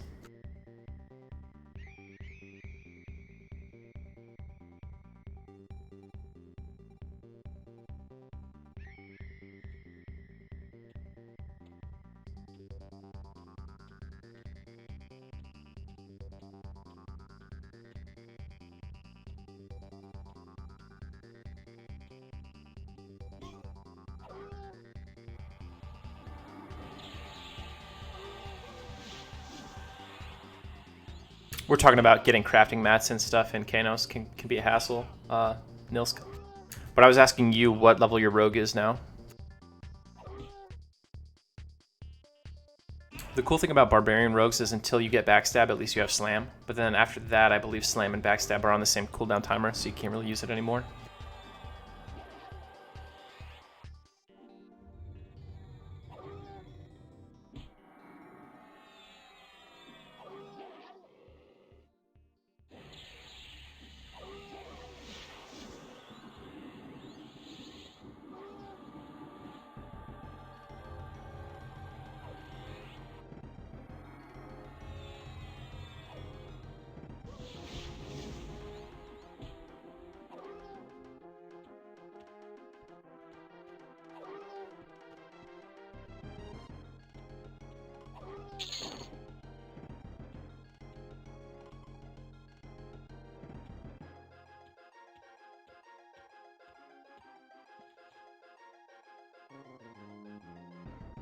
Hey Zionair, I just put a little blurb in there for SSF.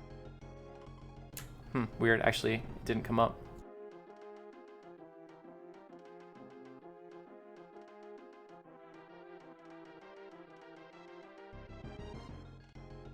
Well, in any case, SSF is a playstyle called solo self-found. So I'm soloing 1 through 50, and all my items must be self-found. So all items I acquire have to come from mobs that I solo, from quests I do, from crafting that I've done, or from default vendor stock that I have purchased from vendors. But it can't be something a player sold to a vendor. And it's a permadeath run, so if I die, game over. Alright, we gotta go sell. We're like 55 agility right now.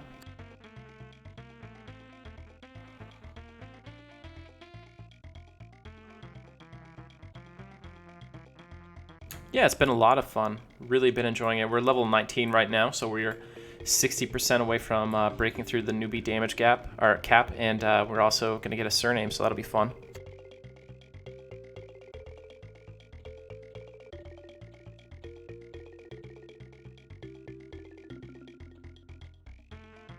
Oof, that 22 velocity.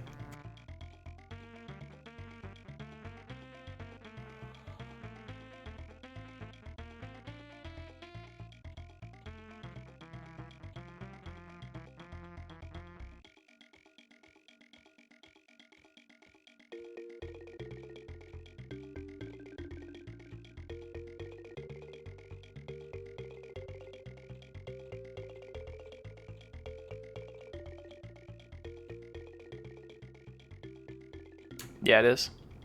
4 velocity, 5 velocity.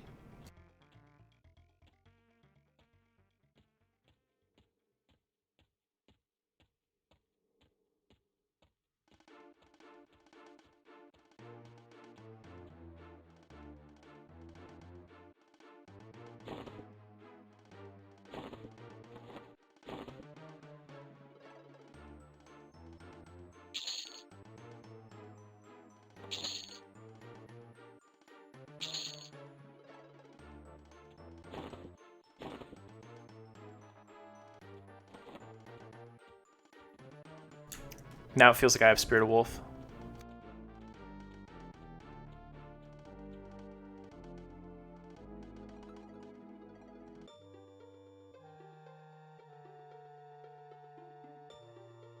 Yeah, people always flipping out in the general chat. So the server first 50 that I leveled was a mage, but it was in a group. It wasn't SSF. Oh, okay, we were going the right way. All right, that's it, boys. We're turning auto duck off. One too many times.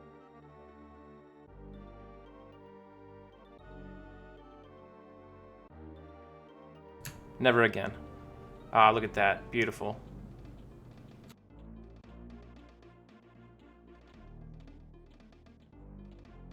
Hey, my favorite class has got to be either Monk or Necromancer. Nah, it's all good. I wish it had been Necromancer. They're a little bit more fun to play than mages, in my opinion. But that's just not, it's not what the group really needed, you know what I mean?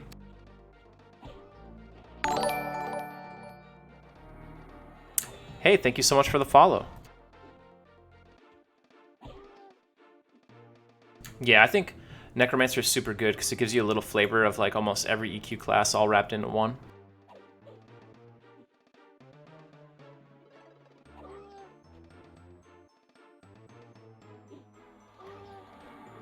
And having Feign Death is like playing a totally different game.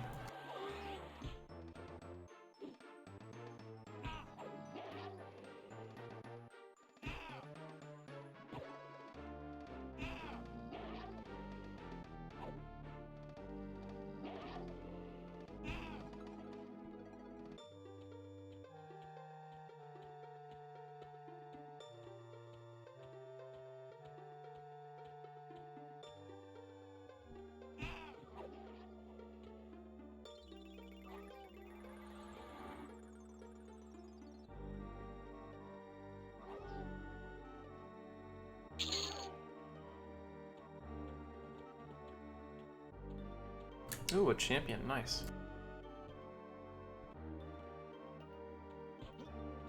We gotta reapply our buffs. Oh, what am I doing? No.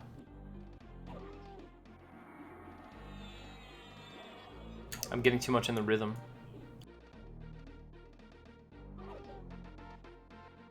Yeah, this is a PGT. Though, you could say the camp is highly contested.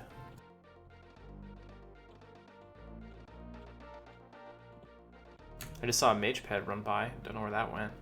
There's like nothing else up here.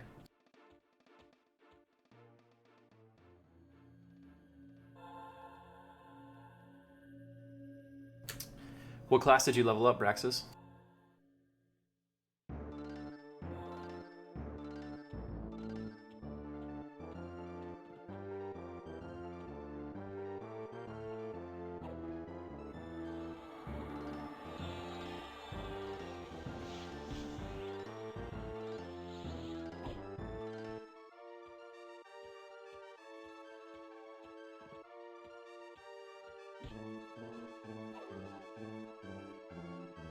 Okay, yeah, Druid's pretty fun. What are you gonna do for an alt?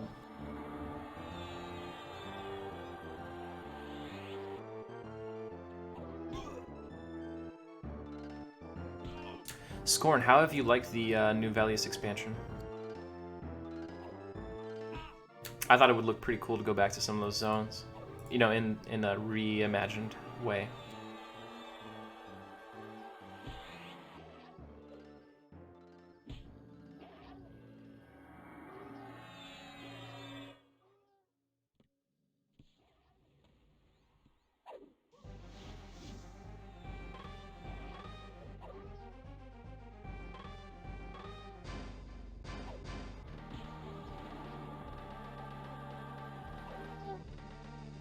You should do a rogue.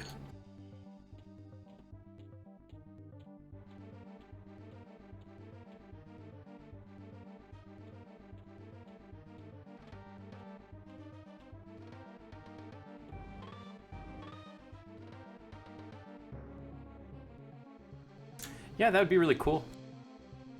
It sounds like something the game really needs because there's just so much content between like level 1 and endgame, or even if you make a heroic character, just trying to figure out how to use a heroic character, how to like pilot it effectively, is a daunting task.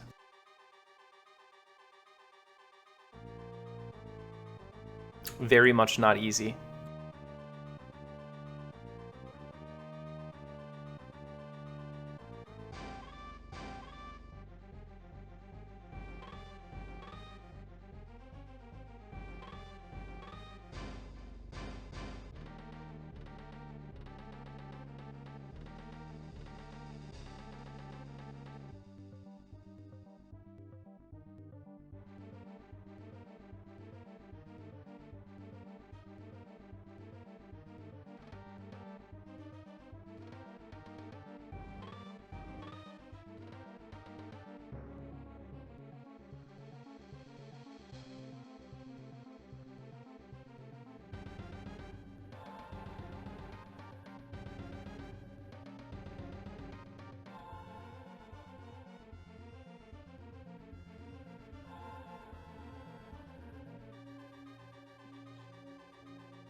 I paid the captain here 10 chrono to power level me to level 21.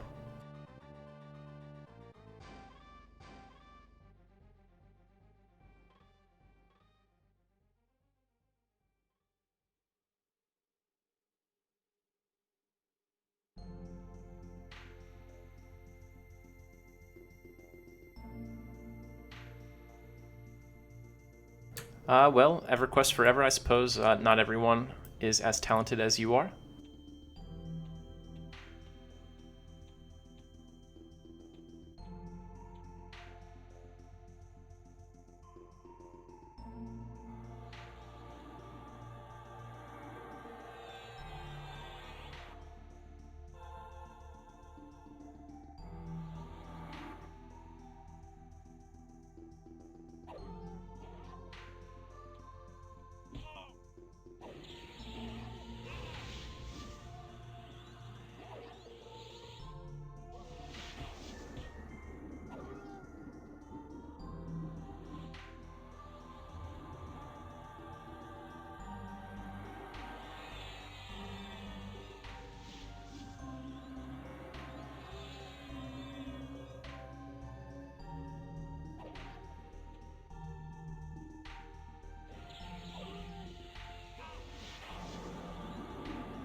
Yeah, but a new player doesn't know that you can do any of those things. And they don't know what a discipline is.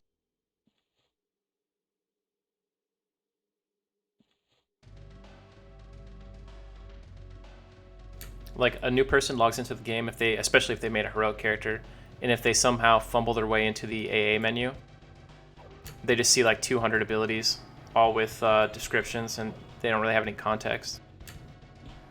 It'll be a lot easier if you start at level 1, that's for sure.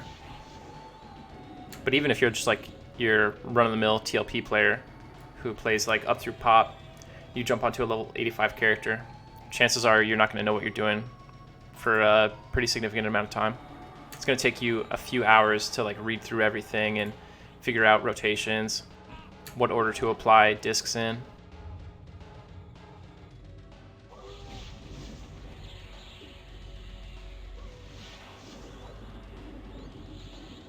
Hey, this is the Draka Chrome UI. Yeah, I've had some really good luck with rare drops. Today's actually been maybe our most unlucky day.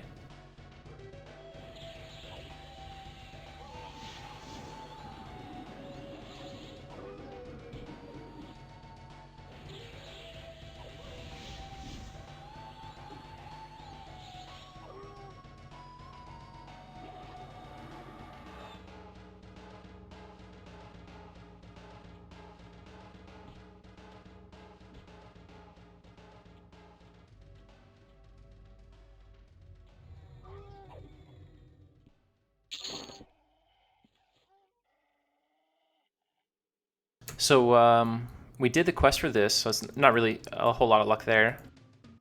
We got the Shining Brass Shield. We also have a Shield and Knife, which was a quest turn-in. That was good. Shining Star of Light here was a quest item.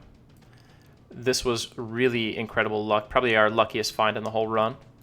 We also got these. It could be kind of a farm to get these at lower levels. We got our Spiked Collar. We've got the 2 AC earrings from Crushbone. And then we also farmed an extra set so that we could do the 2 Strength Ring quest. And then we have a Purity Belt.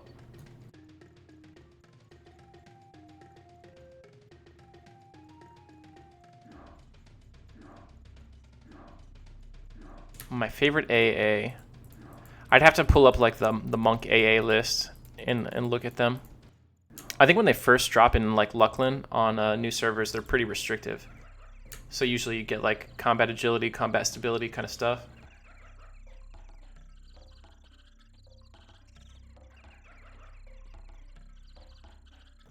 I'm a really big fan of Focused Destructive Force. That's a little bit later.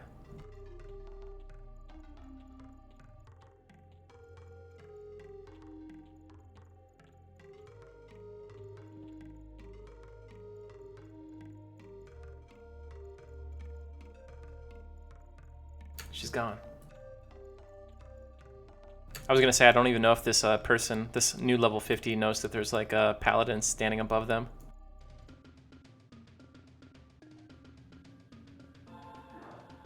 Oh, dude. Definitely one of the best AAs overall for a monk is Stonewall. It's so nice when casting mobs finally don't break FD at all. Then you can just be brain dead when you use FD. You don't have to think about, like, did they cast a spell a second ago?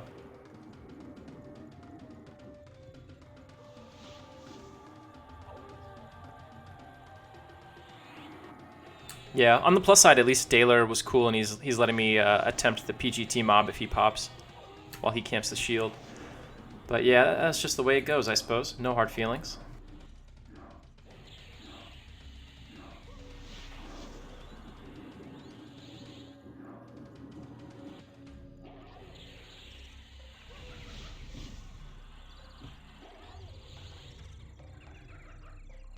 Right, yeah, that gnome was whack.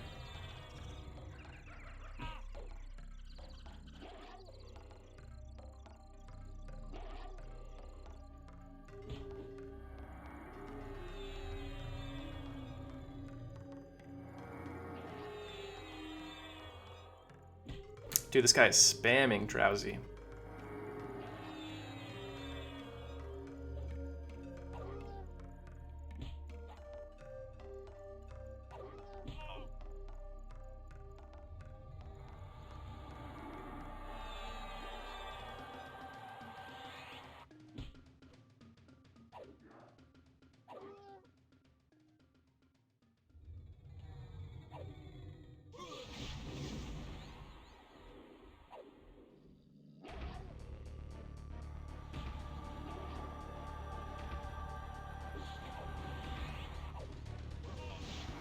I really need to land one of these swings.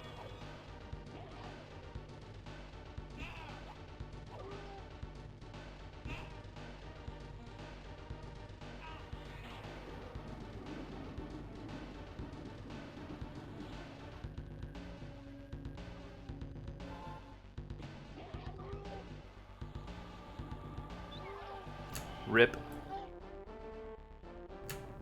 Just a little short.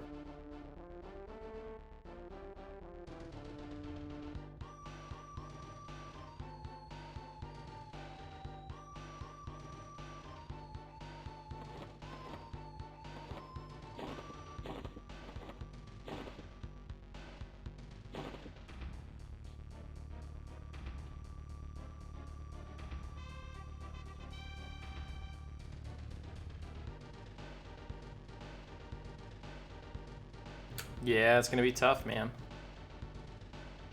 Now we got a big med break here.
I just started the Bone Thunder Staff at a much lower level.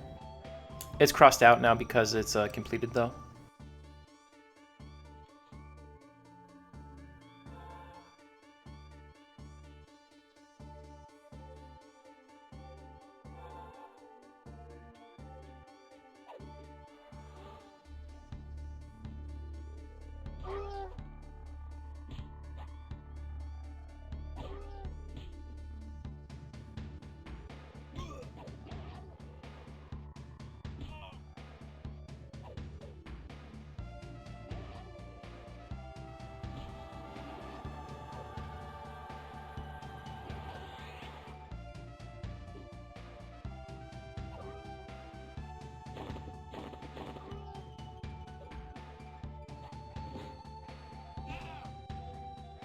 It's going all right. It's going all right. We are at 44%. Not exactly flying, but it's moving.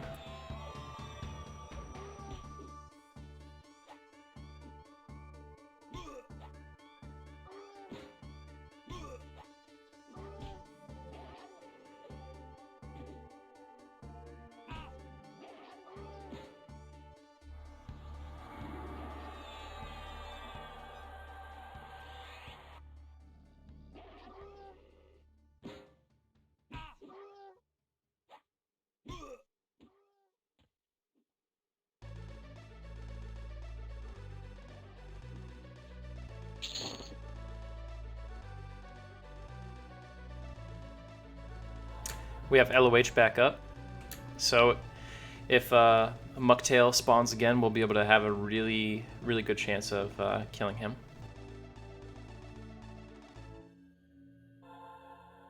Alright, I'm gonna med up really quick. I'll be right back. Gonna grab a drink.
Alright, I'm back.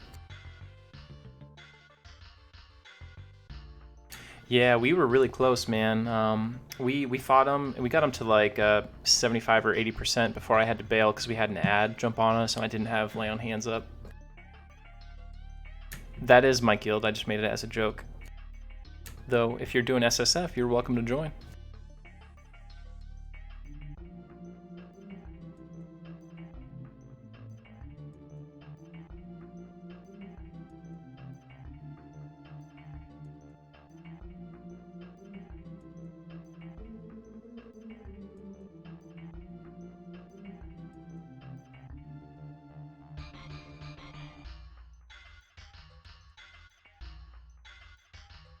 It'd be a cool thing if there was like a system where when you got your faction high enough with a certain group, you could, quote, join that faction, though.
Yeah, I don't know. I really enjoy watching people play EQ too, and you'd be surprised because, like, you know, it's not the most active game.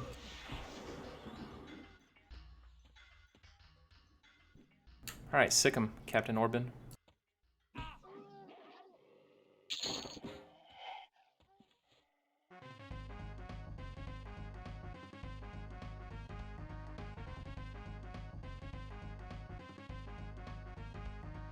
I met there's a guy on the server called Adventuring, and he's doing SSF Permadeath Ranger. I think he's on like his third Ranger though. He dies, deletes, and makes the same name. He's been having a tough time getting a good weapon. Like his weapon right now is a cast iron rapier.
Yeah, that's what I was looking at. I was looking at the Sword of Morin, but the Ghoul Messenger is like 25 or something, 27. I mean, you might be able to take him on a little earlier than a Paladin would because you can get Spirit of Wolf and Bokite him or something.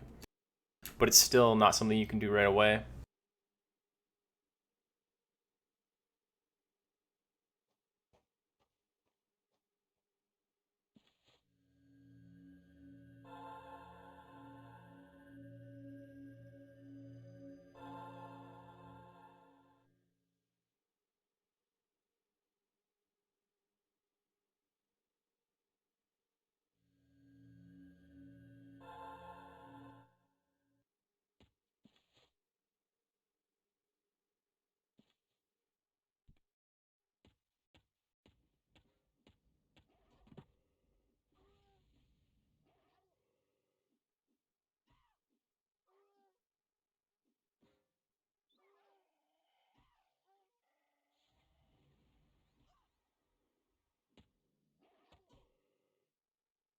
I wonder why this level 33 cleric is killing these mobs.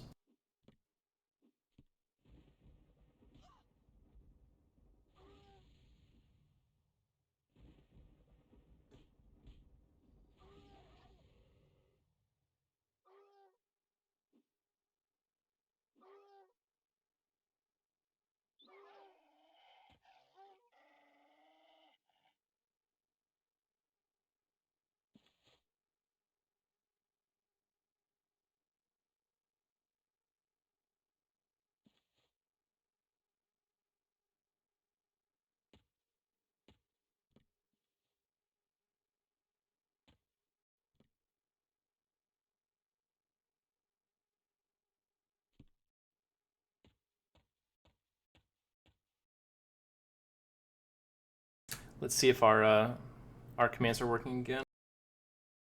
There we go, perfect. Real Bonita, you can look at that little blurb there. That'll explain it.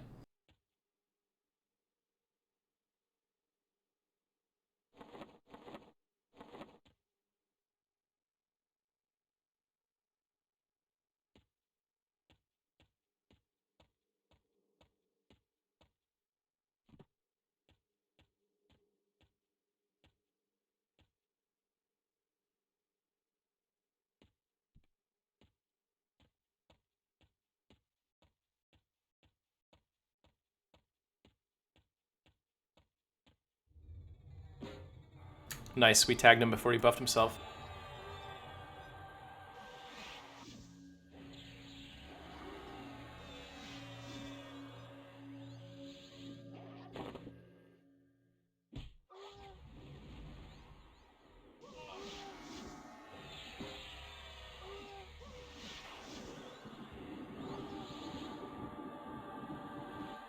So yeah, this is a SSF permadeath run. No trades with players, and if we die, it's game over.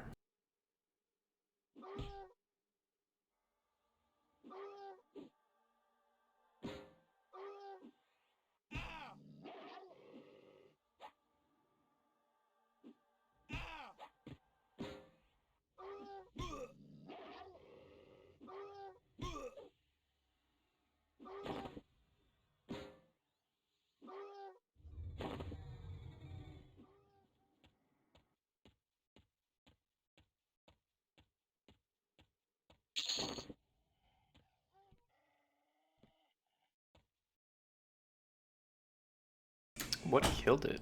Oh, Cyrene.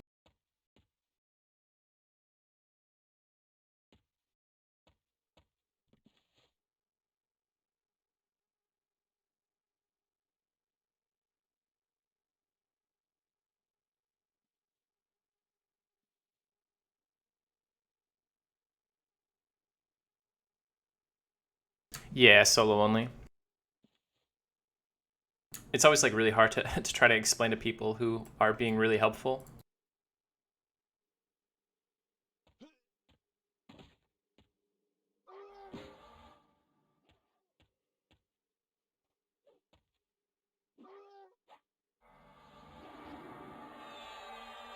These guards are like a little too far up.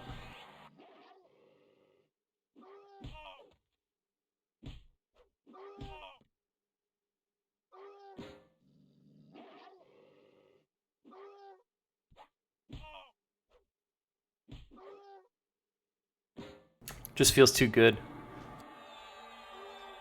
Run around the hill? Nah. Once we get a Quillmane cloak, though, we'll really be in business.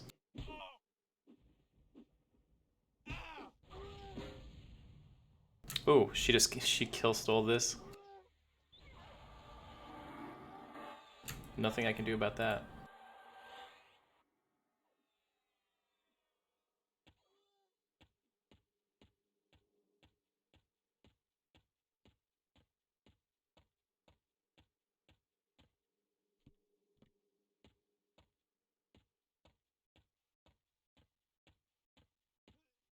We're gonna pick one spot and hope really hard.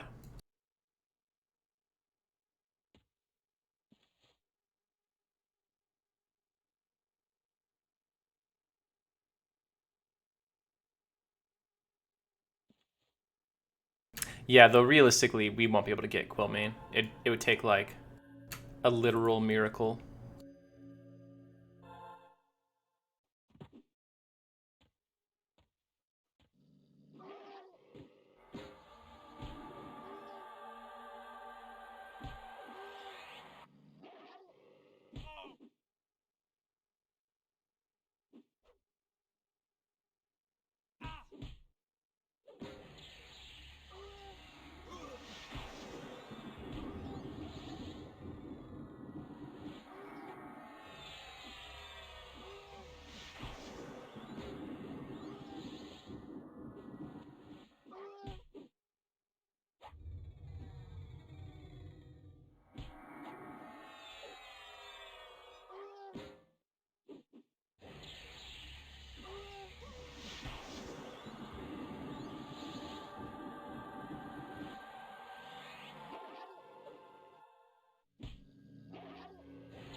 Yeah, I saw echolocation got 2 Quillmanes that way.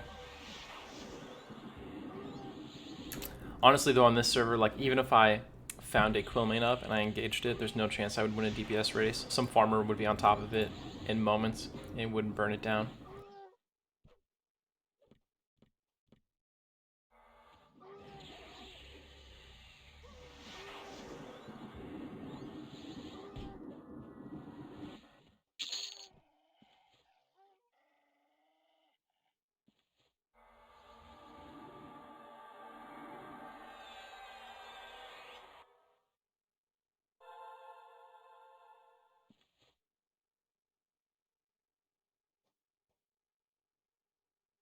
Yeah, I can move it around.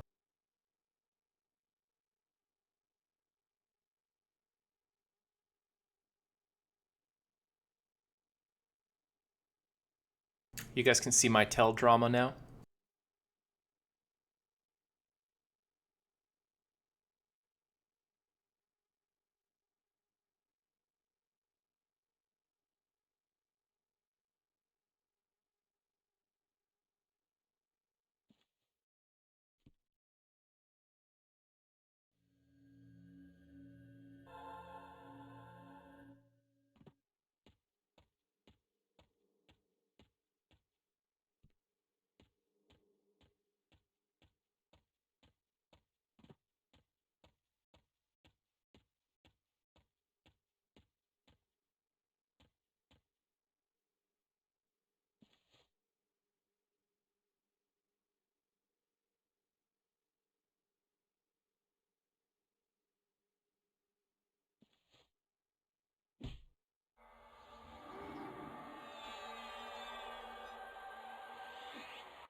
I hate when you start casting really soon after you stop moving and it doesn't register that you've stopped moving in time. So it interrupts you even though you definitely started casting after you stopped. Like you've got to wait an extra second.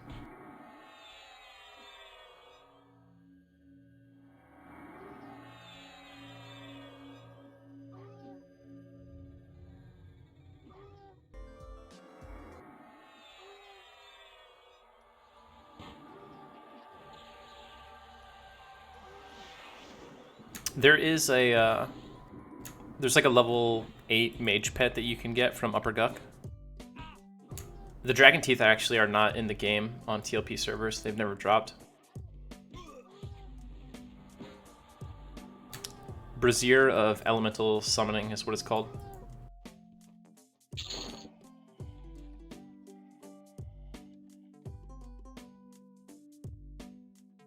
All right, we're halfway there.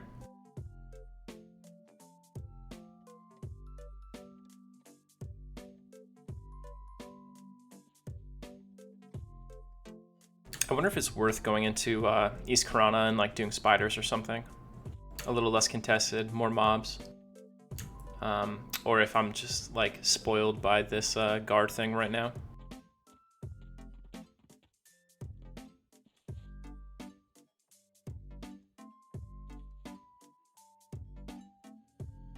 Like fighting something that's a little bit higher of a level but doesn't cast could be faster, I think.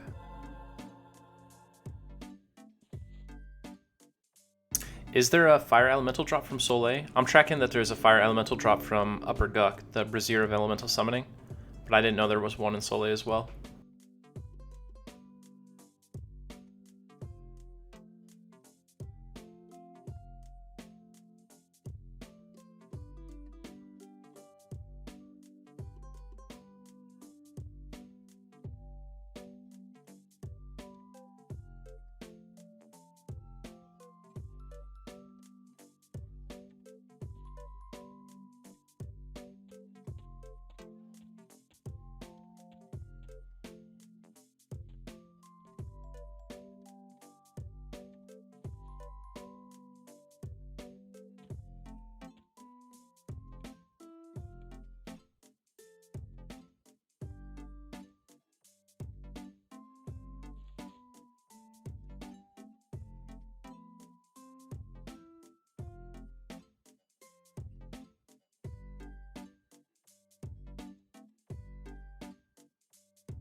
Is she casting on it or is she casting on me?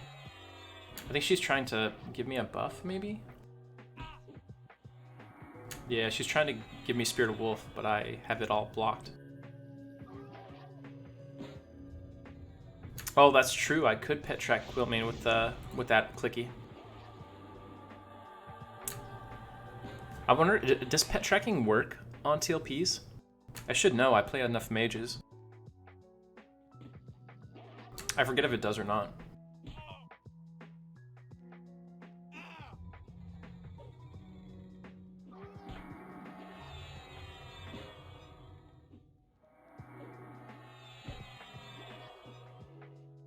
So basically you tell your pet to attack a mob, and if that mob is up in the zone, your pet will say, taunting attacker master, or attacking Quiltmane master. And if it's not up, it won't say anything. So like you can sit in South Karana and spam pet attack Quiltmane, and the moment Quiltmane spawns, your pet will start responding to that command. Even if it's too far for your pet to actually charge down there and fight Quiltmane.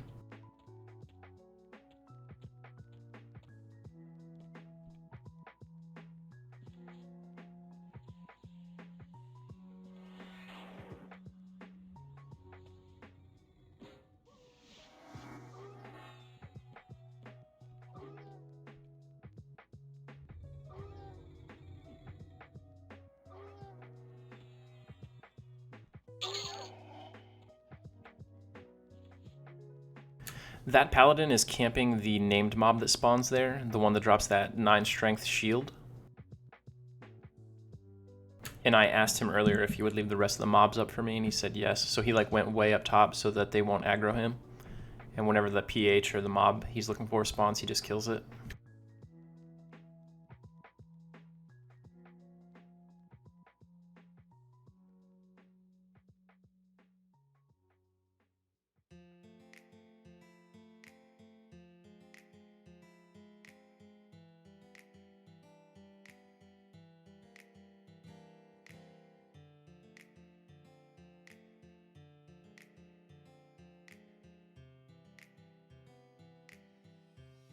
Happy Valentine's Day.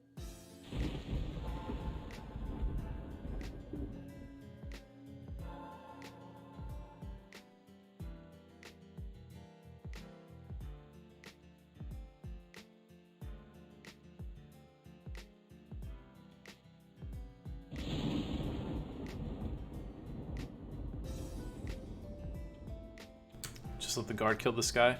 They're both gray.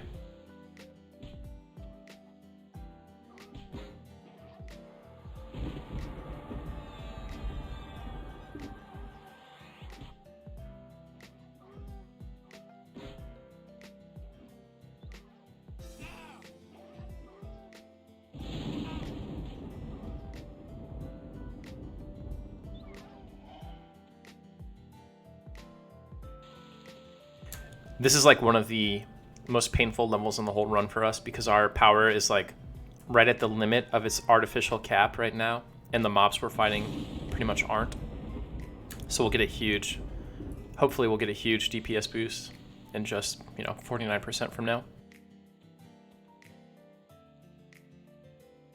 Yeah, I guess the Mucktail Gnolls worship Rallis Zek. They might be talking about like Rolfron Zek or something. There's another one of the Zeks. There's like a million Zek like demigods. Rolfron might be a kobold though. Yeah, he is. Rolfron Zek, Lord of Despair, is a kobold.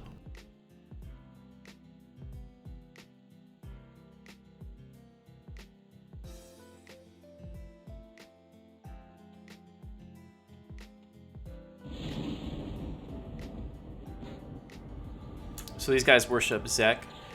The Sabertooth Gnolls, no, the Darkpaw Gnolls worship Burtox because like Tranix went Necromancer, and then the Splitpaw Gnolls worship Brel because he actually created Paw, created the Gnolls.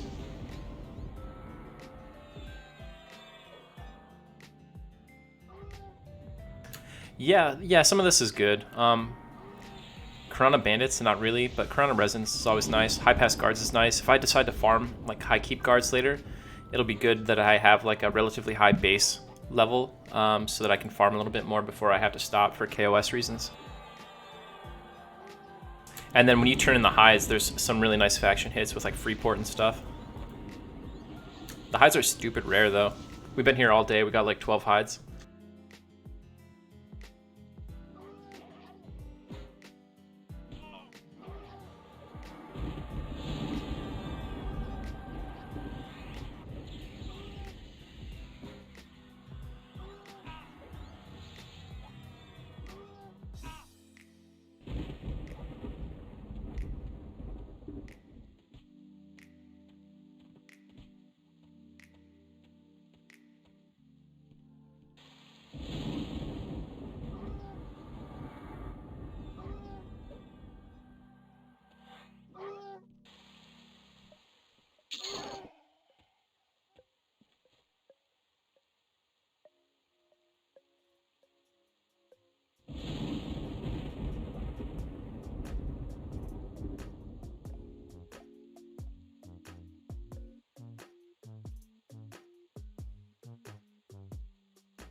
I'm basically happy to have any positive faction hits because it's like, potentially one less faction that has some mob in a corner somewhere that'll come out and hit me for 150 damage one day.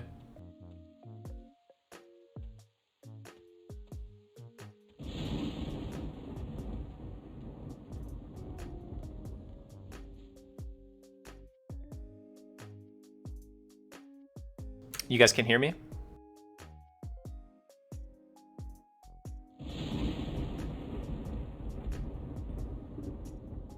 Might just be on you, Gallo.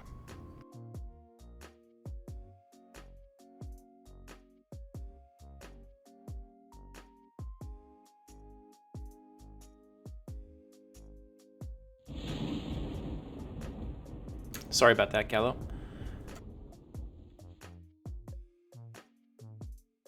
I guess you can't hear me saying sorry.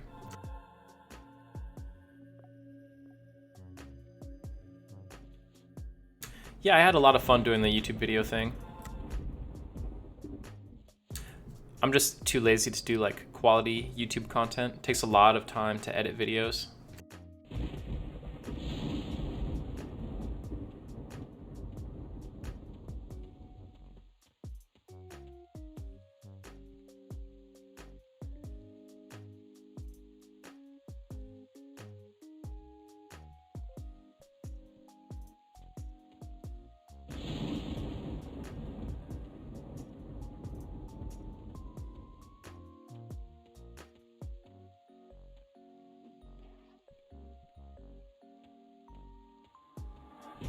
Uh-oh. That's not good.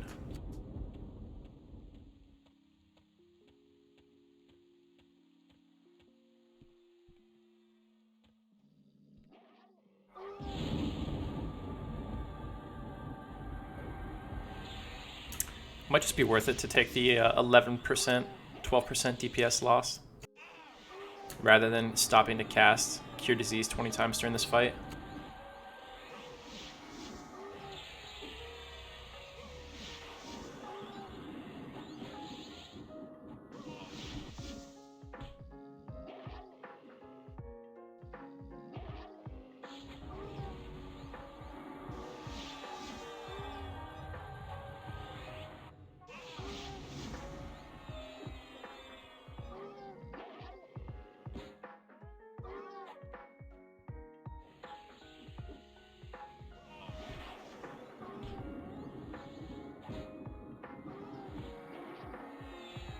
Yep, that's still that same mace all the way from the beginning.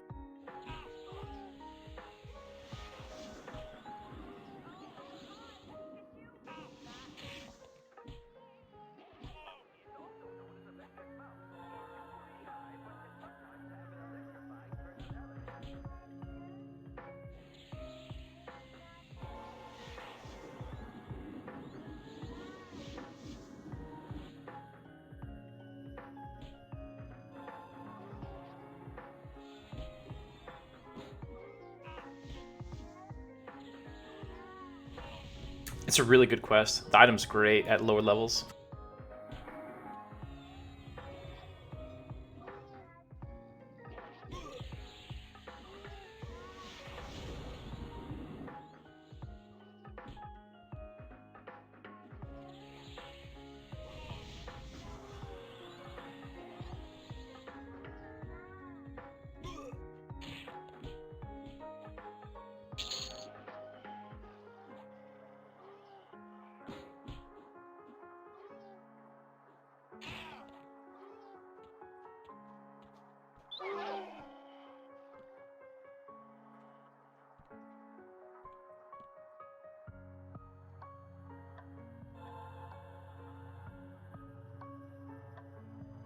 Yeah, the shamans are really tough, man.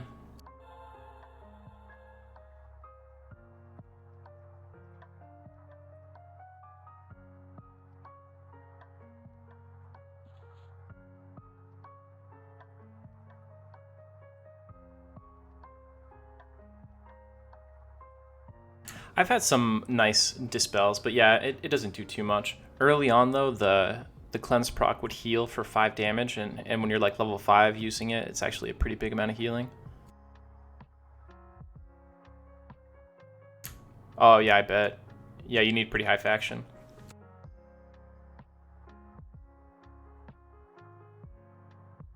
You probably did what, like bone chips or gold to Lashun, Nova Shine in North Kanos?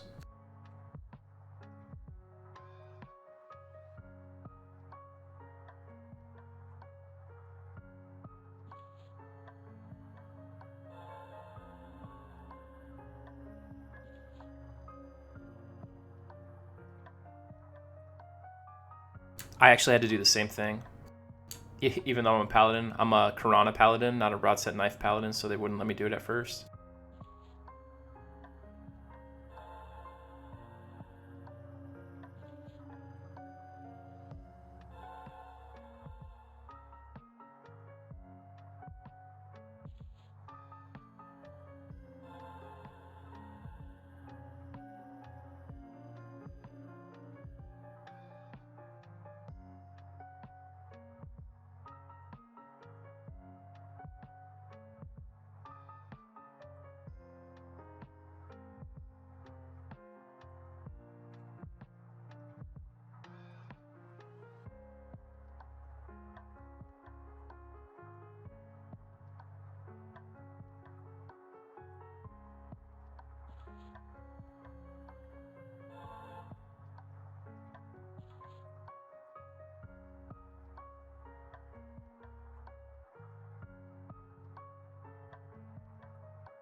Yeah, for a while it was pretty active, but now we are definitely doing a lot of meditating. We lose a lot of efficiency when we get 2 mobs like that, you know what I mean? Because the DPS is just so much higher from them.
It's funny, like 2 levels ago I was soloing yellows no problem in Unrest.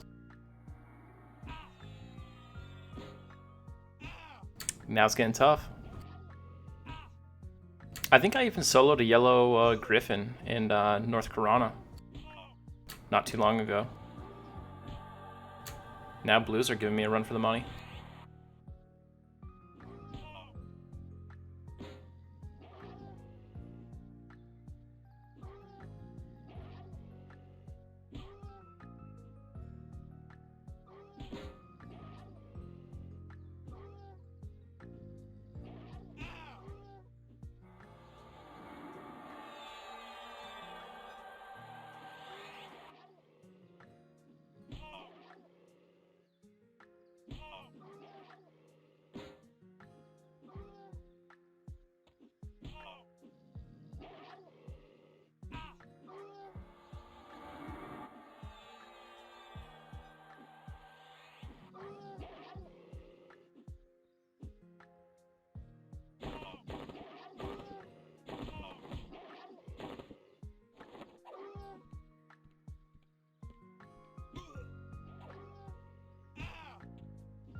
Well, hello there.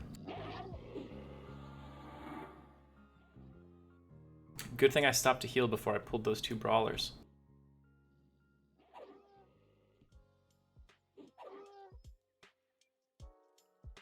I don't know if those brawlers can be split. We're gonna give it a shot with Lull.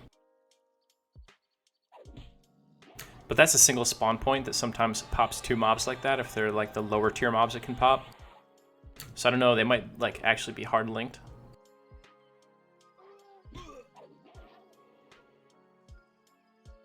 Paniel has some similar spawns with like the newbie yard, but they're not hard linked. You'll see like there's a spot where 3 fire beetles spawn all at the same time, and it doesn't respawn a single fire beetle from that spawn point until all 3 fire beetles have died somewhere, and they all path off in different directions.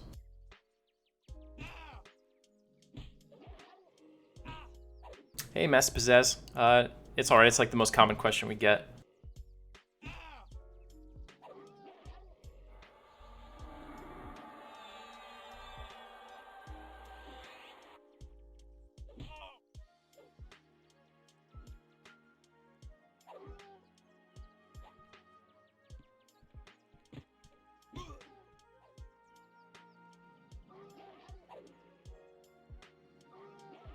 Hey, Spaghetti.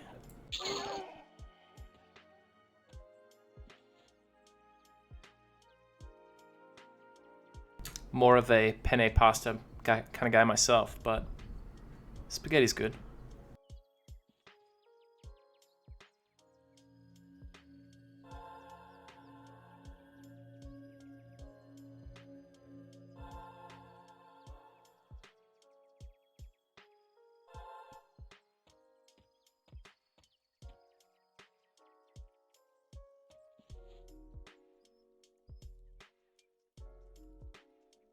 Yep, I did the Harpoon quest in Ocean of Tears.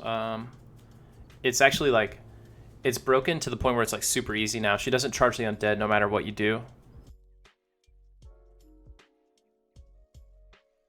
And then after, so if you come and you do the whole potion like pre-quest and you give her the potion, she stays sitting, she never leaves.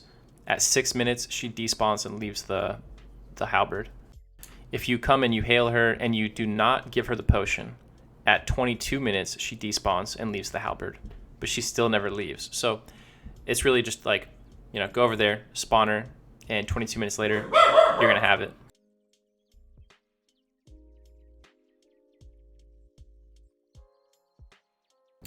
Eridan is just that hot new server, you know what I mean? Feels good to be on a server with population. Yeah, sorry about the dog, folks. I've got 2 small corgis.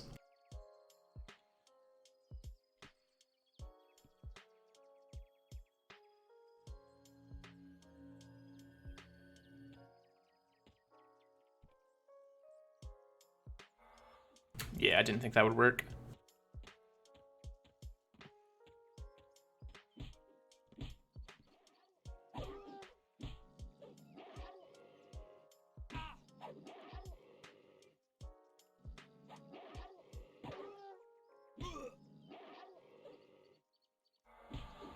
Maybe she's mad that I've been doing this all day. Hey, what's up, Bobby? Bobby, I feel like I haven't seen you stream in a couple days, man.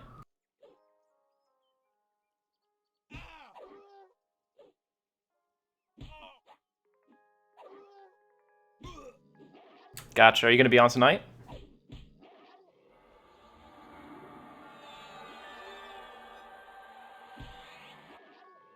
Wait a second. Why am I losing?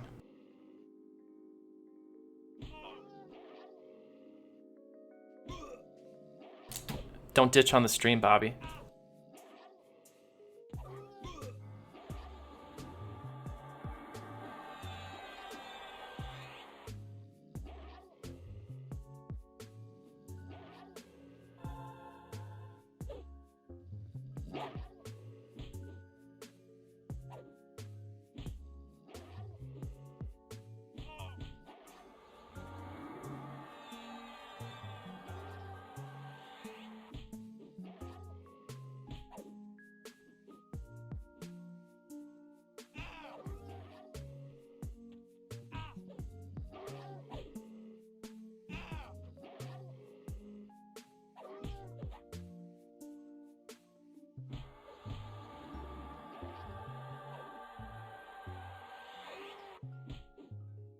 Nice.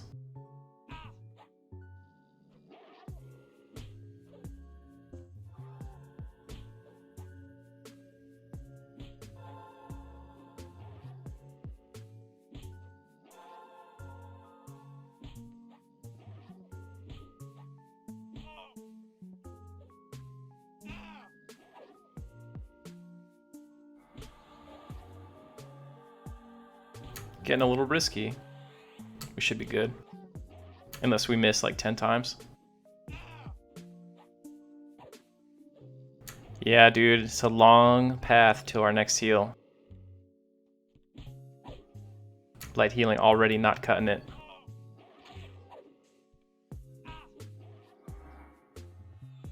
Might be in trouble here if Captain Orban doesn't pick up the deeps. Dude, that's so dumb that he cast me. All that for nothing, basically, because he cast one.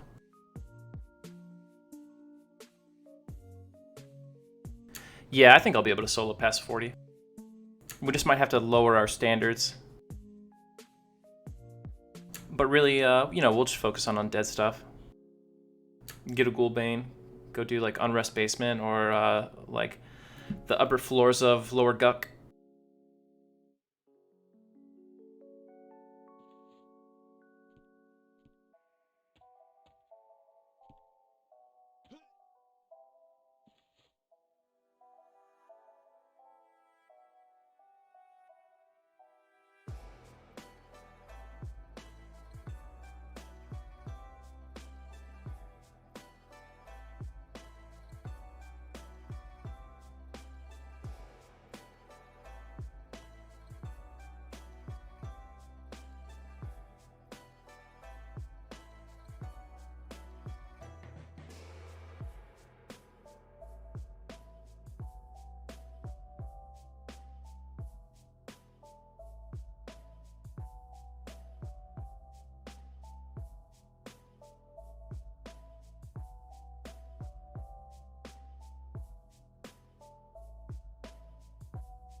I could if I had been smart enough to go by route. Just trying to power through right now, I guess. Next time I'm off stream, I'll probably go by route and take care of that kind of stuff. I definitely want to hit level 20 on stream.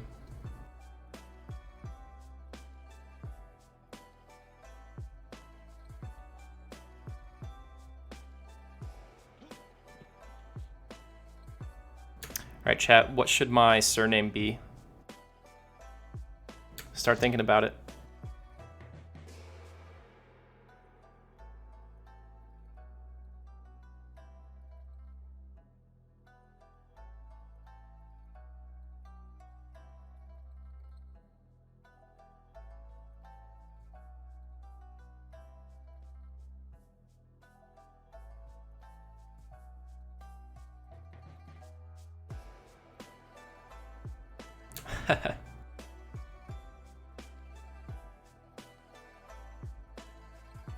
I feel like if I go deathless, like we're just asking for that death.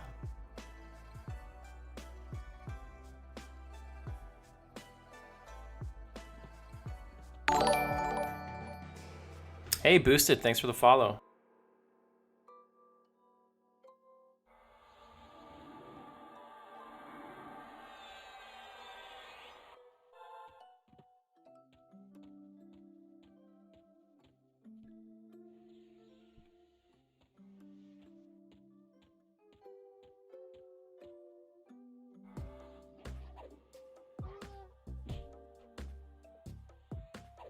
Mythara would be a cool one.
Boosted, I don't think it's the best for this challenge, like the easiest. It's definitely for other reasons, but I've got a little blurb here.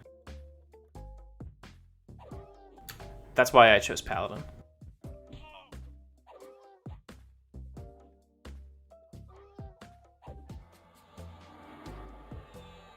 We intentionally wanted to do something that was going to be really challenging, and I think Paladin is right there in a sweet spot where it's not impossible, but it's very hard. And it's a class that's pretty underplayed.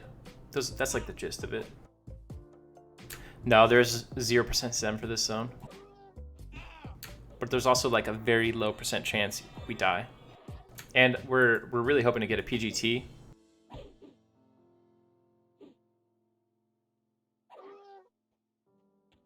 P99, yeah, I think has way better solo EXP.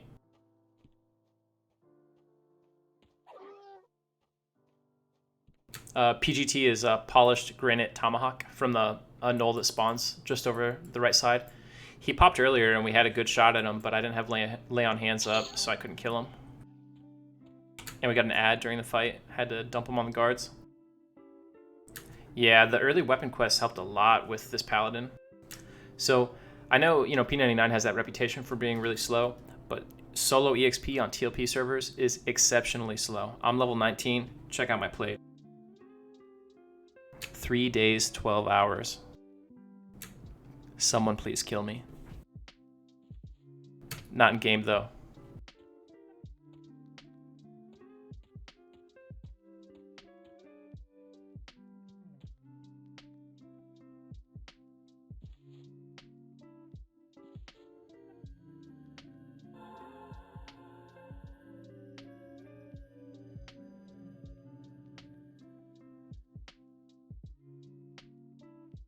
Hey, Jay Rossi, I'm not sure about the time zone for different guilds on Air Rampage is a Euro guild, so maybe they fit that. EQ Baby rates, 24/7 for open world content, supposedly, so they might be a good candidate as well.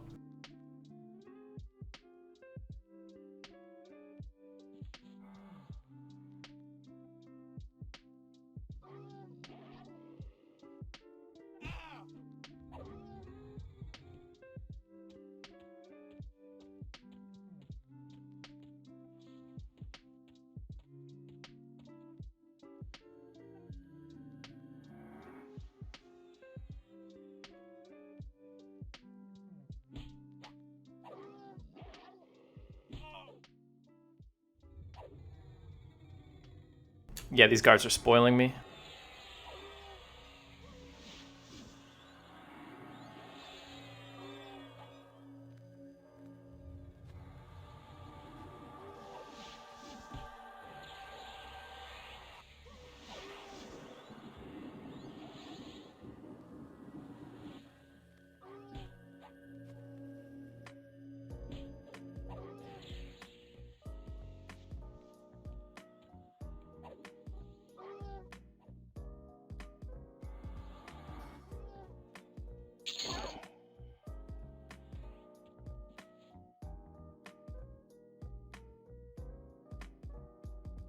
Yeah, so the way I differentiate it is like the guard is kind of just like a mechanic that exists in the world that I'm taking advantage of.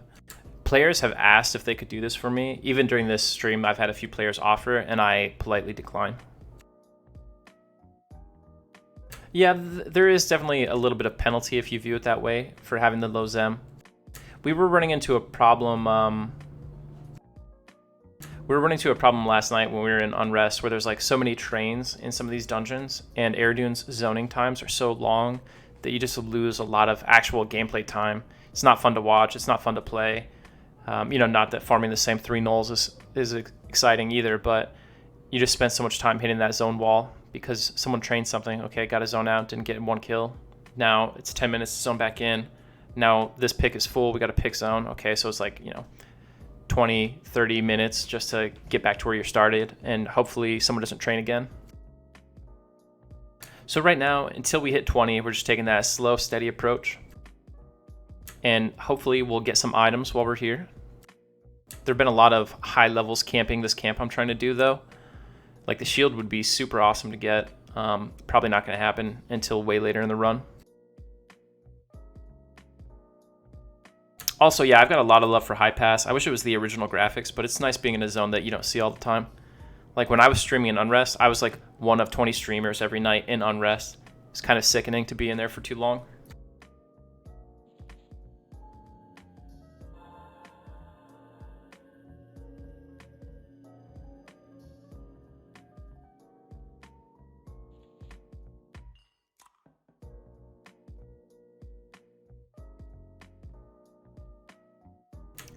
I need some dumber music to get this flowing though.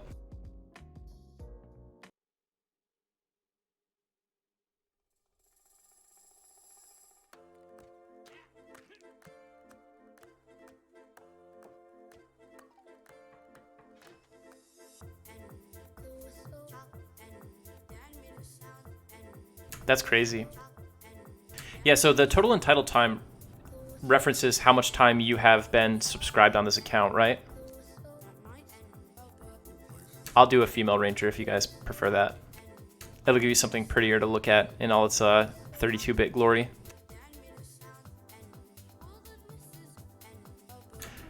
Yeah, I think it's just a worse server farm, or you know, whatever is going on with their server infrastructure is worse, and I don't think they're really able to address it specifically right now because I think the employees are still quarantine and stuff.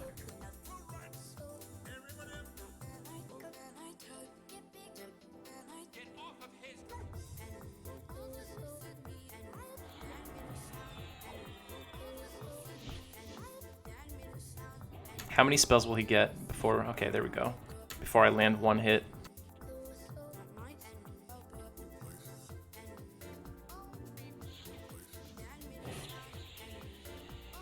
Uh-oh. Is this a level 50 mage here to chaos the level 50 paladin camping the same item?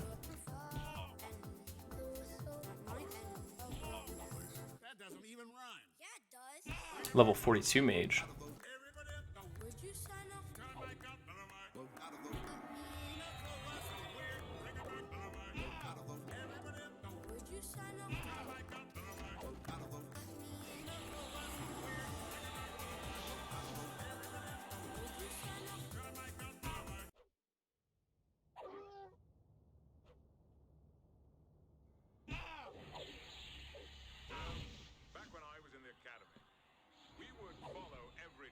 With a song.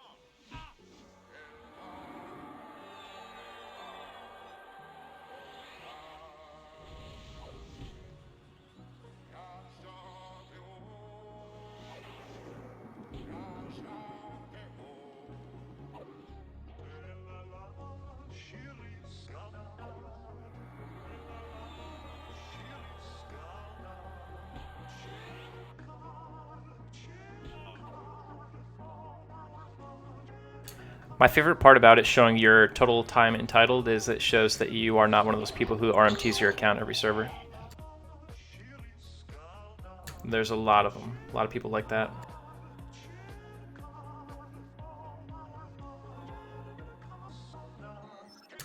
I really enjoy both TLP and green and teal. I played on teal personally because I started after teal had opened, so it just seemed like more logical. Though I guess now they're merged.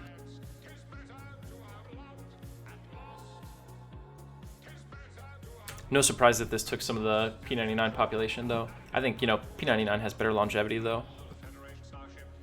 TLP servers are like a faster game, you know, you get all your gear faster, you hit max level faster, and as a consequence you get bored faster.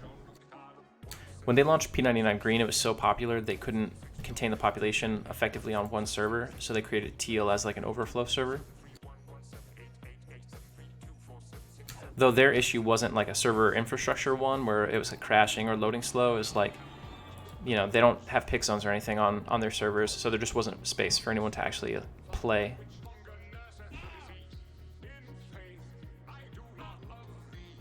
Oh, great. I love to see this.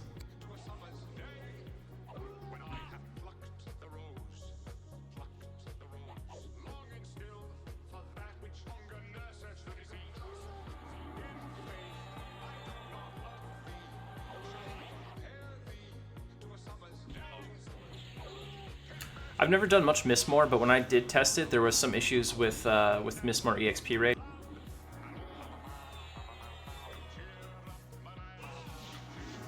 I ran into several mobs in Mistmore that had negative Zems, or not Zems. So Mistmore has a Zem. It's kind of a low Zem, but I ran into several mobs in Mistmore that had negative mob experience modifiers.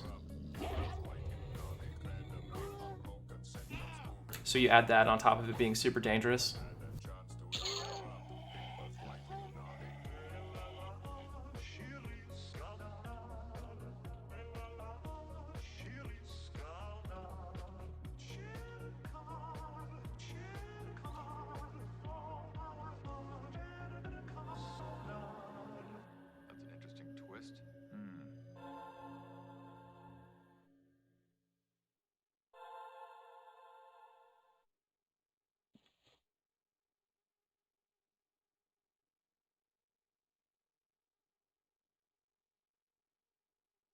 I wonder how many we need in high pass to get a pick zone.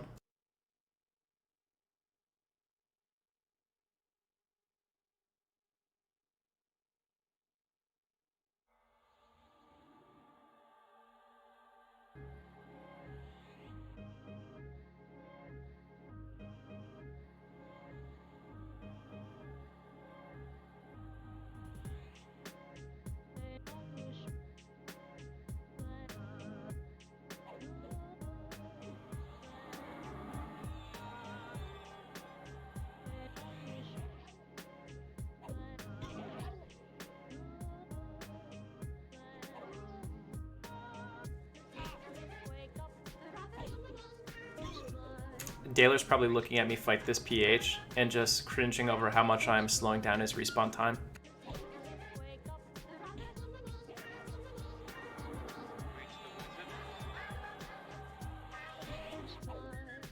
Yeah, we'll almost never get 35 people in high pass. I don't know that it can support that many people unless there's like someone doing trade skills or something stupid. The guards in this zone are overtuned compared to high keep, so even if you wanted to do a guards group, you'd go inside for sure.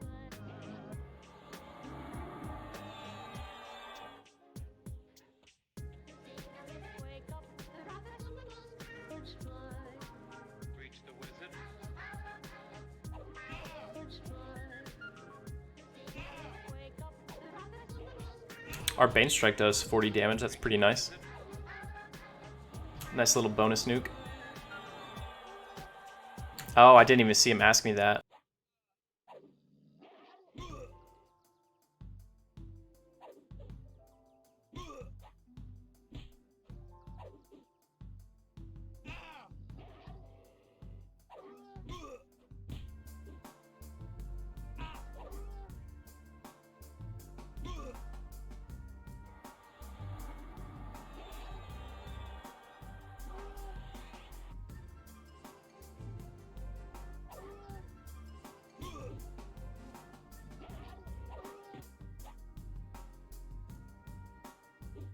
Yeah, dude, I love Gorgia King's Orb.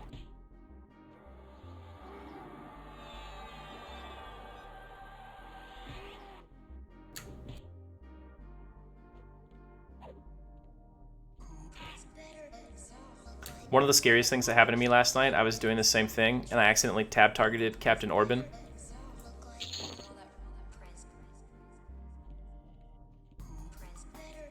I managed to zone out before he killed me.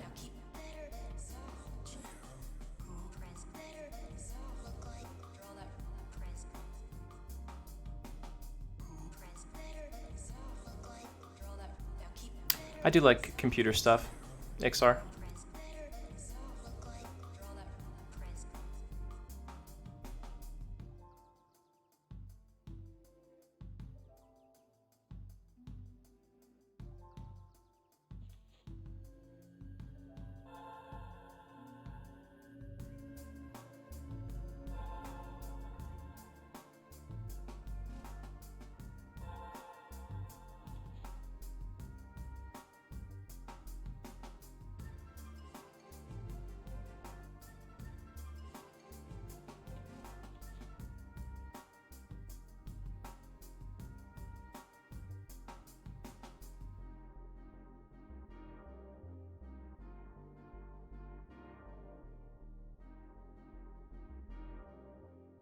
You could do Muddite Miners at like 13, maybe even a little bit lower. The problem is the mobs all path together in groups, you know what I mean? So it's hard to control whether you get one that's way too tough for you or not.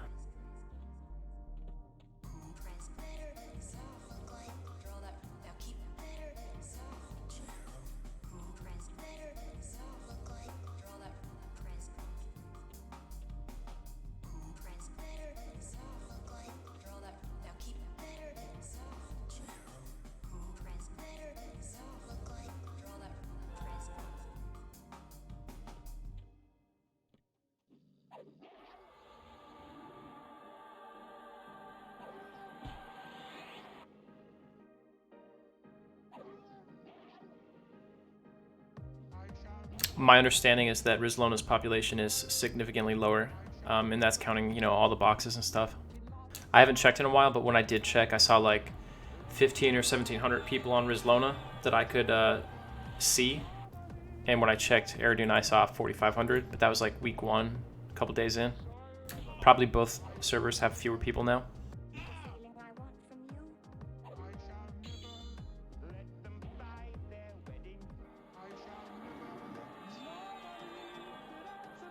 Of course, my method for assessing how many people are on a server is not perfect. I just check all the general chats. Some people will always leave general chat, but I think it probably gives you a pretty good estimation.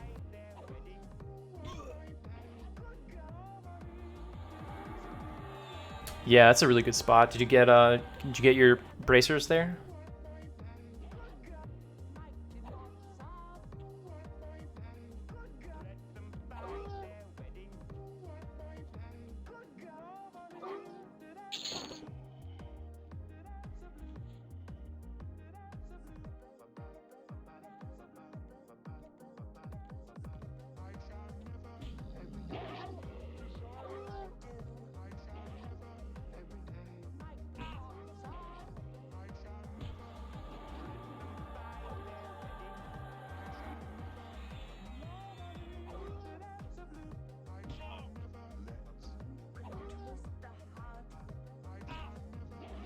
Yeah, I used to farm those evil eyes a lot. It's funny, you have to like make sure that you let them cast the pet first, otherwise you get charmed.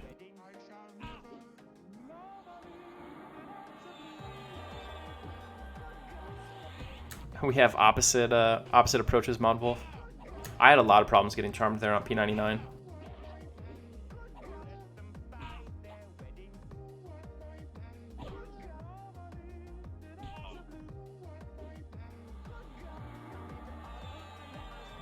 Yeah, I think the server stability issues are hurting Airdoon a lot, and a lot of people just are never going to check it out again once they've decided to leave.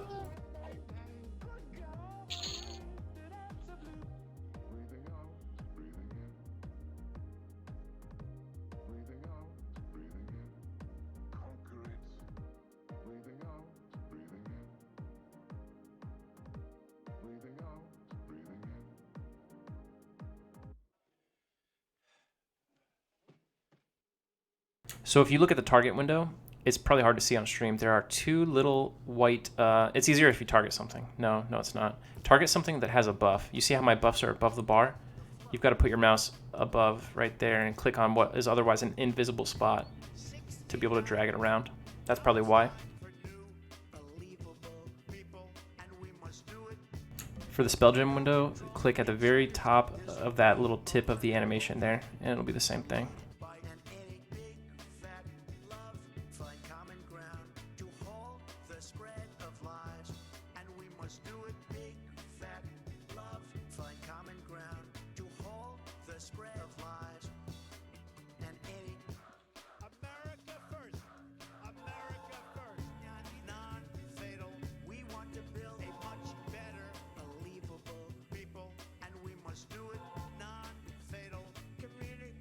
Really hoping that the PGT mob spawns before I have to take a break here. Yeah, no problem. I had the same issue when I downloaded this Just Butler. It took me forever to figure out. It was driving me crazy.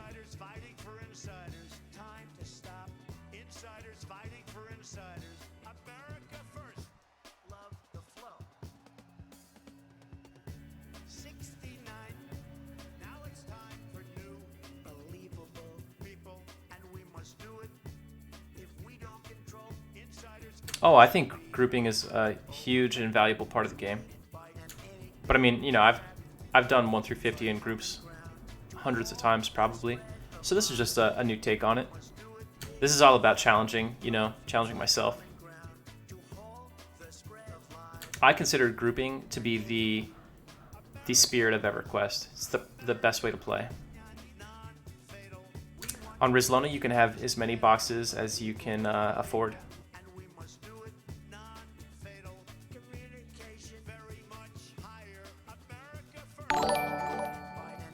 Hey, Falstaff, thanks for following.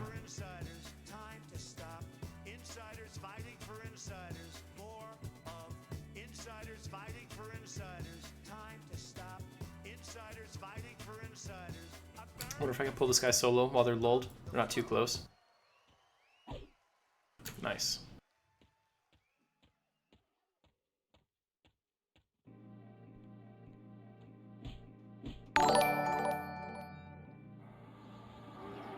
Hey, Red Seal, thanks for the follow. Eridun, you can box 1 additional character, so you can have a total of 2, and they have to be true box, which means they have to be on separate computers, or at least appear to be on separate computers.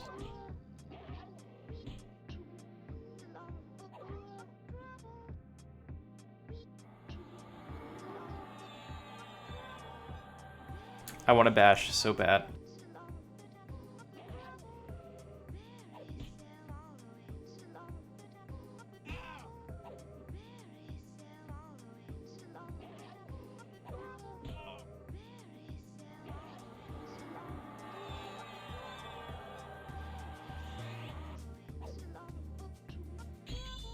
They don't ban people for running macro quests on Rizlona, so you could just like, you barely have to play the game. Just set up your script and let it run.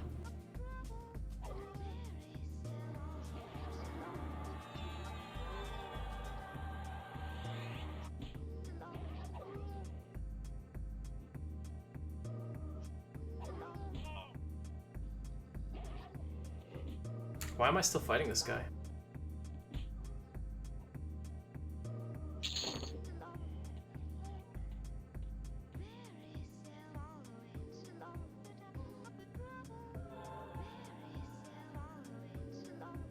It's murky. It's my understanding that it is against the rules to do so.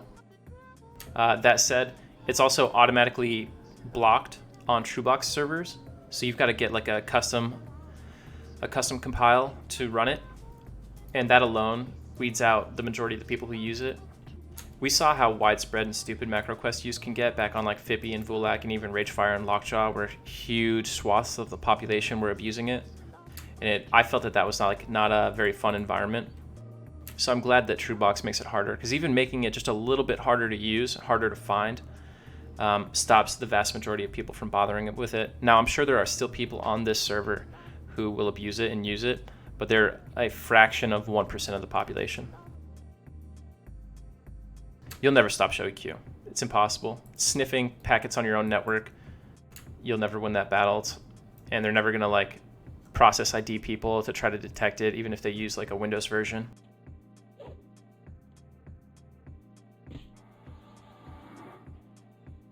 You just gotta accept that a lot of people are probably using it and kind of whatever. But the capabilities are so much different. It doesn't impact the game in nearly the same way. Like the things that like kiss assist and being able to like warp and just zone anywhere and taunt mobs from across the zone of any distance, you know what I mean? It's just totally different experience between MacroQuest and Showy Q, which is just a map.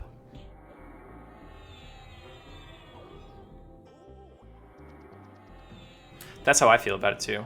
I mean, it's like any other video game, right? If you log into GTA and you start using all the cheats on it, it's gonna be cool for like an hour, but then it's kind of like meh. It's hard to stick with it because there's just like there's no feel of like power progression. It just compromises the integrity of the experience. That's just my opinion.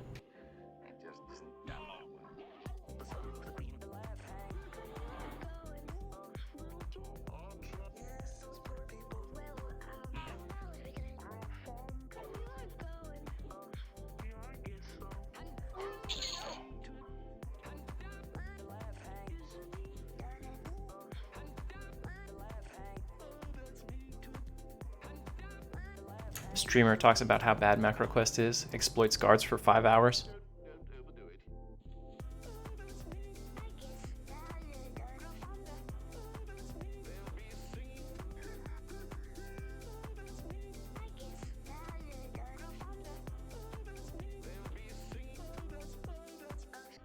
Let's rebuff before we engage that guy.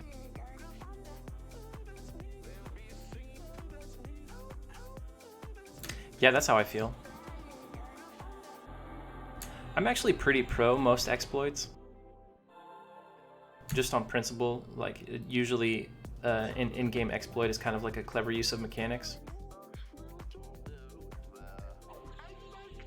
I think that generally though you should like report it when you find something broken and hopefully they fix it, thereby making the game better, right? Since we all enjoy playing it.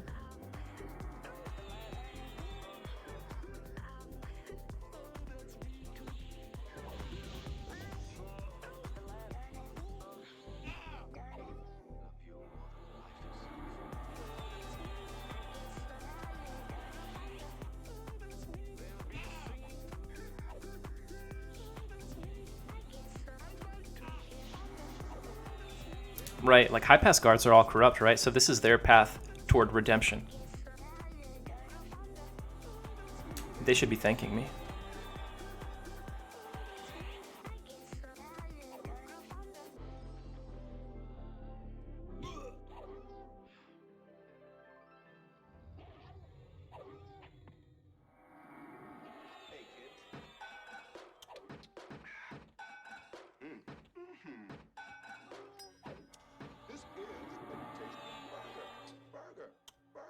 Oh no.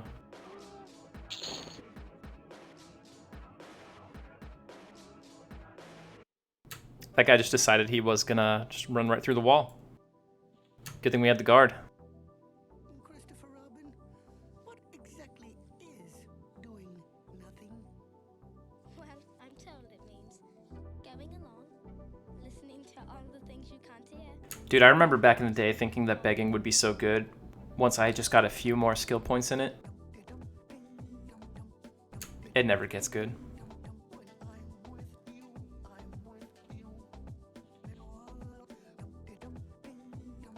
Huh, Papa Rob Show is doing a chrono giveaway when they activate the hype train. He advertises in Shout.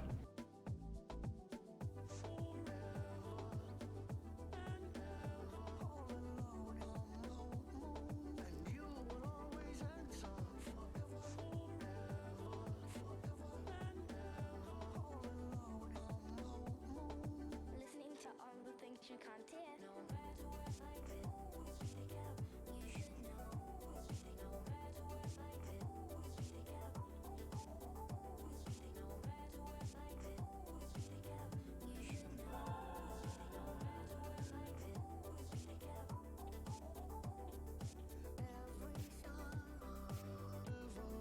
He's got that swag walk.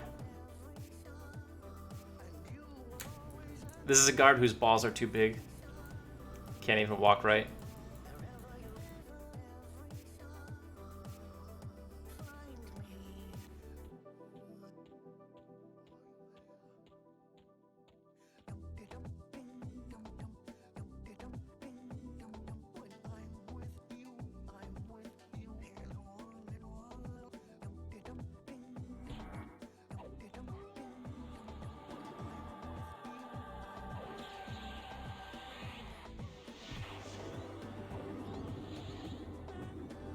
At level 20 plus, we will hit for 18 times 2 plus 1, and then maybe some damage bonus.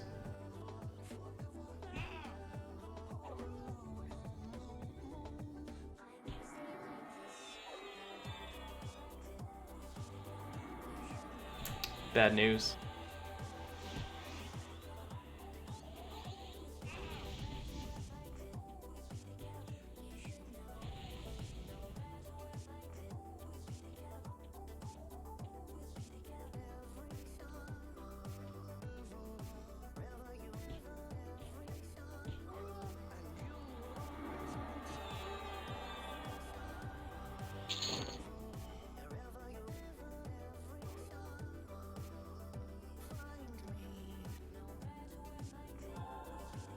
That's just how weapons work. Like this is a 628, so I hit for like 12 and 13 with it. Whatever base damage is, you times it by 2, and then if there's a damage bonus, that'll be a factor too. Honestly, I forget how damage bonuses work because they've changed a lot over the years.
Right. Remember back in the day, you used to be able to view the damage bonus number on weapons?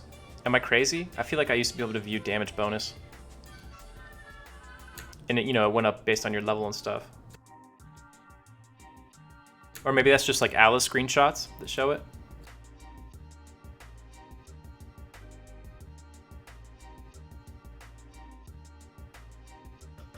It might be.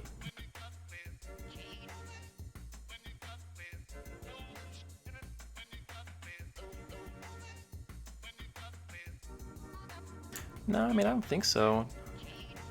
Welcome to the stream, by the way, Dansor. Maybe I'm getting it confused with P99 too, because I know like a lot of the two-handers on P99 have really sick damage bonuses, even stuff that you can get solo self-found. Okay, yeah.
We gotta sell soon.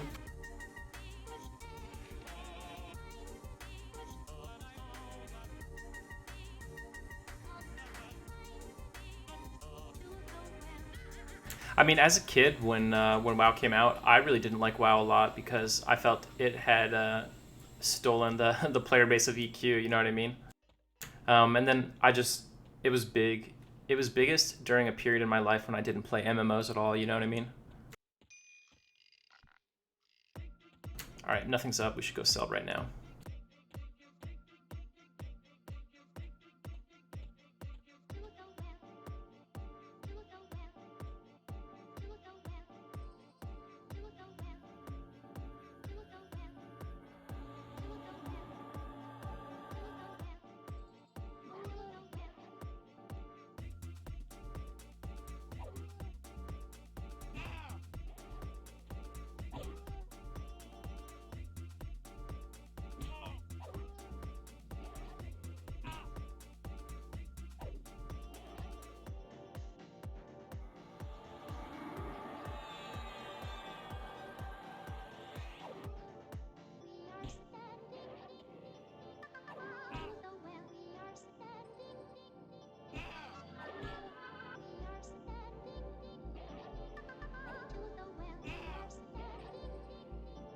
Here's hoping.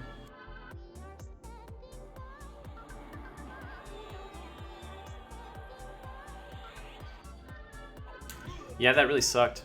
So some of my friends convinced me that we should really try that. And then those same friends ended up, like, they were gonna run the whole thing. And then they ended up not doing it.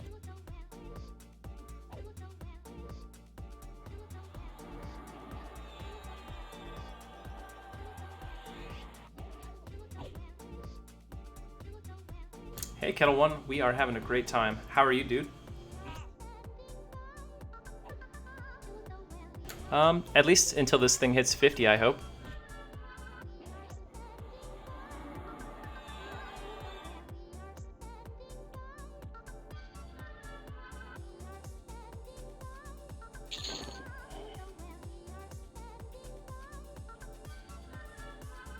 Hey, tacos, nice. Next project after this? Ooh, I don't know. We might have to, you know, come up with something. If this works out and goes all the way to 50, then maybe simply doing another SSF permadeath to 50 will not be enough, you know what I mean? Maybe we need something even dumber.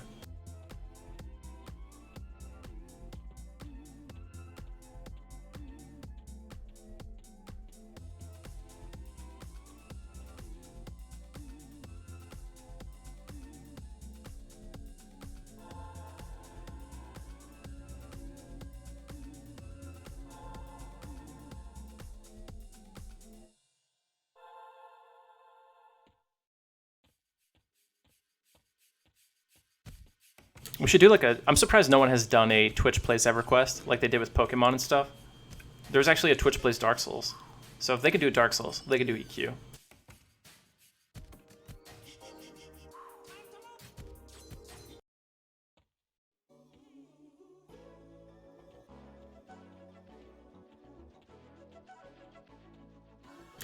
I think Cleric would be easier than Pally too. But you just stick really hard on the undead route. They get all the undead nukes faster. Good evening, everybody. We almost messed up.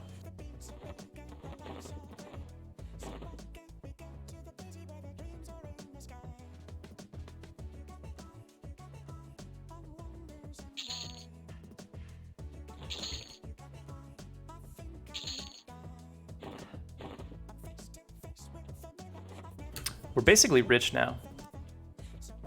I am awash in wealth.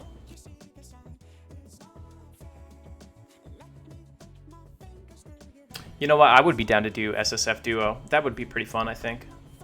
Easier than this, but more fun to watch and a lot faster.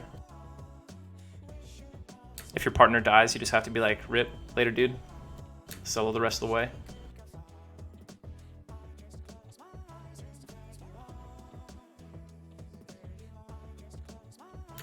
Yeah, I definitely agree it would be against TOS, but it could be popular enough that they might not ban it, just based on it being like a known thing that happens on Twitch sometimes, and it might have a good number of viewers for EQ.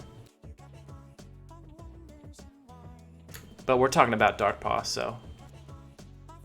Dang, dude, what is going on here? Yeah, let me catch one of these.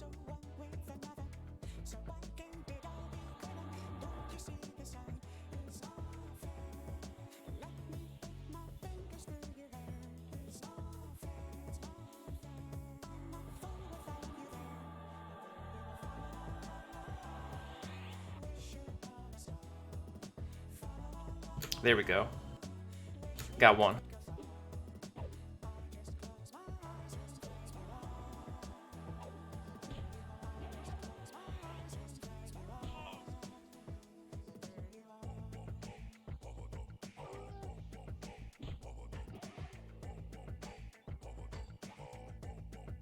You know, at the lowest levels, basically every class is a warrior.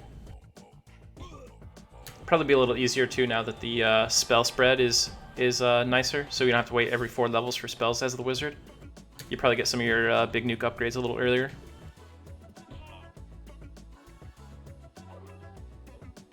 Do wizard SSF.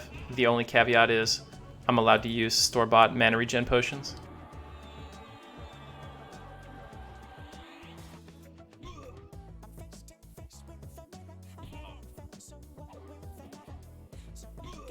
Ooh, conch pots would be nice. What's the mana regen on conch pots here?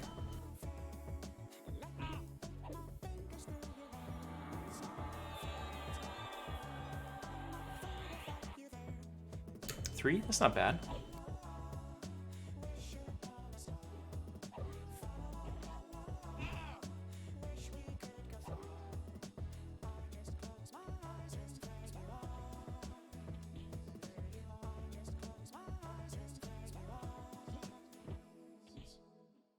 You guys see that parkour?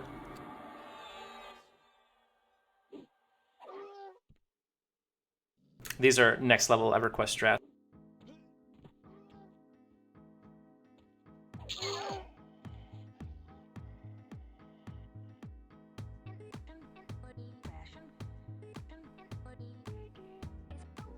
No, there's also the conch pots that you can buy in game. Shamans at level 20 with only vendor mats can make what they call greater concentration potions, I think they're called. Everyone calls them conch pots.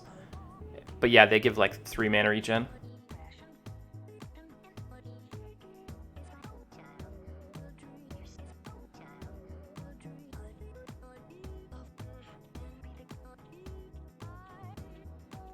There's basically no class that Shaman couldn't duo with pretty successfully.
Who would my duo partner be, though? We need someone crazy.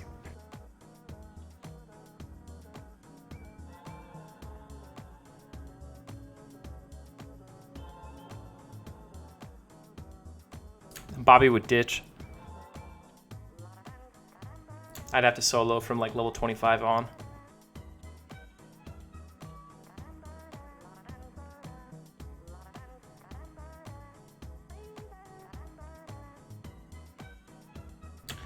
It's over, boys. There's a level 13 mage down there. I will never be able to out DPS him.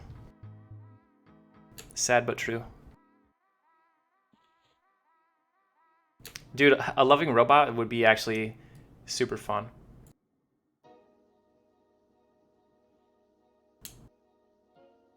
Cabdrew's too hardcore for me. He'd stay up, get some extra levels solo, like falling asleep at the keyboard. Big iTunes with the duo.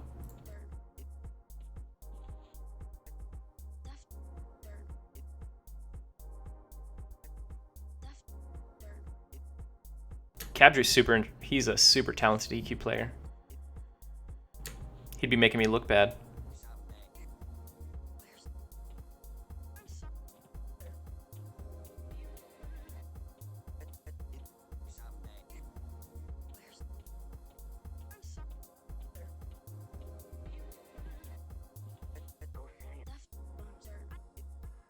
Yeah, dude is a straight beast. Well, duo would be a lot faster, so you wouldn't have to do like this crazy grind that I'm doing right now. Like if I look at my EXP bar while I'm killing a mob, I want to die a little bit inside. I just try not to gaze down there.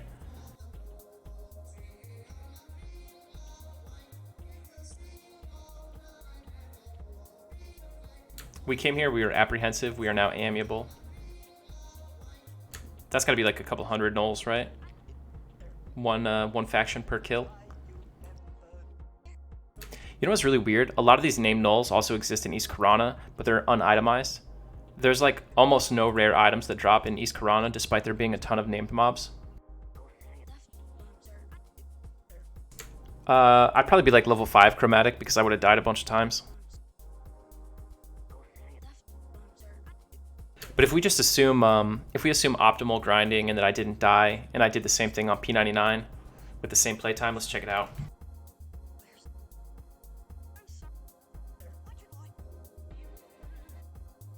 I think I'd be at least like 25, 26.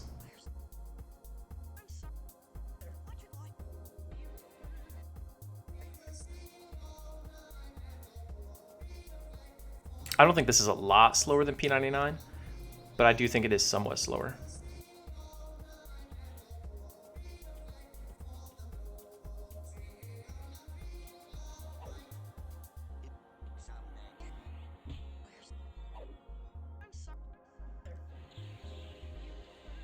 It's slower here because there's the people associate TLPs with faster EXP rates. A huge reason that they're faster is because of the group EXP bonus is pretty significant. And I think mob respawn timers are globally like 10% faster on TLP servers, none of which helps me as a solo paladin.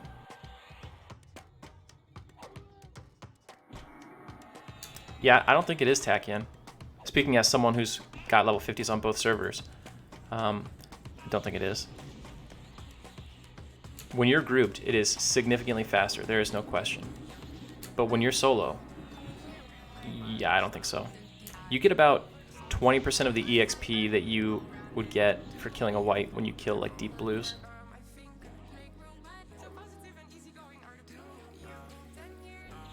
No, yeah, definitely. If you group on this server, it's dramatically faster than P99, no question. We did 1 through 50 in 39 hours here. Oh, this fucker healed. Which is crazy fast. P99, you know, like takes weeks. It's the soloing that sucks. They have a huge group EXP bonus here, and killing blues is like nerfed basically.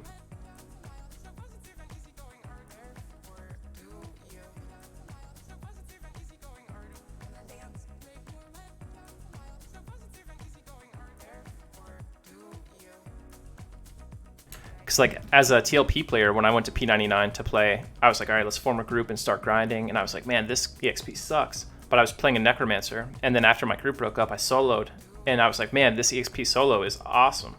It's funny how different they are. They're like reversed.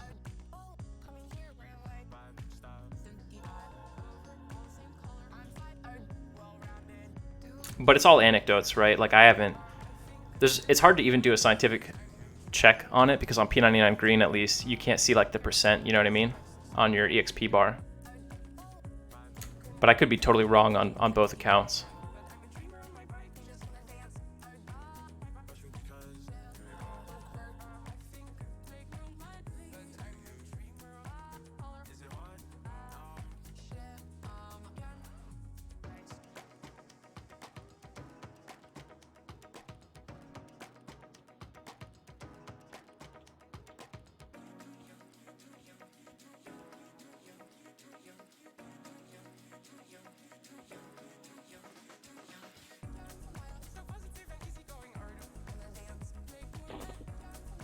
probably something I disarmed.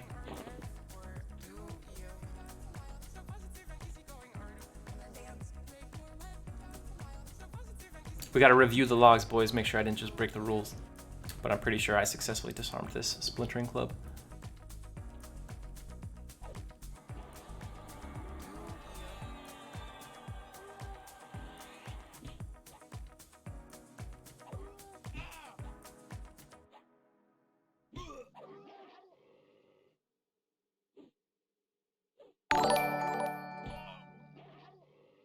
Hey, Linz, thanks for the follow, man. Appreciate it.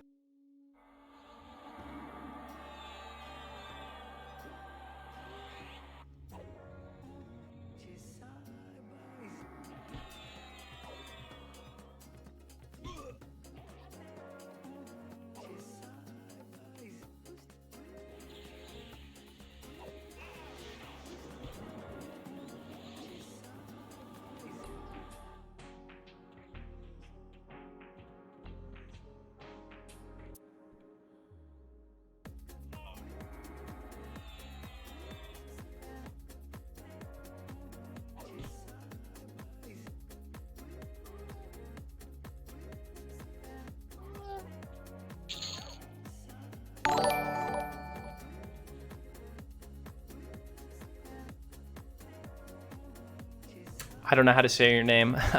Hallucinaco, thank you very much.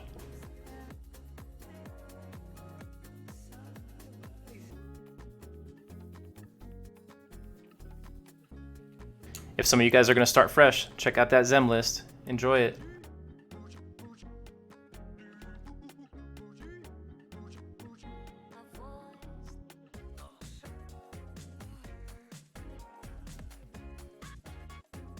That screenshot I just linked is like, you know, a big part of why EXP turn-in quests are nerfed. People doing stuff like that. In this case, me.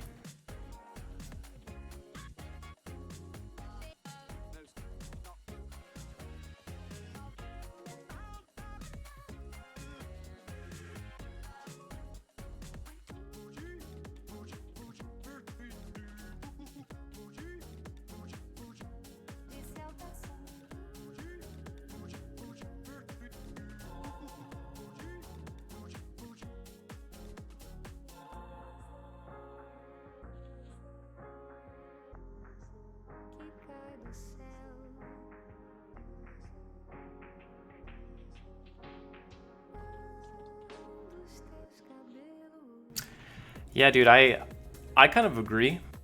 I guess they felt it was trivializing the leveling experience. I think they could probably find a happy medium by just like turning off Quest EXP when new expansions first launch, because that's really what that was for. That kind of stuff you really only see with like an expansion opening when there's a level cap increase. So that was going to be like my grind from 50 to 60 in that screenshot.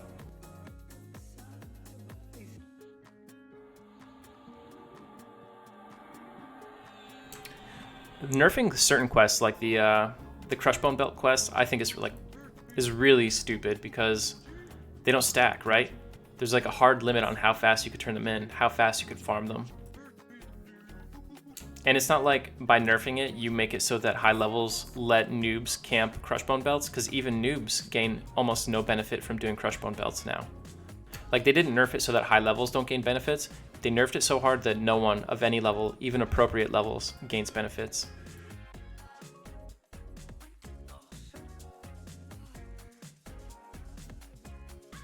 No, they had caught some of us farming all those Fire Beetle eyes, so they did that same thing. Like, I turned in all those stacks and I got like 2% EXP. It also almost crashes the zone when you turn in that many Fire Beetle eyes, or any quest item for that matter, because there's like a text response that comes out, you know, in an experience and a faction message, and trying to do 4,000 of those in one instant is a huge server load, I think. George, I think we should listen.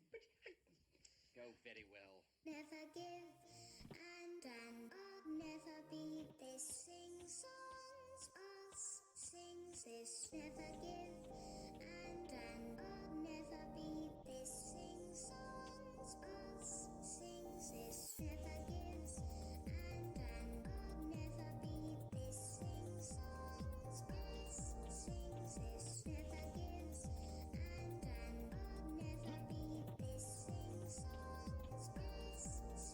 No, no.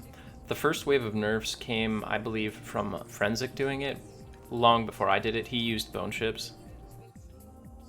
And he was able to get to like level 56 on Kunark launch on one of the servers before the GMs came and despawned the mob.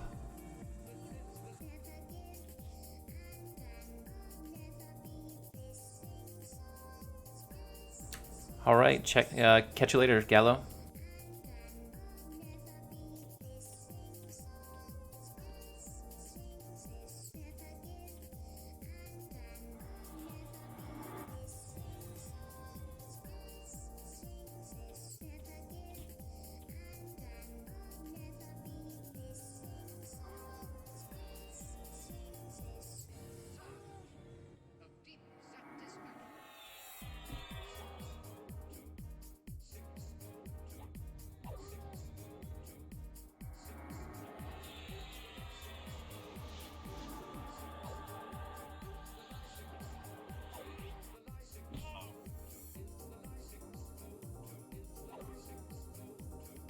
Yep, that was a good one.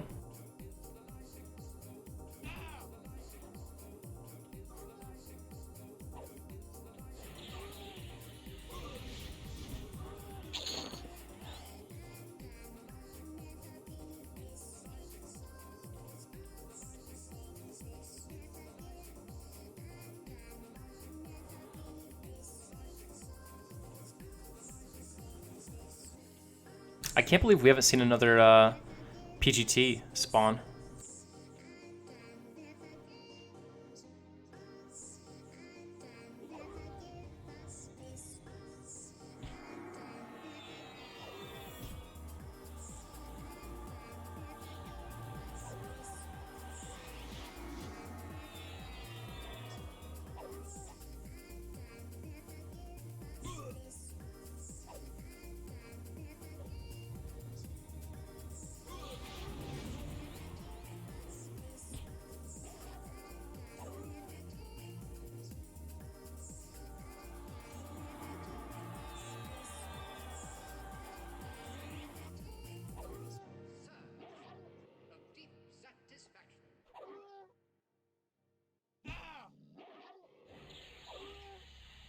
Yeah, this is high pass hold. It looks a little different because they revamped the graphics on it, unfortunately.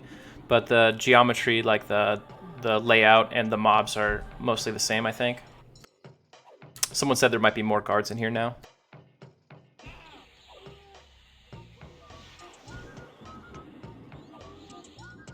Alright folks, we've been at this for 6.5 hours now.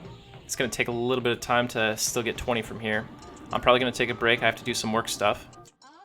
But before we go, I saw a Very Loving Robot just started streaming, so we could raid his stream.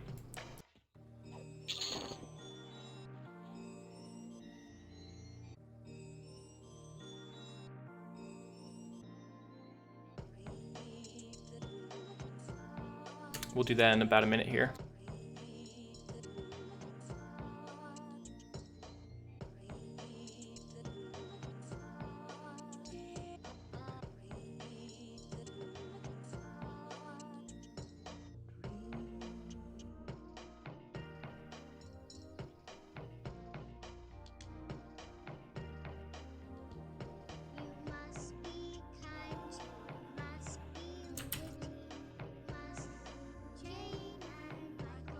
There we go, the raid is up.